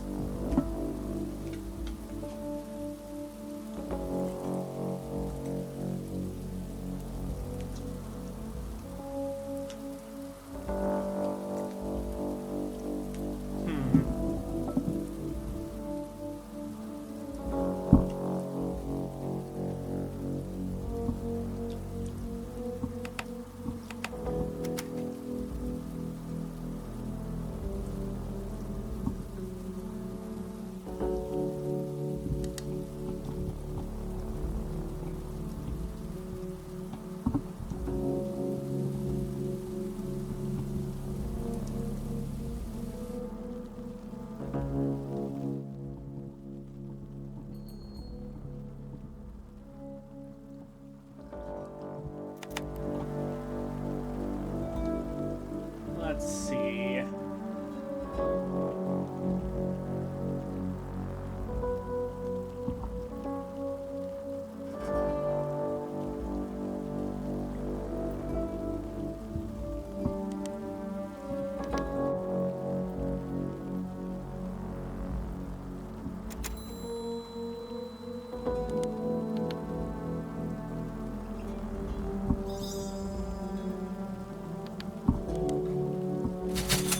Buy a couple more razor blades.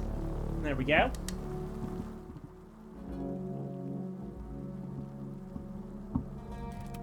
Monsieur Janvier, the streets of Antibes are wounded. There are cold abysses of silver darkness. Yes, I often pass them on my constitutional walk. Janvier, I say to myself. These are bad times. I had never expected to outlive any city that I called home. Then I reflect on the last round of bad times, and the time before that, and the time before, and so I shrug. I complete my constitutional. I am not a repairer of abysses, but only of garments. I admire your aplomb. I thank you for the admiration, Monsieur Hussier. Excuse me.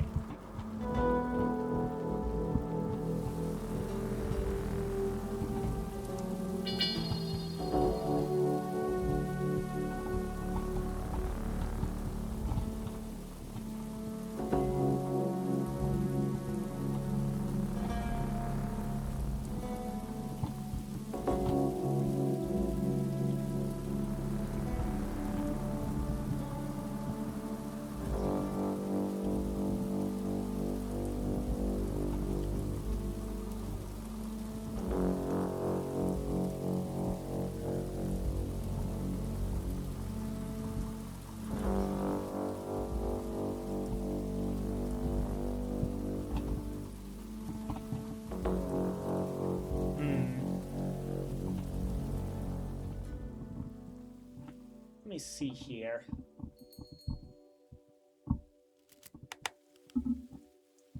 Crafting.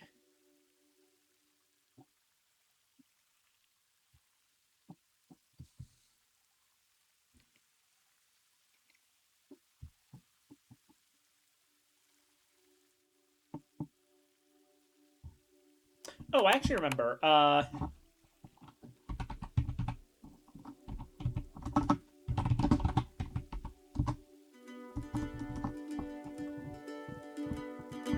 I could have sworn I saw one for those.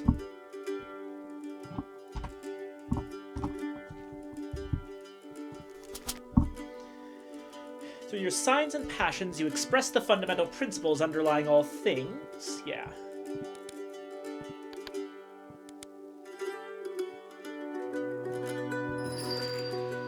Follows a way forward. If I run out of pips, I'll find something else.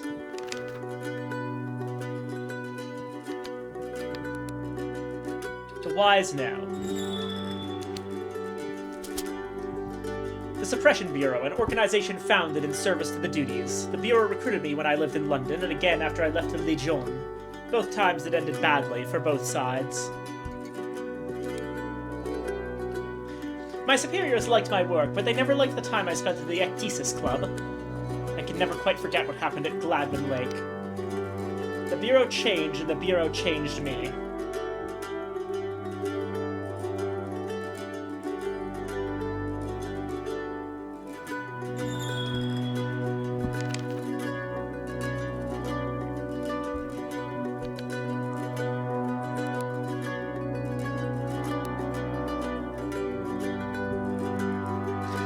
knows what I'll do. Even I generally don't.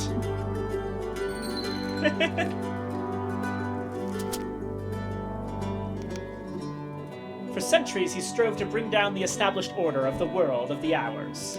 He was close to Nina Lagasse. She was even rumored to have tutored him, though they were never allies. Cosley valued freedom above anything, even life. Toward the end, he was said to have changed his views, something less nihilistic, though no less abstruse.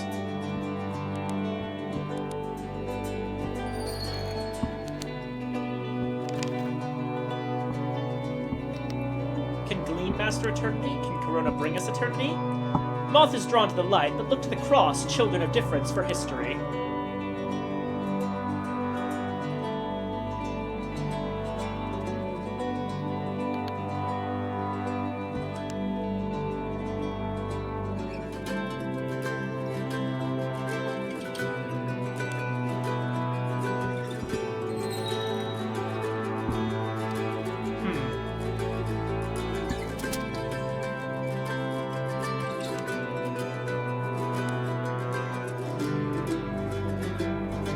I saw what happened to people who passed that door. Not all of them, but enough of them. So I never really made the attempt.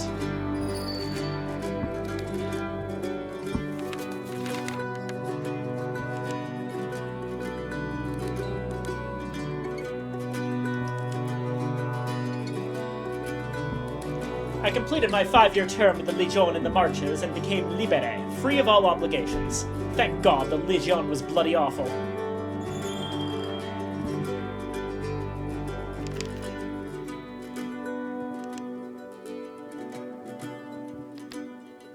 Some authorities identify the Marches with the bounds between the Wake and the Mansus. Basically, they're right, they're wrong, basically, they certainly do.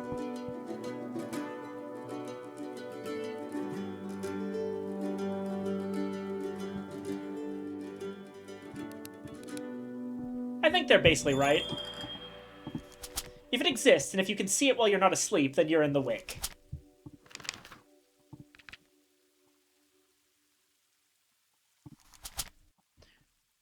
When I think of the Mansus, I think first of...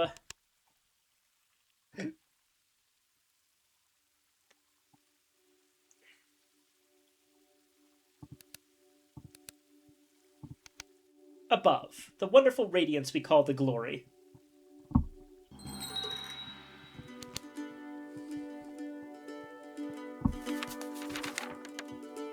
Traditionally, there were 5 great histories, all true, and 1,000 demi-real branches. How are they reconciled?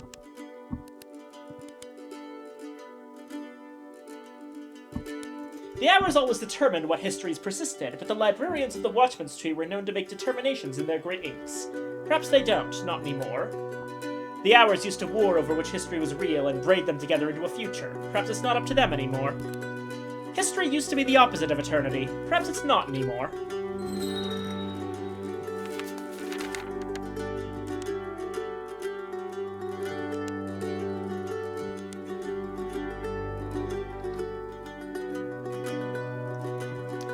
I found something romantic in the notion of edgelong, each a dyad of 2 dearest enemies, each contending eternally down the ages of the world, but I never loved or hated anyone near half enough.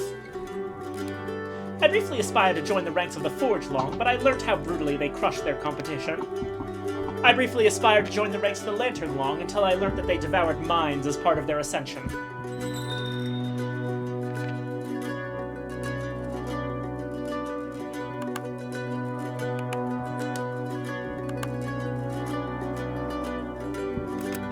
Getting close.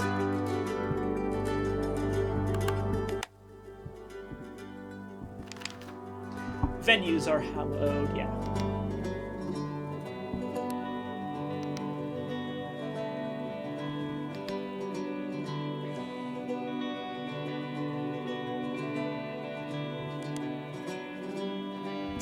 I'm torn on this one, because I do want to add curiosity. I do feel like he actually favors the arts unconsidered, but I'm going to pick light.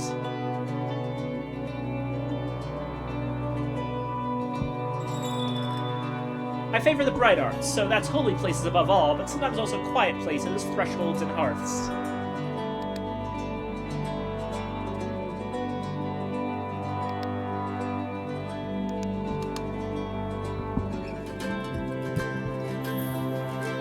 Now we just need, like, one more lantern.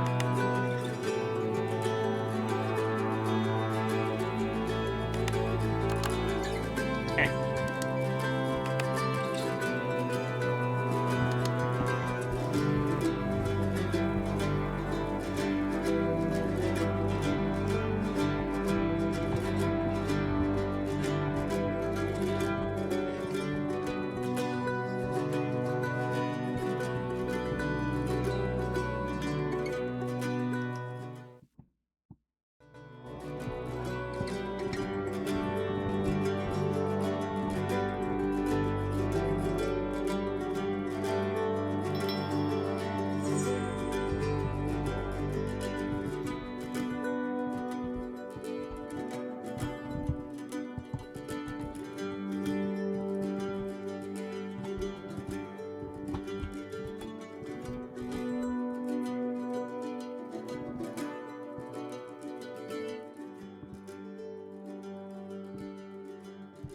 Gleaming Cream and Chrome. General Electric, one of the very brightest in corporates.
Oh, wait.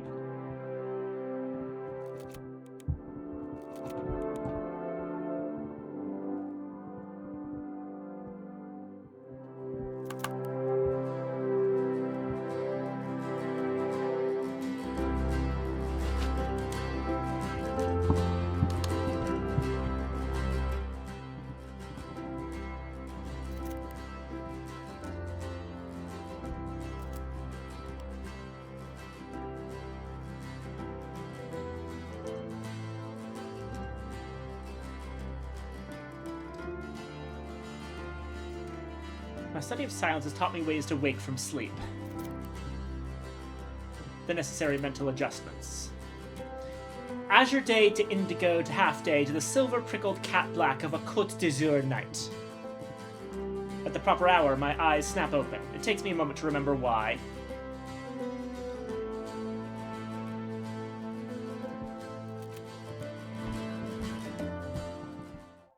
Oh, I didn't realize that that wouldn't actually give me the benefits of sleeping. Oh well. Kind of wish they had told me that before I irrevocably chose the option.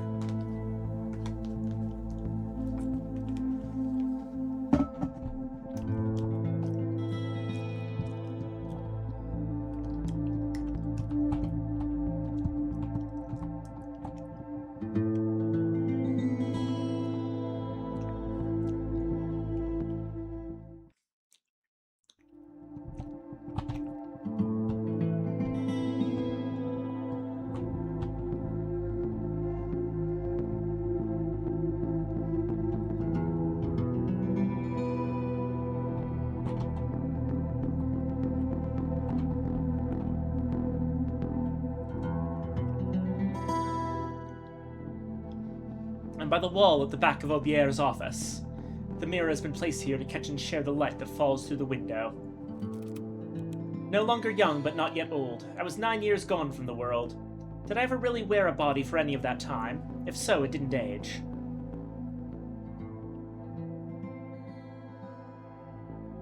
I'm still a handsome fellow. Debonair, even.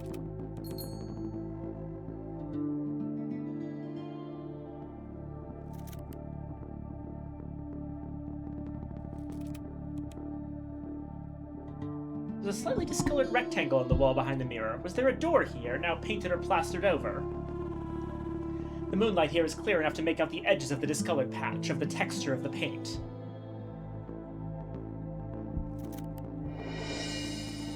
In my time on the stage, I saw a great many secret doors, hidden compartments. I suspect there may still be a door here. Aha! The door swings inwards, not only a little before it jams against something in the crowded room beyond, but the opening is wide enough for me to step through.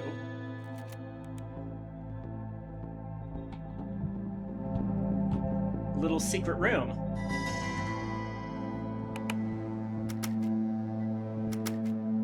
Ah, damn it. I got the last bit of lantern I needed, but appetite replaced curiosity. Gonna need to do something curious again. I could potentially add sorrow.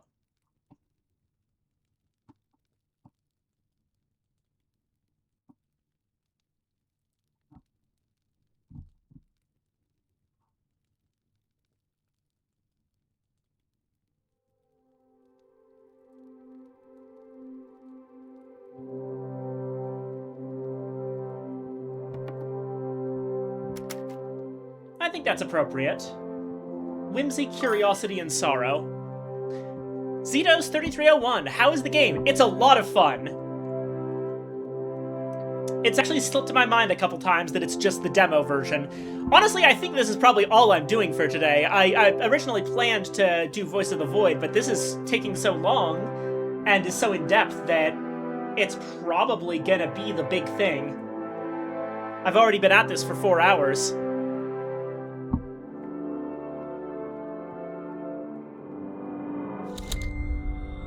When I look up at the blood on the sun, the pallor of the sky, when I think about what has been lost. That Faulkner quote I'm very familiar with because it's come up a lot in another series I like, the Cube Escape series, or Rusty Lake series. It looks cool. I'm gonna have to lurk so I can stream this myself soon. You're going to have a lot of fun with it, Copper. Also, hi, Copper. What can you do in it for now? So it only is the first area of the game, but being a CRPG, the first area has a lot of stuff going on. I'm kind of wandering around trying to solve the equivalent to the main quest, and doing the first steps of actually developing my character.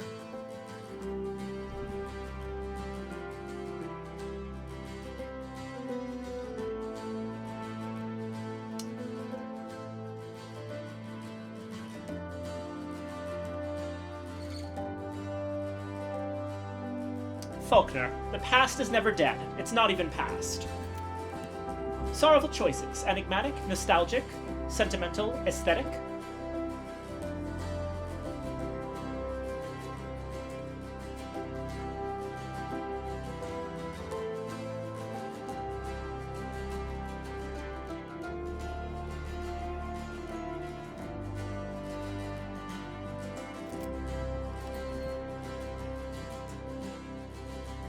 You've acknowledged your sorrow, although people change, especially Spencer Hobson.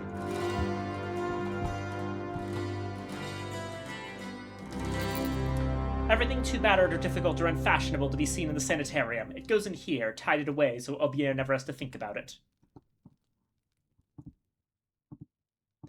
In the corner of the room rears, somehow half-heartedly, a giant brown bear. Glass eyes gleam, yellowed fangs. It must be decades dead. Perhaps the bear came with the house originally. Presumably Aubier stuck it in here because he felt it didn't strike the right tone for the high-minded institution. And what the aspects do for you. You have a limitation on how you develop them, or you can have everything eventually. Bear. Oh, I can't access anything for now. I'll explain in a moment. In the corner of the room rear... Oh, there it is. Okay, so the way it works, effectively, there are a number of things you have here. You can't get aspects directly. Instead, your aspect pool, which is a pool of points that are based on the original Cultist Simulator aspects, are determined by your passions, which you can have 3 of, and you can evolve them as you go along the story.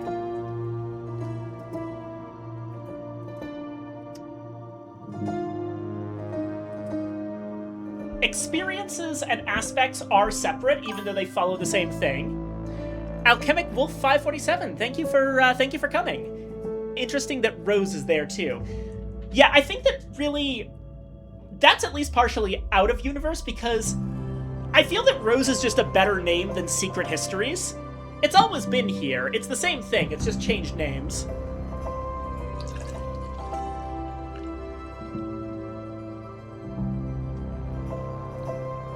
It fits the one-word theming of the rest of the aspects.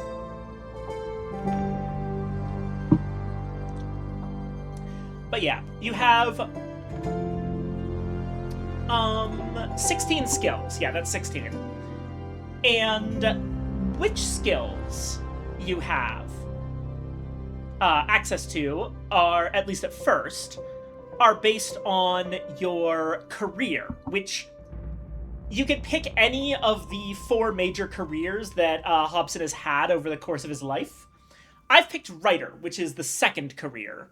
It goes exorcist, writer,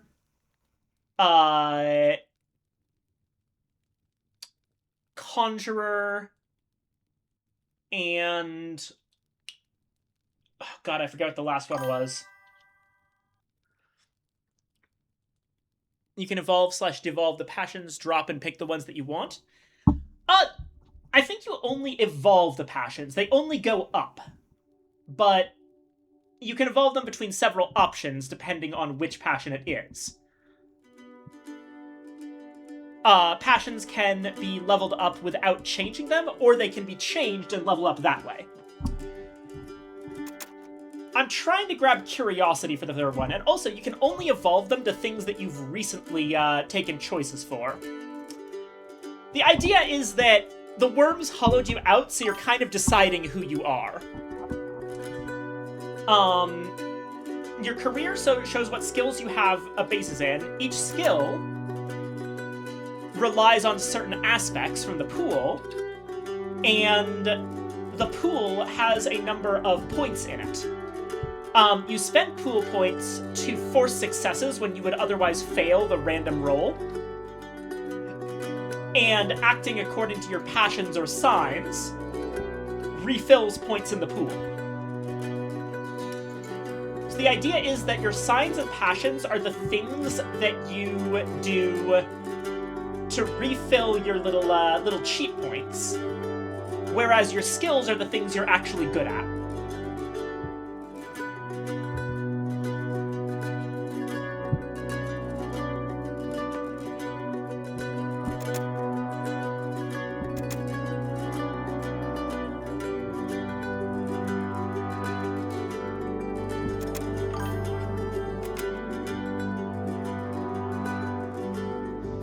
I see the 1948 date. There was a Second World War in this universe? There was the War in the Sun. Stuff's real bad, I'm gonna say. The facade of mystery over the occult has completely fallen. There are now literal cracks in the world, and most of the hours are either dead or missing. World War II was bad.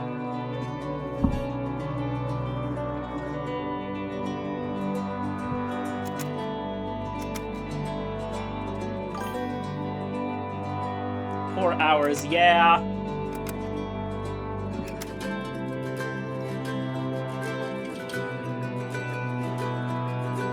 I think I'm going to unlock Horomakistry.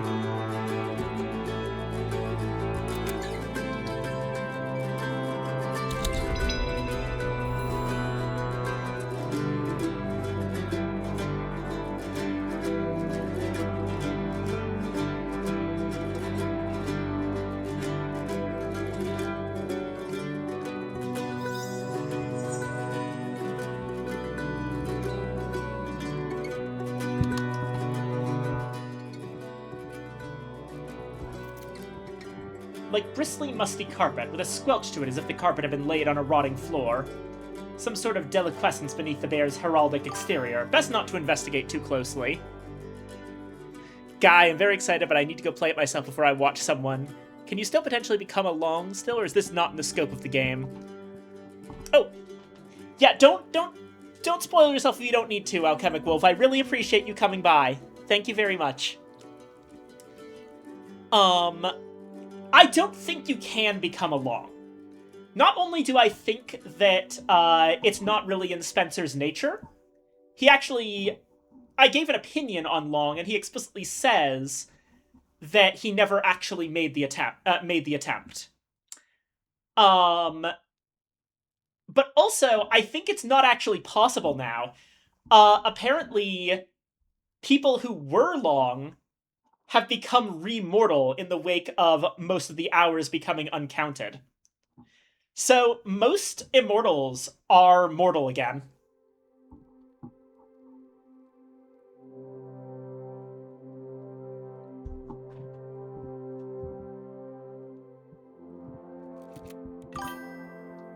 Oh no. Yeah. A plaque reads, Jeremy Hantgaron, 1895. 50 years ago. How did it die? How did it come here? Oh, active with passion curiosity. Hopefully that helps. Please, please, please let me... Yes! Yes! Curiosity. If I never know, just how much will I care? Ooh. If there's one thing every adept has in common with every scholar, curious choices are not necessarily wise.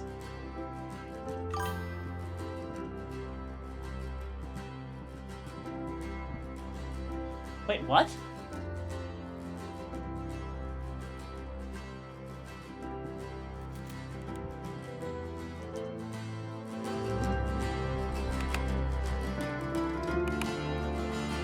Wait, why'd that not work?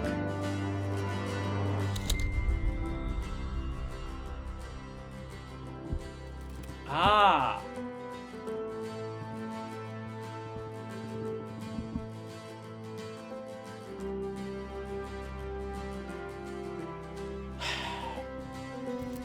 I bet you that it's because I involved the sorrow first. Ah, damn it. I worked very hard to get 20 lantern experiences.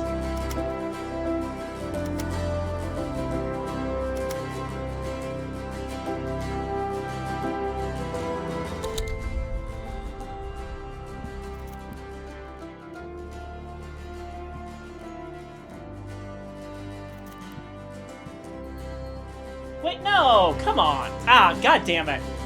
Okay, this game does, I think, need a little bit better conveyance sometimes as to what certain options will do to you.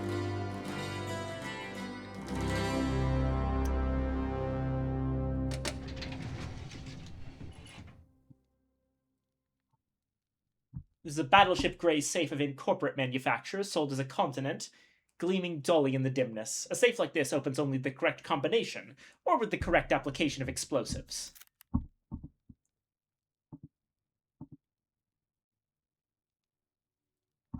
My heart and the night agree. The safe will open when I turn the handle. I turn the handle. With an oiled click, the safe swings open, yawning a steel yawn. Yeah, that ooh, ah don't convey much. There's someone else here. Pull back and look around.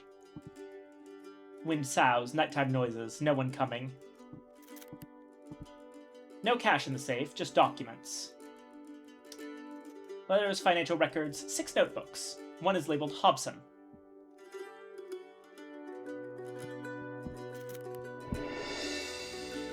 The sanitarium receives substantial funding from the European Recovery Program, the Aixen Mission, and from a semi-charitable incorporate entity called the Menninger Foundation. Very substantial funding. But there's something else. On almost every document, there's an enigmatic line item. On Tyrek coordination. The Office of On-Tyrant Coordination, the OOC. Who exactly is funding Aubière? Is the money really coming from Meninge?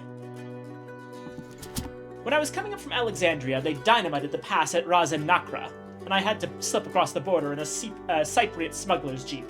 The Cypriot got drunk enough to tell me he was running guns for an outfit called the Office of On-Tyrant Coordination, a covert limb of the incorporate government with a mandate to shape history. That was the first time I heard the name, but not the last.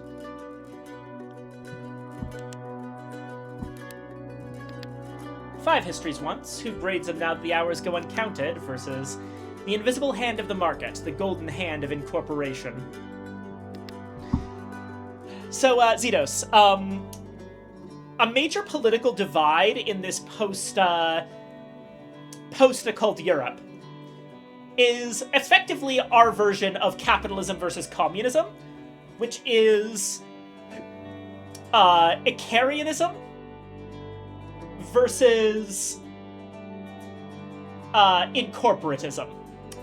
Corporatism is the one America has embraced. It's occult capitalism, and Icarianism is occult communism.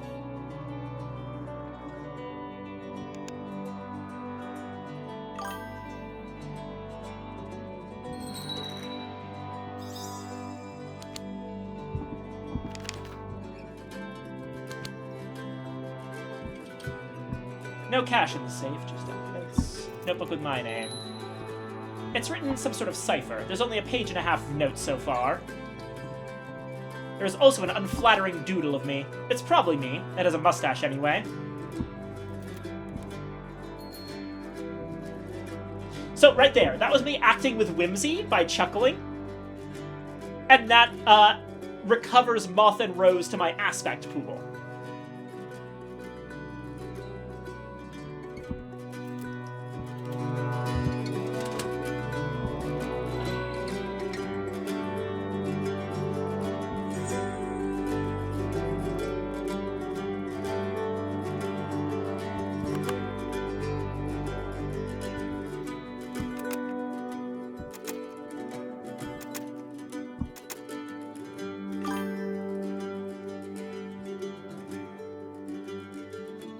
Do you need to choose between those parties, or can you just be neutral?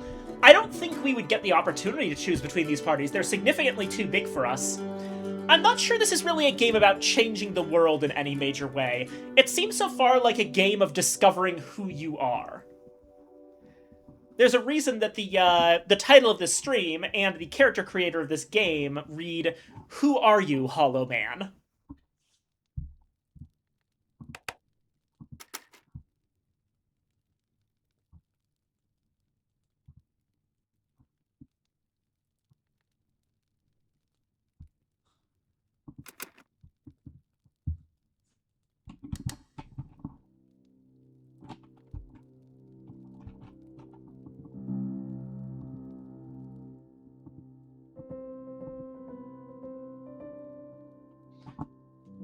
I'm by the wall at the back of Aubière's office. A wave of panic washes over me. What if the door is somehow stuck? What if I can't get out? It won't be stuck. I can get out. I can always get out. But once I couldn't, whispers the night.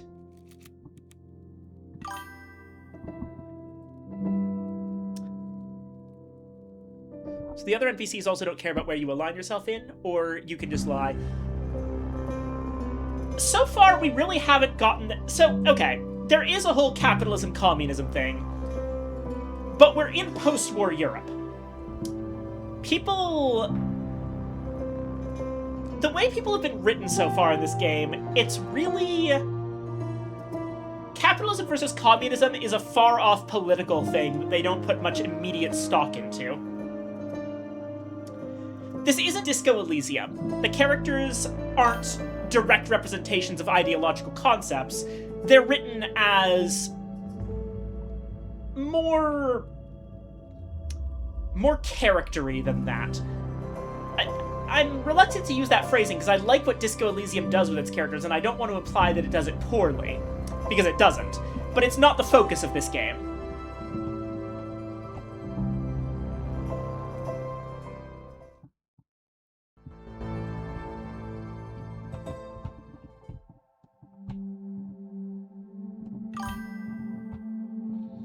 Just people caring about their own issues. Pretty much, yeah.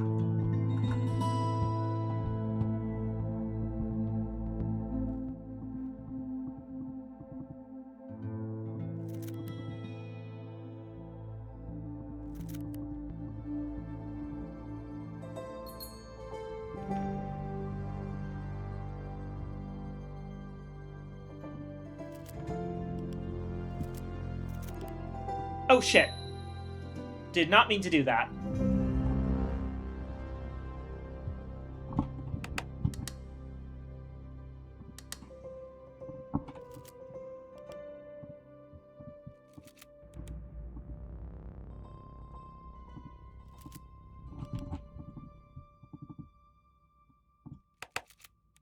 Let's try on this outfit. I don't like wearing military clothes around. It seems, as I said before, gauche to me. But I know that Strathcoin seems to like it. I'd like to talk to him.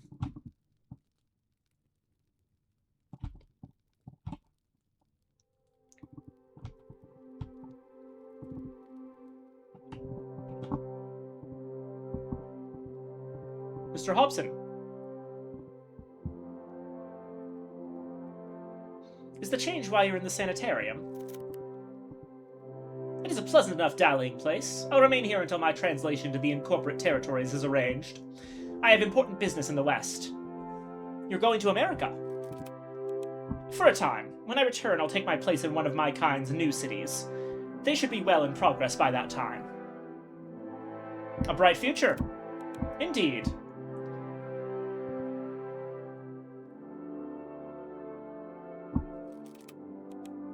Lagasse, you say? Lagasse. What is she to you, Hobson? We've never met, but she has information I need. That woman is a white carrion crow, Hobson. A baleful nidus of betrayals. If you know what's good for you, you'll stay well away. That is all I have to say on the matter.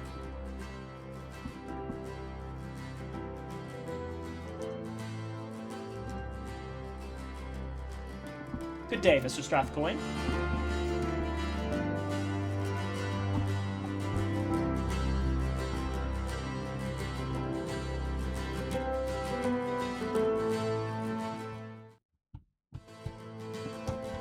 Yeah, you know what? I'm taking this this outfit off. It looks really weird on me.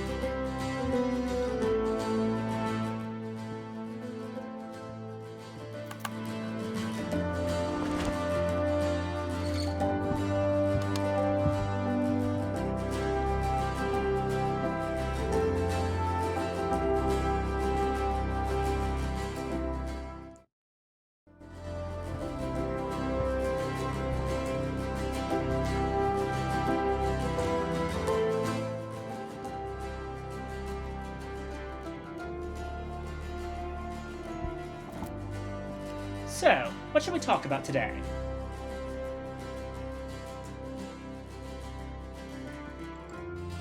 Something I've seen. Go on. There's a painting of the Mansus on open display in your library. The Mansus, a particularly fascinating symbology superstition, and psychologically potent. Extremely potent. You are right to identify a certain risk to the fragile psyche, even when we have, of course, discarded the esoteric myths around the symbol. But fire also is perilous, no? And we keep fire in our library, safely behind a grate. Didn't the painting come from Hush House?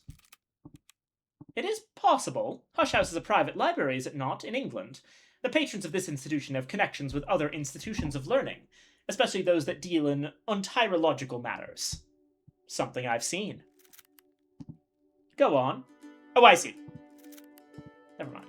Is there anything else? An acquaintance. The cat in the living room. It came with Mademoiselle Lagasse, but when she left, it stayed.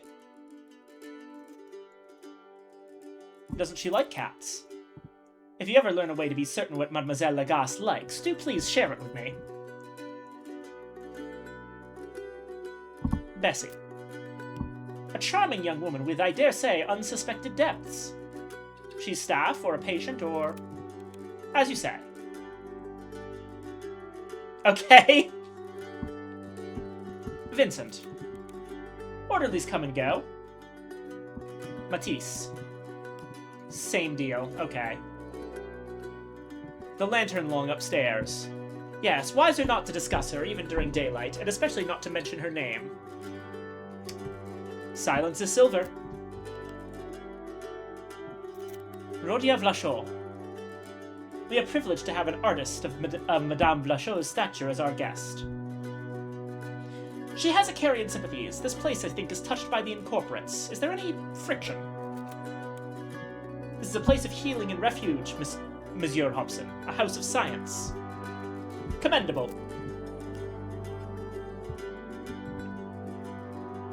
Fraser Strathcoyne. A man of culture. We play chess sometimes. I hope you might join our games. Will he recover? A difficult term to define where the cross-nature manifests. Perhaps better to say that he will advance.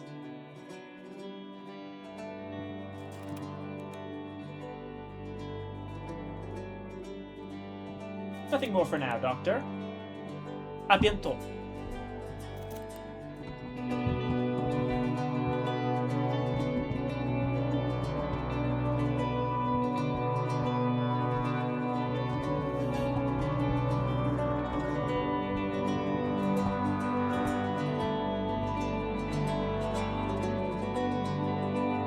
Let's see, were there any differences? Hi, Spence! What's the scene?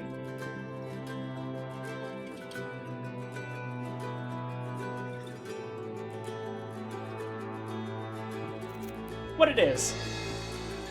What it is? Bessie nods, smiling, humming.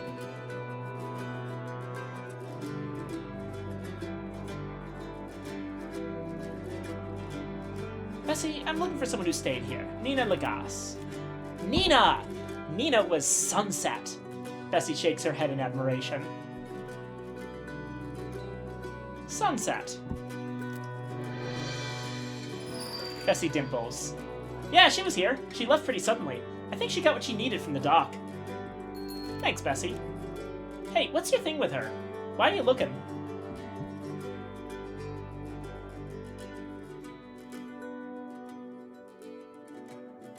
Let's say I'm following my heart.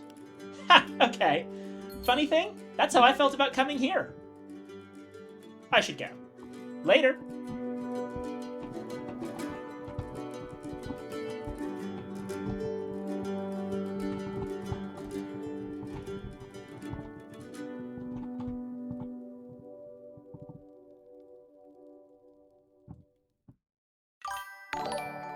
Wah! Steve, hi! Thank you for the raid! Hello, raiders. My name is Anna, or Viken. I'm here playing Traveling at Night. Welcome in, everyone. Hey, tell me something you like about Steve. Ah, I'm being watered. Snake.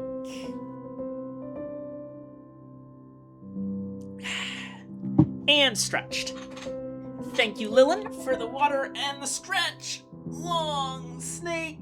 Ah.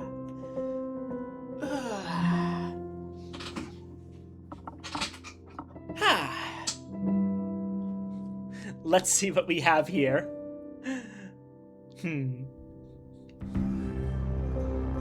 I like Steve's face and his voice and his butt.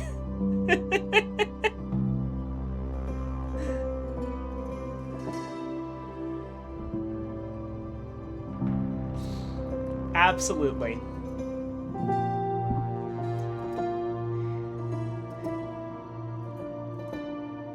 I like how... Not sure how to say this, but... I like how when you talk to Steve, it's almost a barrage of positivity. You simply can't be sad or unhappy while Steve is around.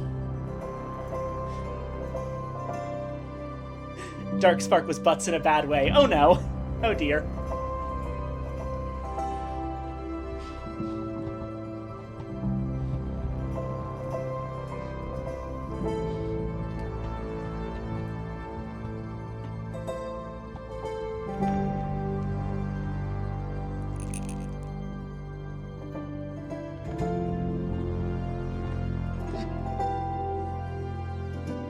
Also, game is a little loud, FYI. Oh dear. Let me see. Let me turn that down to 30%.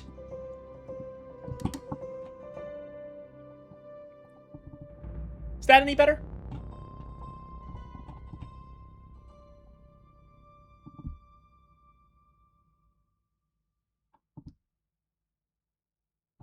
See if there's anything else we have to say with Rodia. Come in, my pilgrim. Let's hear all your news. I've already done all of these, all this dialogue, unfortunately.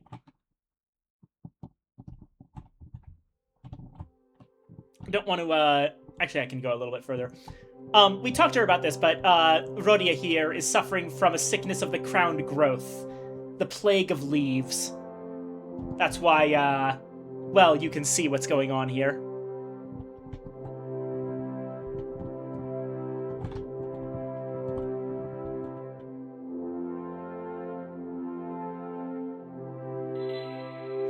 Louis Bellon, sunset red roofs above great bowed vines. Plague of leaves, pleaves.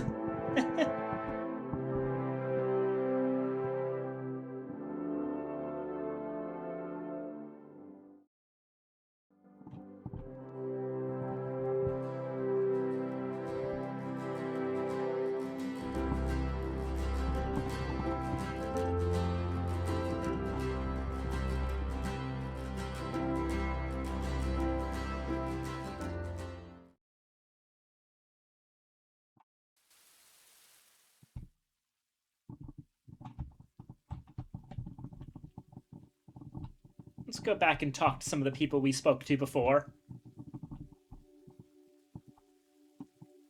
I wonder if going through days changes anyone's position.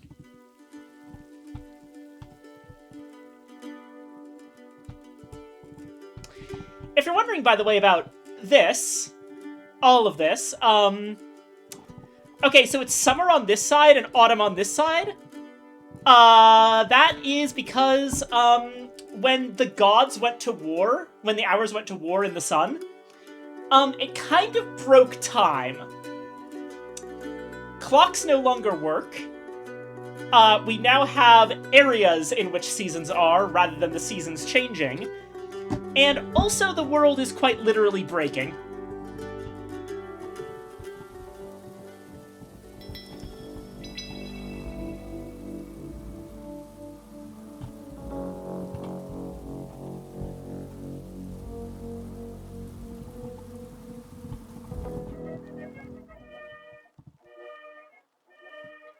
Nothing is private to the man on the threshold.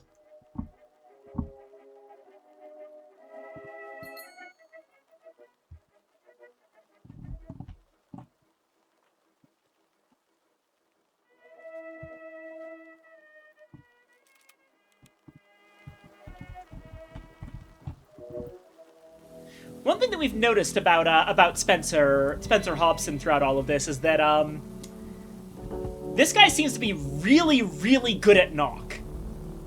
Like, to the point that it is effortless to him to just open things.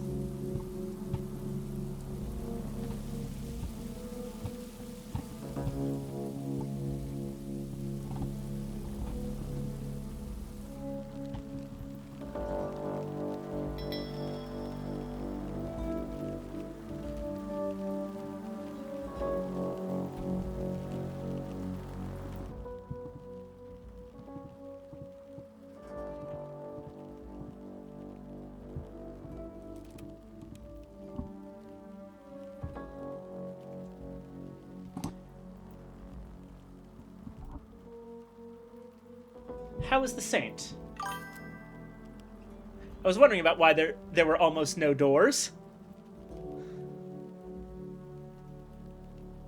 Pearl. In absolute, in essence, pearl. I noticed some gaps in Antibes. Do you know what they are? The holes in the world? Yes, the center cannot hold, is how the Irishman put it. Things come apart, you know. Things fold together. Jome gestures. And so I pray before the Saint. Goodbye, Father Jome. I'd say is even more Nock-like after the hollowing. He's open to all possibilities now. Yeah, that makes sense.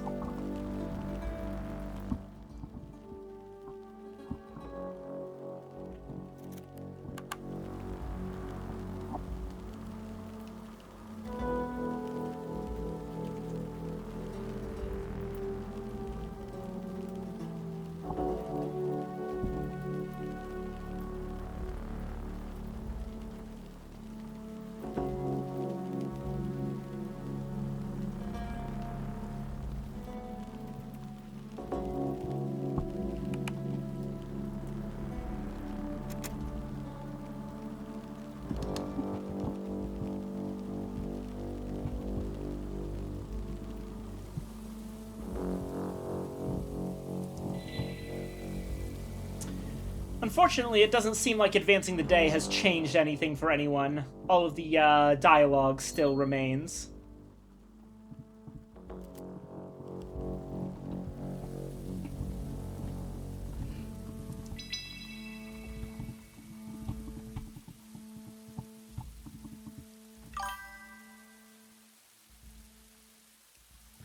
Let's see what we have here. Well, what do we have here, Steve? I went to get some food.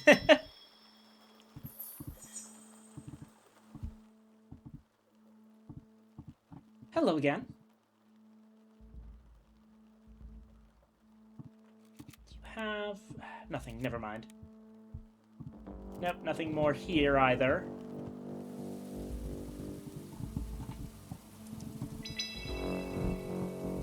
Alright. It seems like I've basically done everything I can in Antibes, and now the game is just kind of waiting for me to actually get to the point of finding out Nina's location. Part of the trouble is that I'm racking up traces.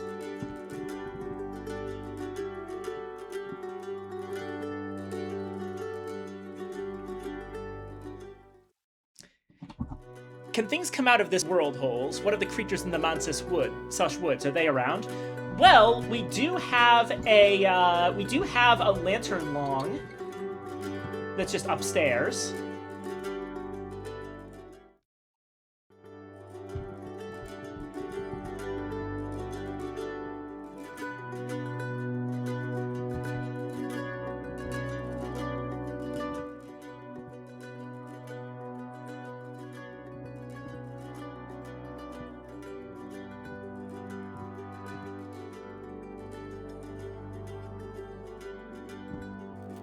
About the dreams of Dr. Aubier.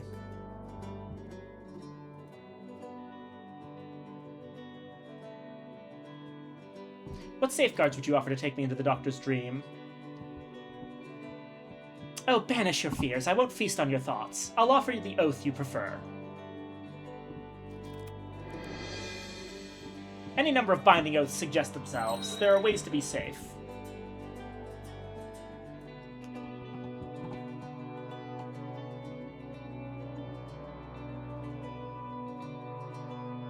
Alright, I'm ready to discuss an arrangement to enter the Doctor's dreams.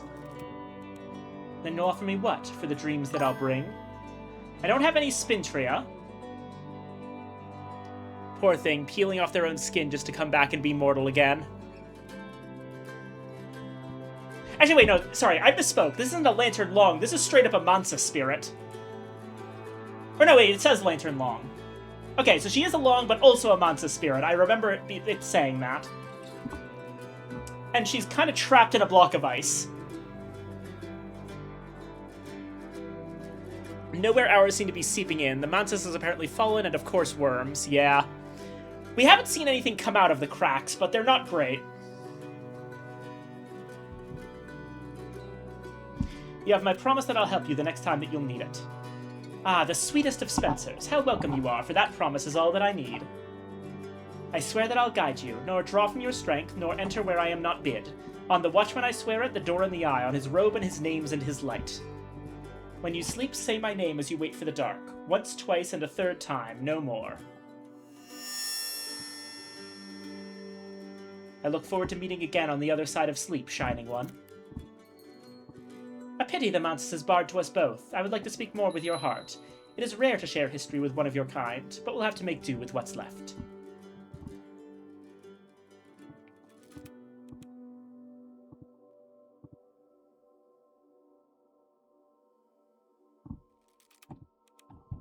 There we go.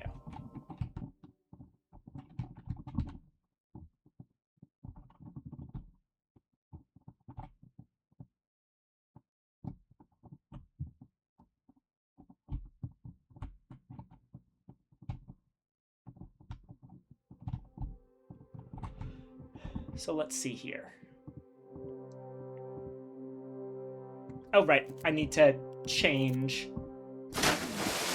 Ah! Hi, Blippi! Snake. I'm being watered and stretched once again. Get love, nerd. Thank you. Long snake. You know what, actually? I need to use the restroom, and I have for a moment. I'll go do that right now.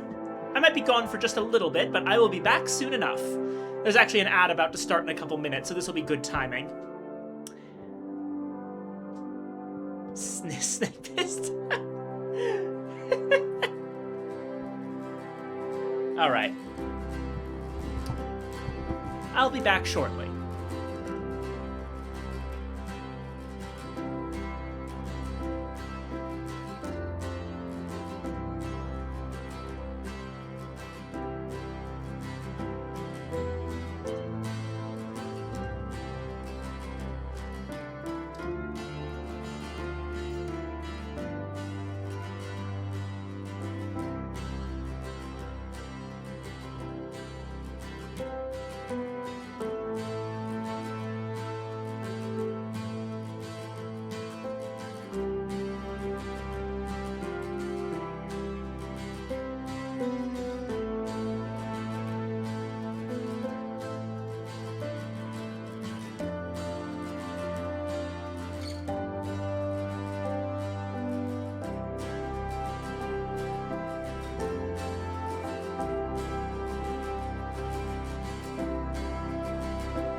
I'm back.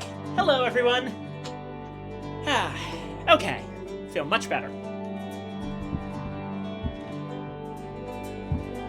Where were we? Let's see.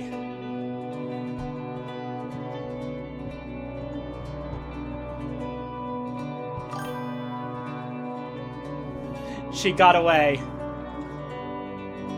Who got away? Me?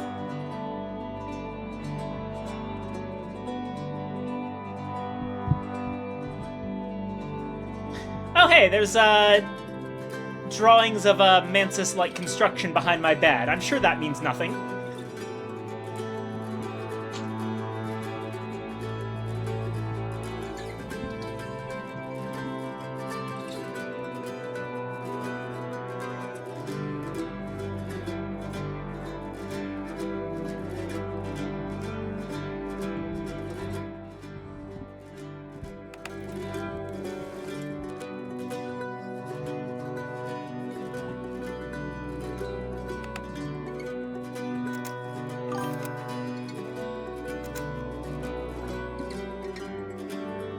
Got away from me when I should have been smooching you. Looks like the Chamber of Ways above your bed, yeah.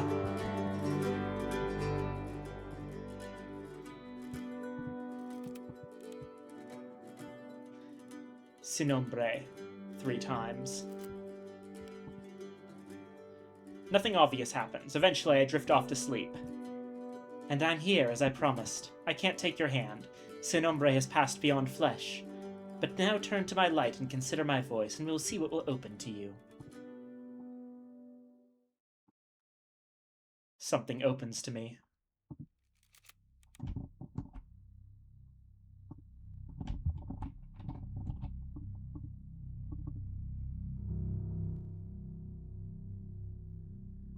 Lieutenant Colonel A.C. Welland.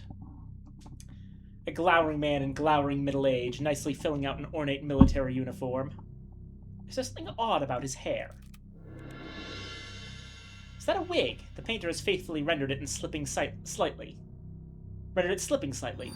He's bald underneath. Forged long or hairless, of course.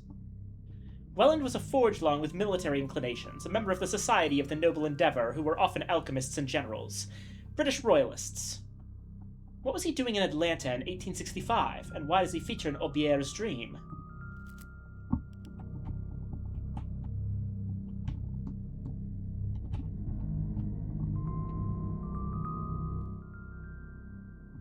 If it were possible to do away with dreaming altogether, if only it were possible. A panel of varnished wood, daubed with the symbol of an open eye. It resembles the door of the sanitarium library, but it isn't actually a door, or I would be able to open it.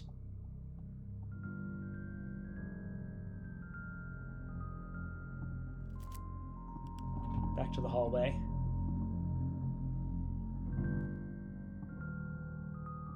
I will strive, Monsieur Hobson. I will achieve, I will rise. So the open and closed eyes actually represent fusine. My duty is to heal my patients, but my methods are my own. Yeah, having forged powers are cool and all, but it's not worth being bald.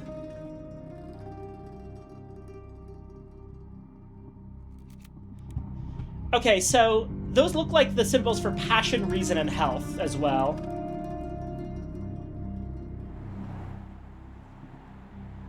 The white door, the lowest door of the Mansis that even untrained dreamers could sometimes pass, and the dead.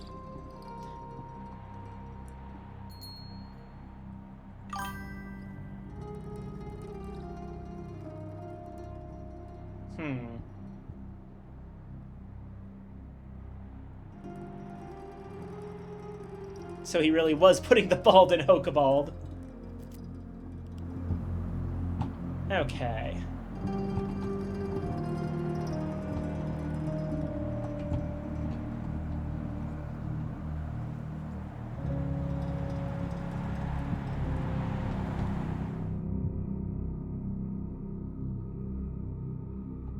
So the problem with this situation is that we are absolutely horrendous at nyctodromy.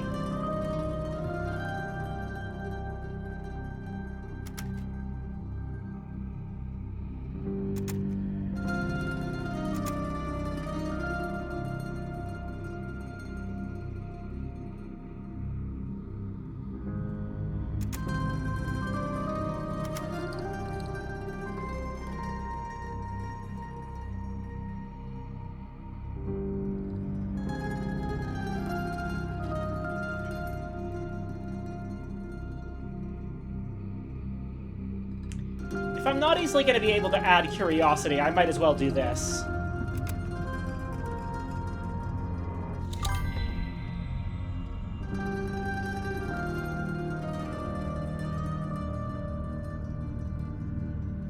There's options with a low chance of success. If you do fail, there are consequences. You just lose the option and gain nothing, or you do fail forward in some way.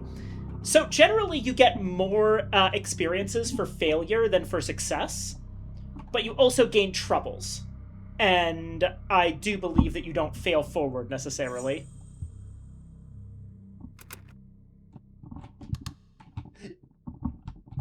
Alright, let's try these again.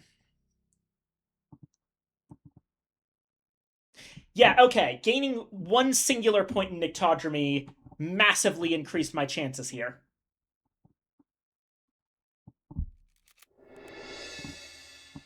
Passion, intuition, the hidden rivers which flow beneath the soul. Aubier conceals his passions, but cannot suppress them. This panel fairly vibrates with the strength of his ambition.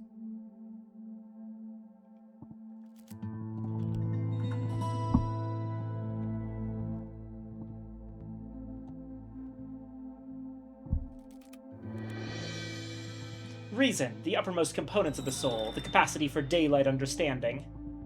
The wooden panel is cold and smooth. Aubier is a man of powerfully focused reason.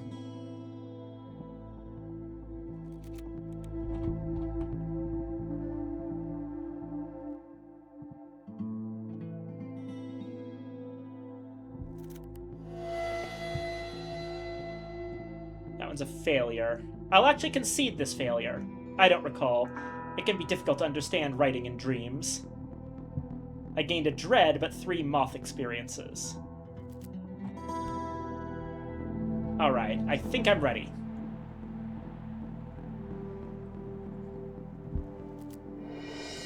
Something about the chill tugs at a memory. Before I left the world, sometimes I would dream of the White Door and the dead who gave up their voices to pass. After I left the world, in the days I drifted dark, other visitors mistook me for one of them. After a time, the visitors came no more, and I drifted higher.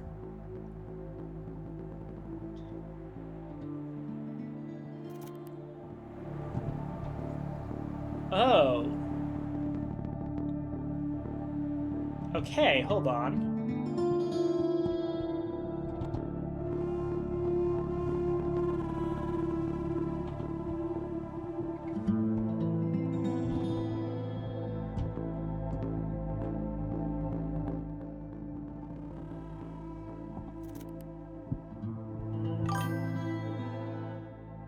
That was not how I imagined the White Door. Well, the thing is, because the Mansus is effectively fallen, I imagine that this isn't the true White Door. It's something more localized. Or it's not the White Door as we remember it.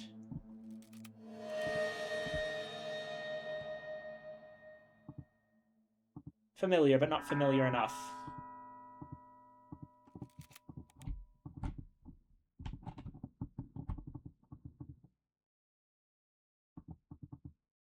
Oh!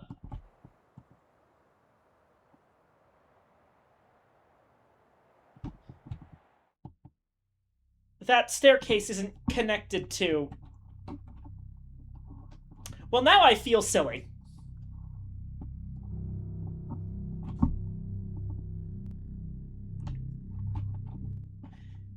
Worm of Worms, My Portrait. Julian Cosley, 1924. Oil panel. The unmistakably sensual, intelligent, uncompromising features of the immortal magus Julian Cosley. Speech is a wound, silence is silver. There is no silver door, nor can there be, even in the moon's house. Cosley believed that it was language that debased the cross into mere humanity. As far as I could make out, Cosley never much cared if anyone else agreed with him. The Bureau believed that he was killed by a rising competitor, but a winter-long like Cosley could not die before the date agreed with his patron, any more than he could live beyond that date. Still, he was much diminished. A pity. Cosley had an extraordinary mind.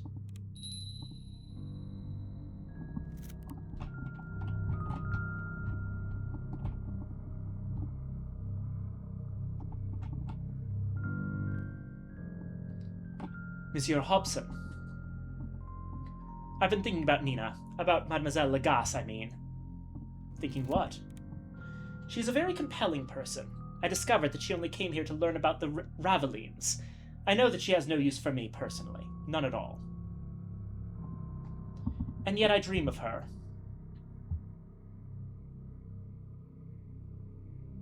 Dreams of a personal nature, you mean? Oh, yes. This is a dream, is it not? How are you here?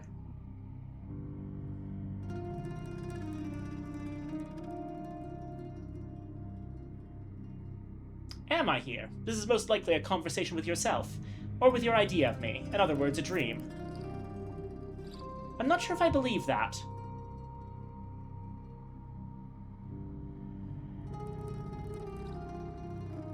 Believe. It's true or it isn't true, and in dreams nothing is untrue. An elegant argument, monsieur.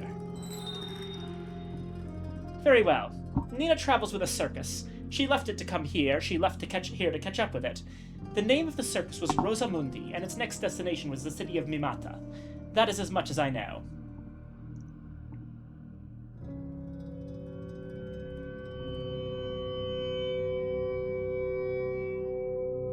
Good.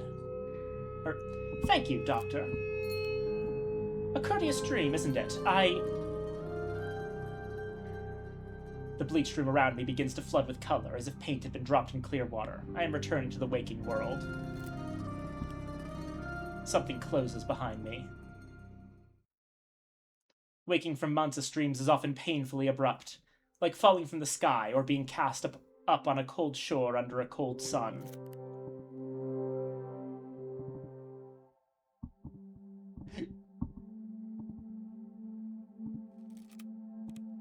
It's midnight. The door today.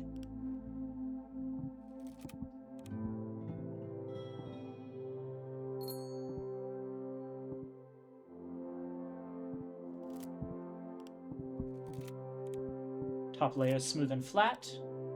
Corners neatly mitered. Pillows straight. There.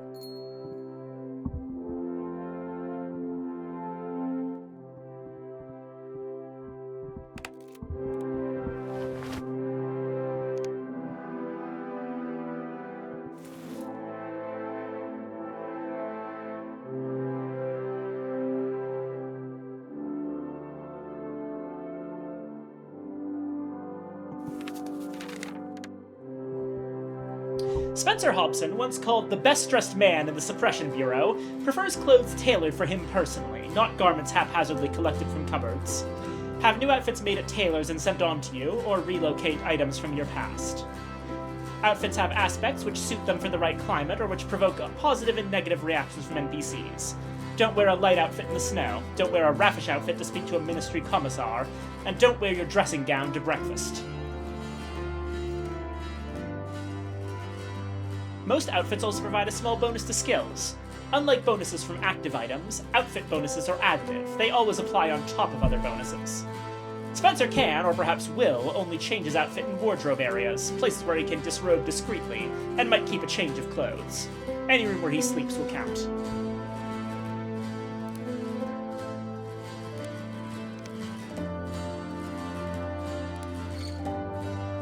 I change my clothes less frequently than I change my mind, change my skin more frequently than I change my mind.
Sit down. So, what shall we talk about today?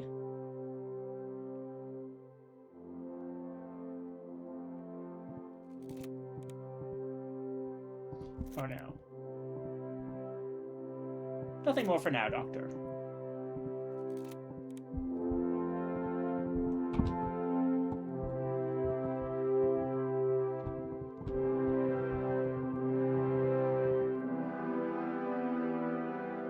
Let's talk to the cat.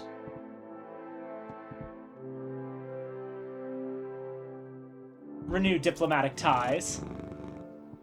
The Hobson cat détente is affirmed by both sides and may continue.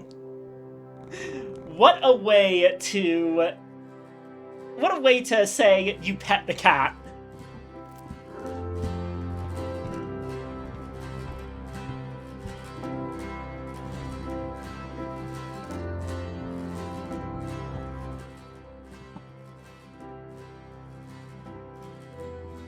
Sylvain, going somewhere? Away. Is that likely to cause difficulties for you? Heavens no! Want company? Alright, but call me Spencer. That's my name now. Spencer Hobson. Huh. Alright. I remember you talked in your sleep in English. Vincent has joined you as a companion and will assist with skill challenges where he can. This is your first companion. There are others. A companion will follow you, providing always skill bonuses and occasionally opinions. Certain story options will increase the skill bonus. Nothing will silence the opinions.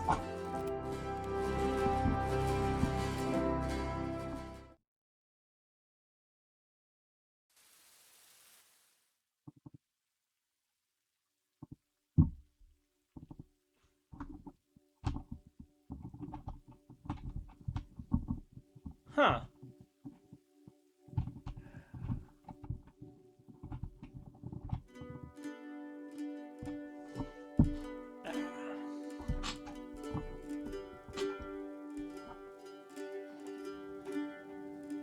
Excuse me just a moment.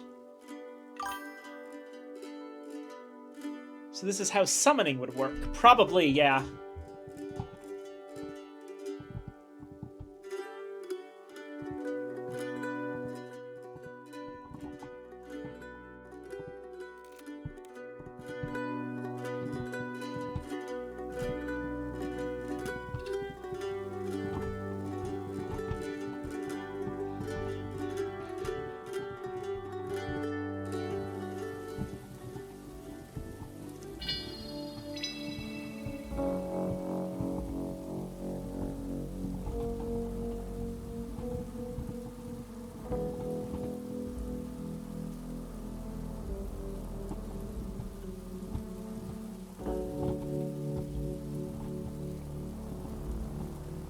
Oh, that's something I never noticed.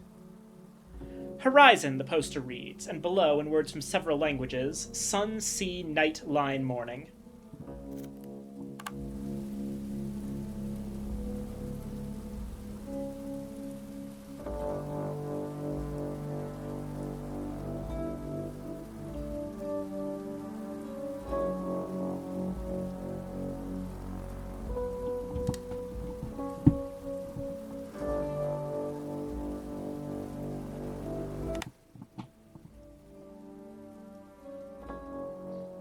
The station hall is almost deserted. Not so many visitors to the Riviera in these times. The train runs to Mimata, and Mimata is where I'll find Nina Legas. The Poncanos waits at the barrier, moodily clicking her ticket clipper. Beyond the barrier, at the platform, the train gleams and growls.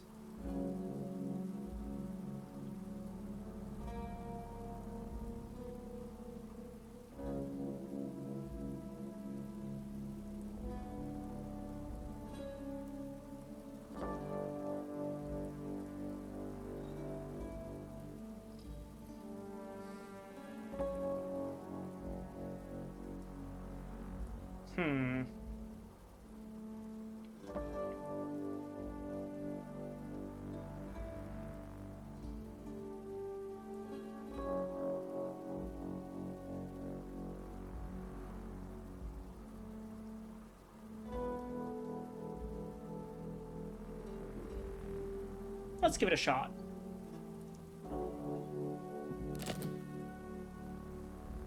I'll use the Wayfarer's sign. Here, an unremarkable door with the knot glyph scratched into the black paint. The handle is cold. The corridor beyond is wintry. Frost glitters on the brick walls as we pass. The corridor grows narrower towards the end. Where are we, Schiff? I've often wondered that. We're on the platform. Behind us, a dark-furred stain on the brickwork, roughly rectangular, the height of the door where a water pipe has leaked. Brr. Vincent disapproves.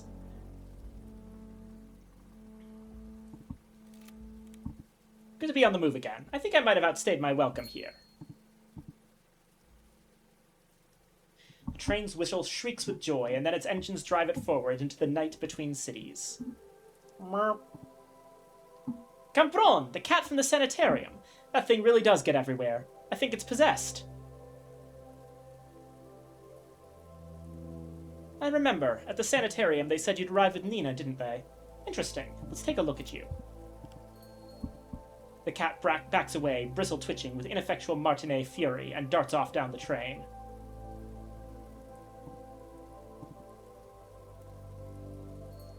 The pewtered surfaces of the Baie des Anges falls away. The rain slams the sky closed. The hills rise around us. I've lost fascination and dread and recovered my aspect pool.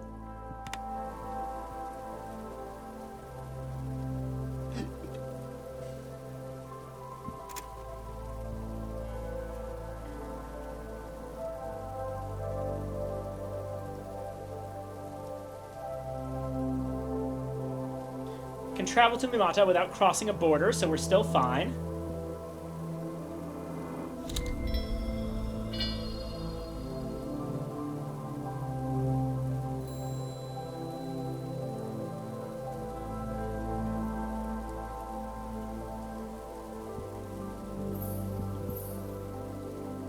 Safety across War's wasteland. Good. You don't have to enter a destination when you arrive there. You can keep moving if you have the right papers.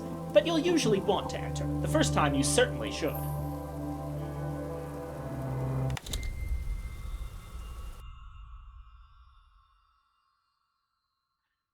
Oh!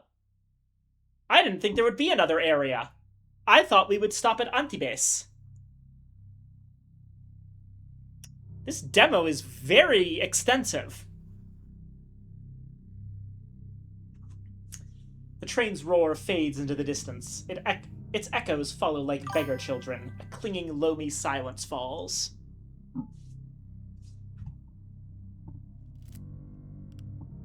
Not quite silent. Bird song, leaf rustle, and off from behind the post office the faint strains of a melodeon. The circus.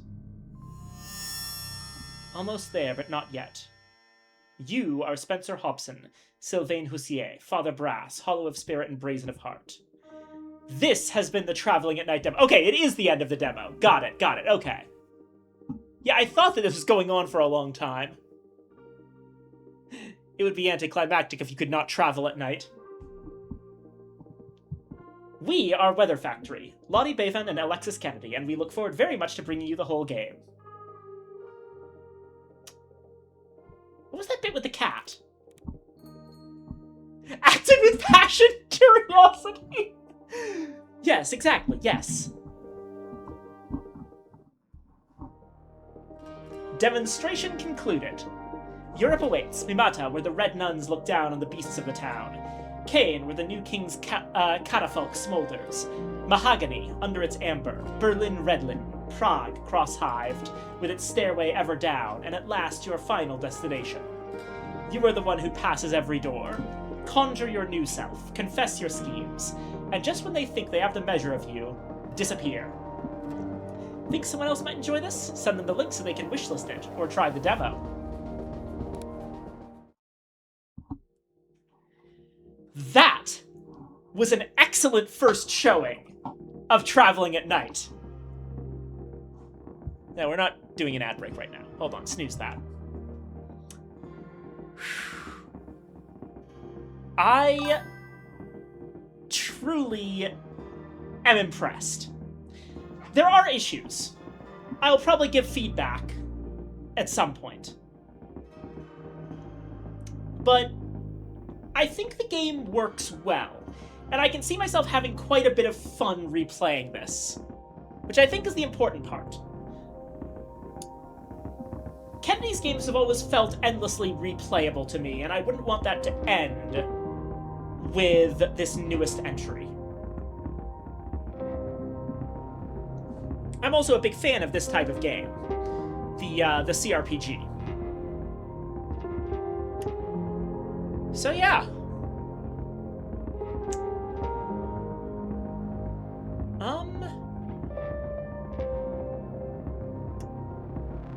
I think at this point, it's a bit late on into the stream for me to really switch over to Voices of the Void, so I think this is probably where we hop off for now.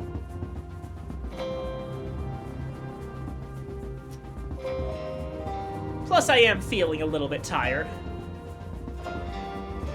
I don't really see... I'm going to have us raid out to Takawasa, who is currently playing Pal World. But I'll say before I go, Lottie, Alexis, you're on the right track. Definitely making a banger once again. I cannot wait for this to come out for real, and when it does, I will play it on this channel. You have my absolute guarantee on that. Alright.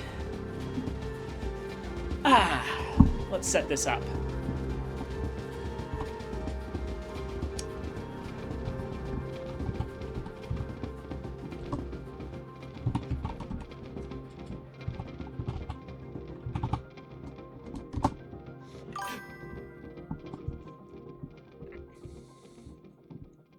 There we go.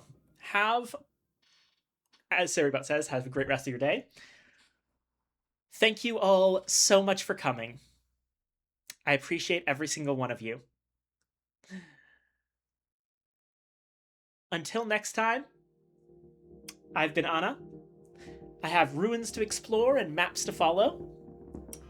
So until I see you again, stay safe and have a wonderful rest of your evening. Bye-bye, everyone. Good night. See ya. And... Ray.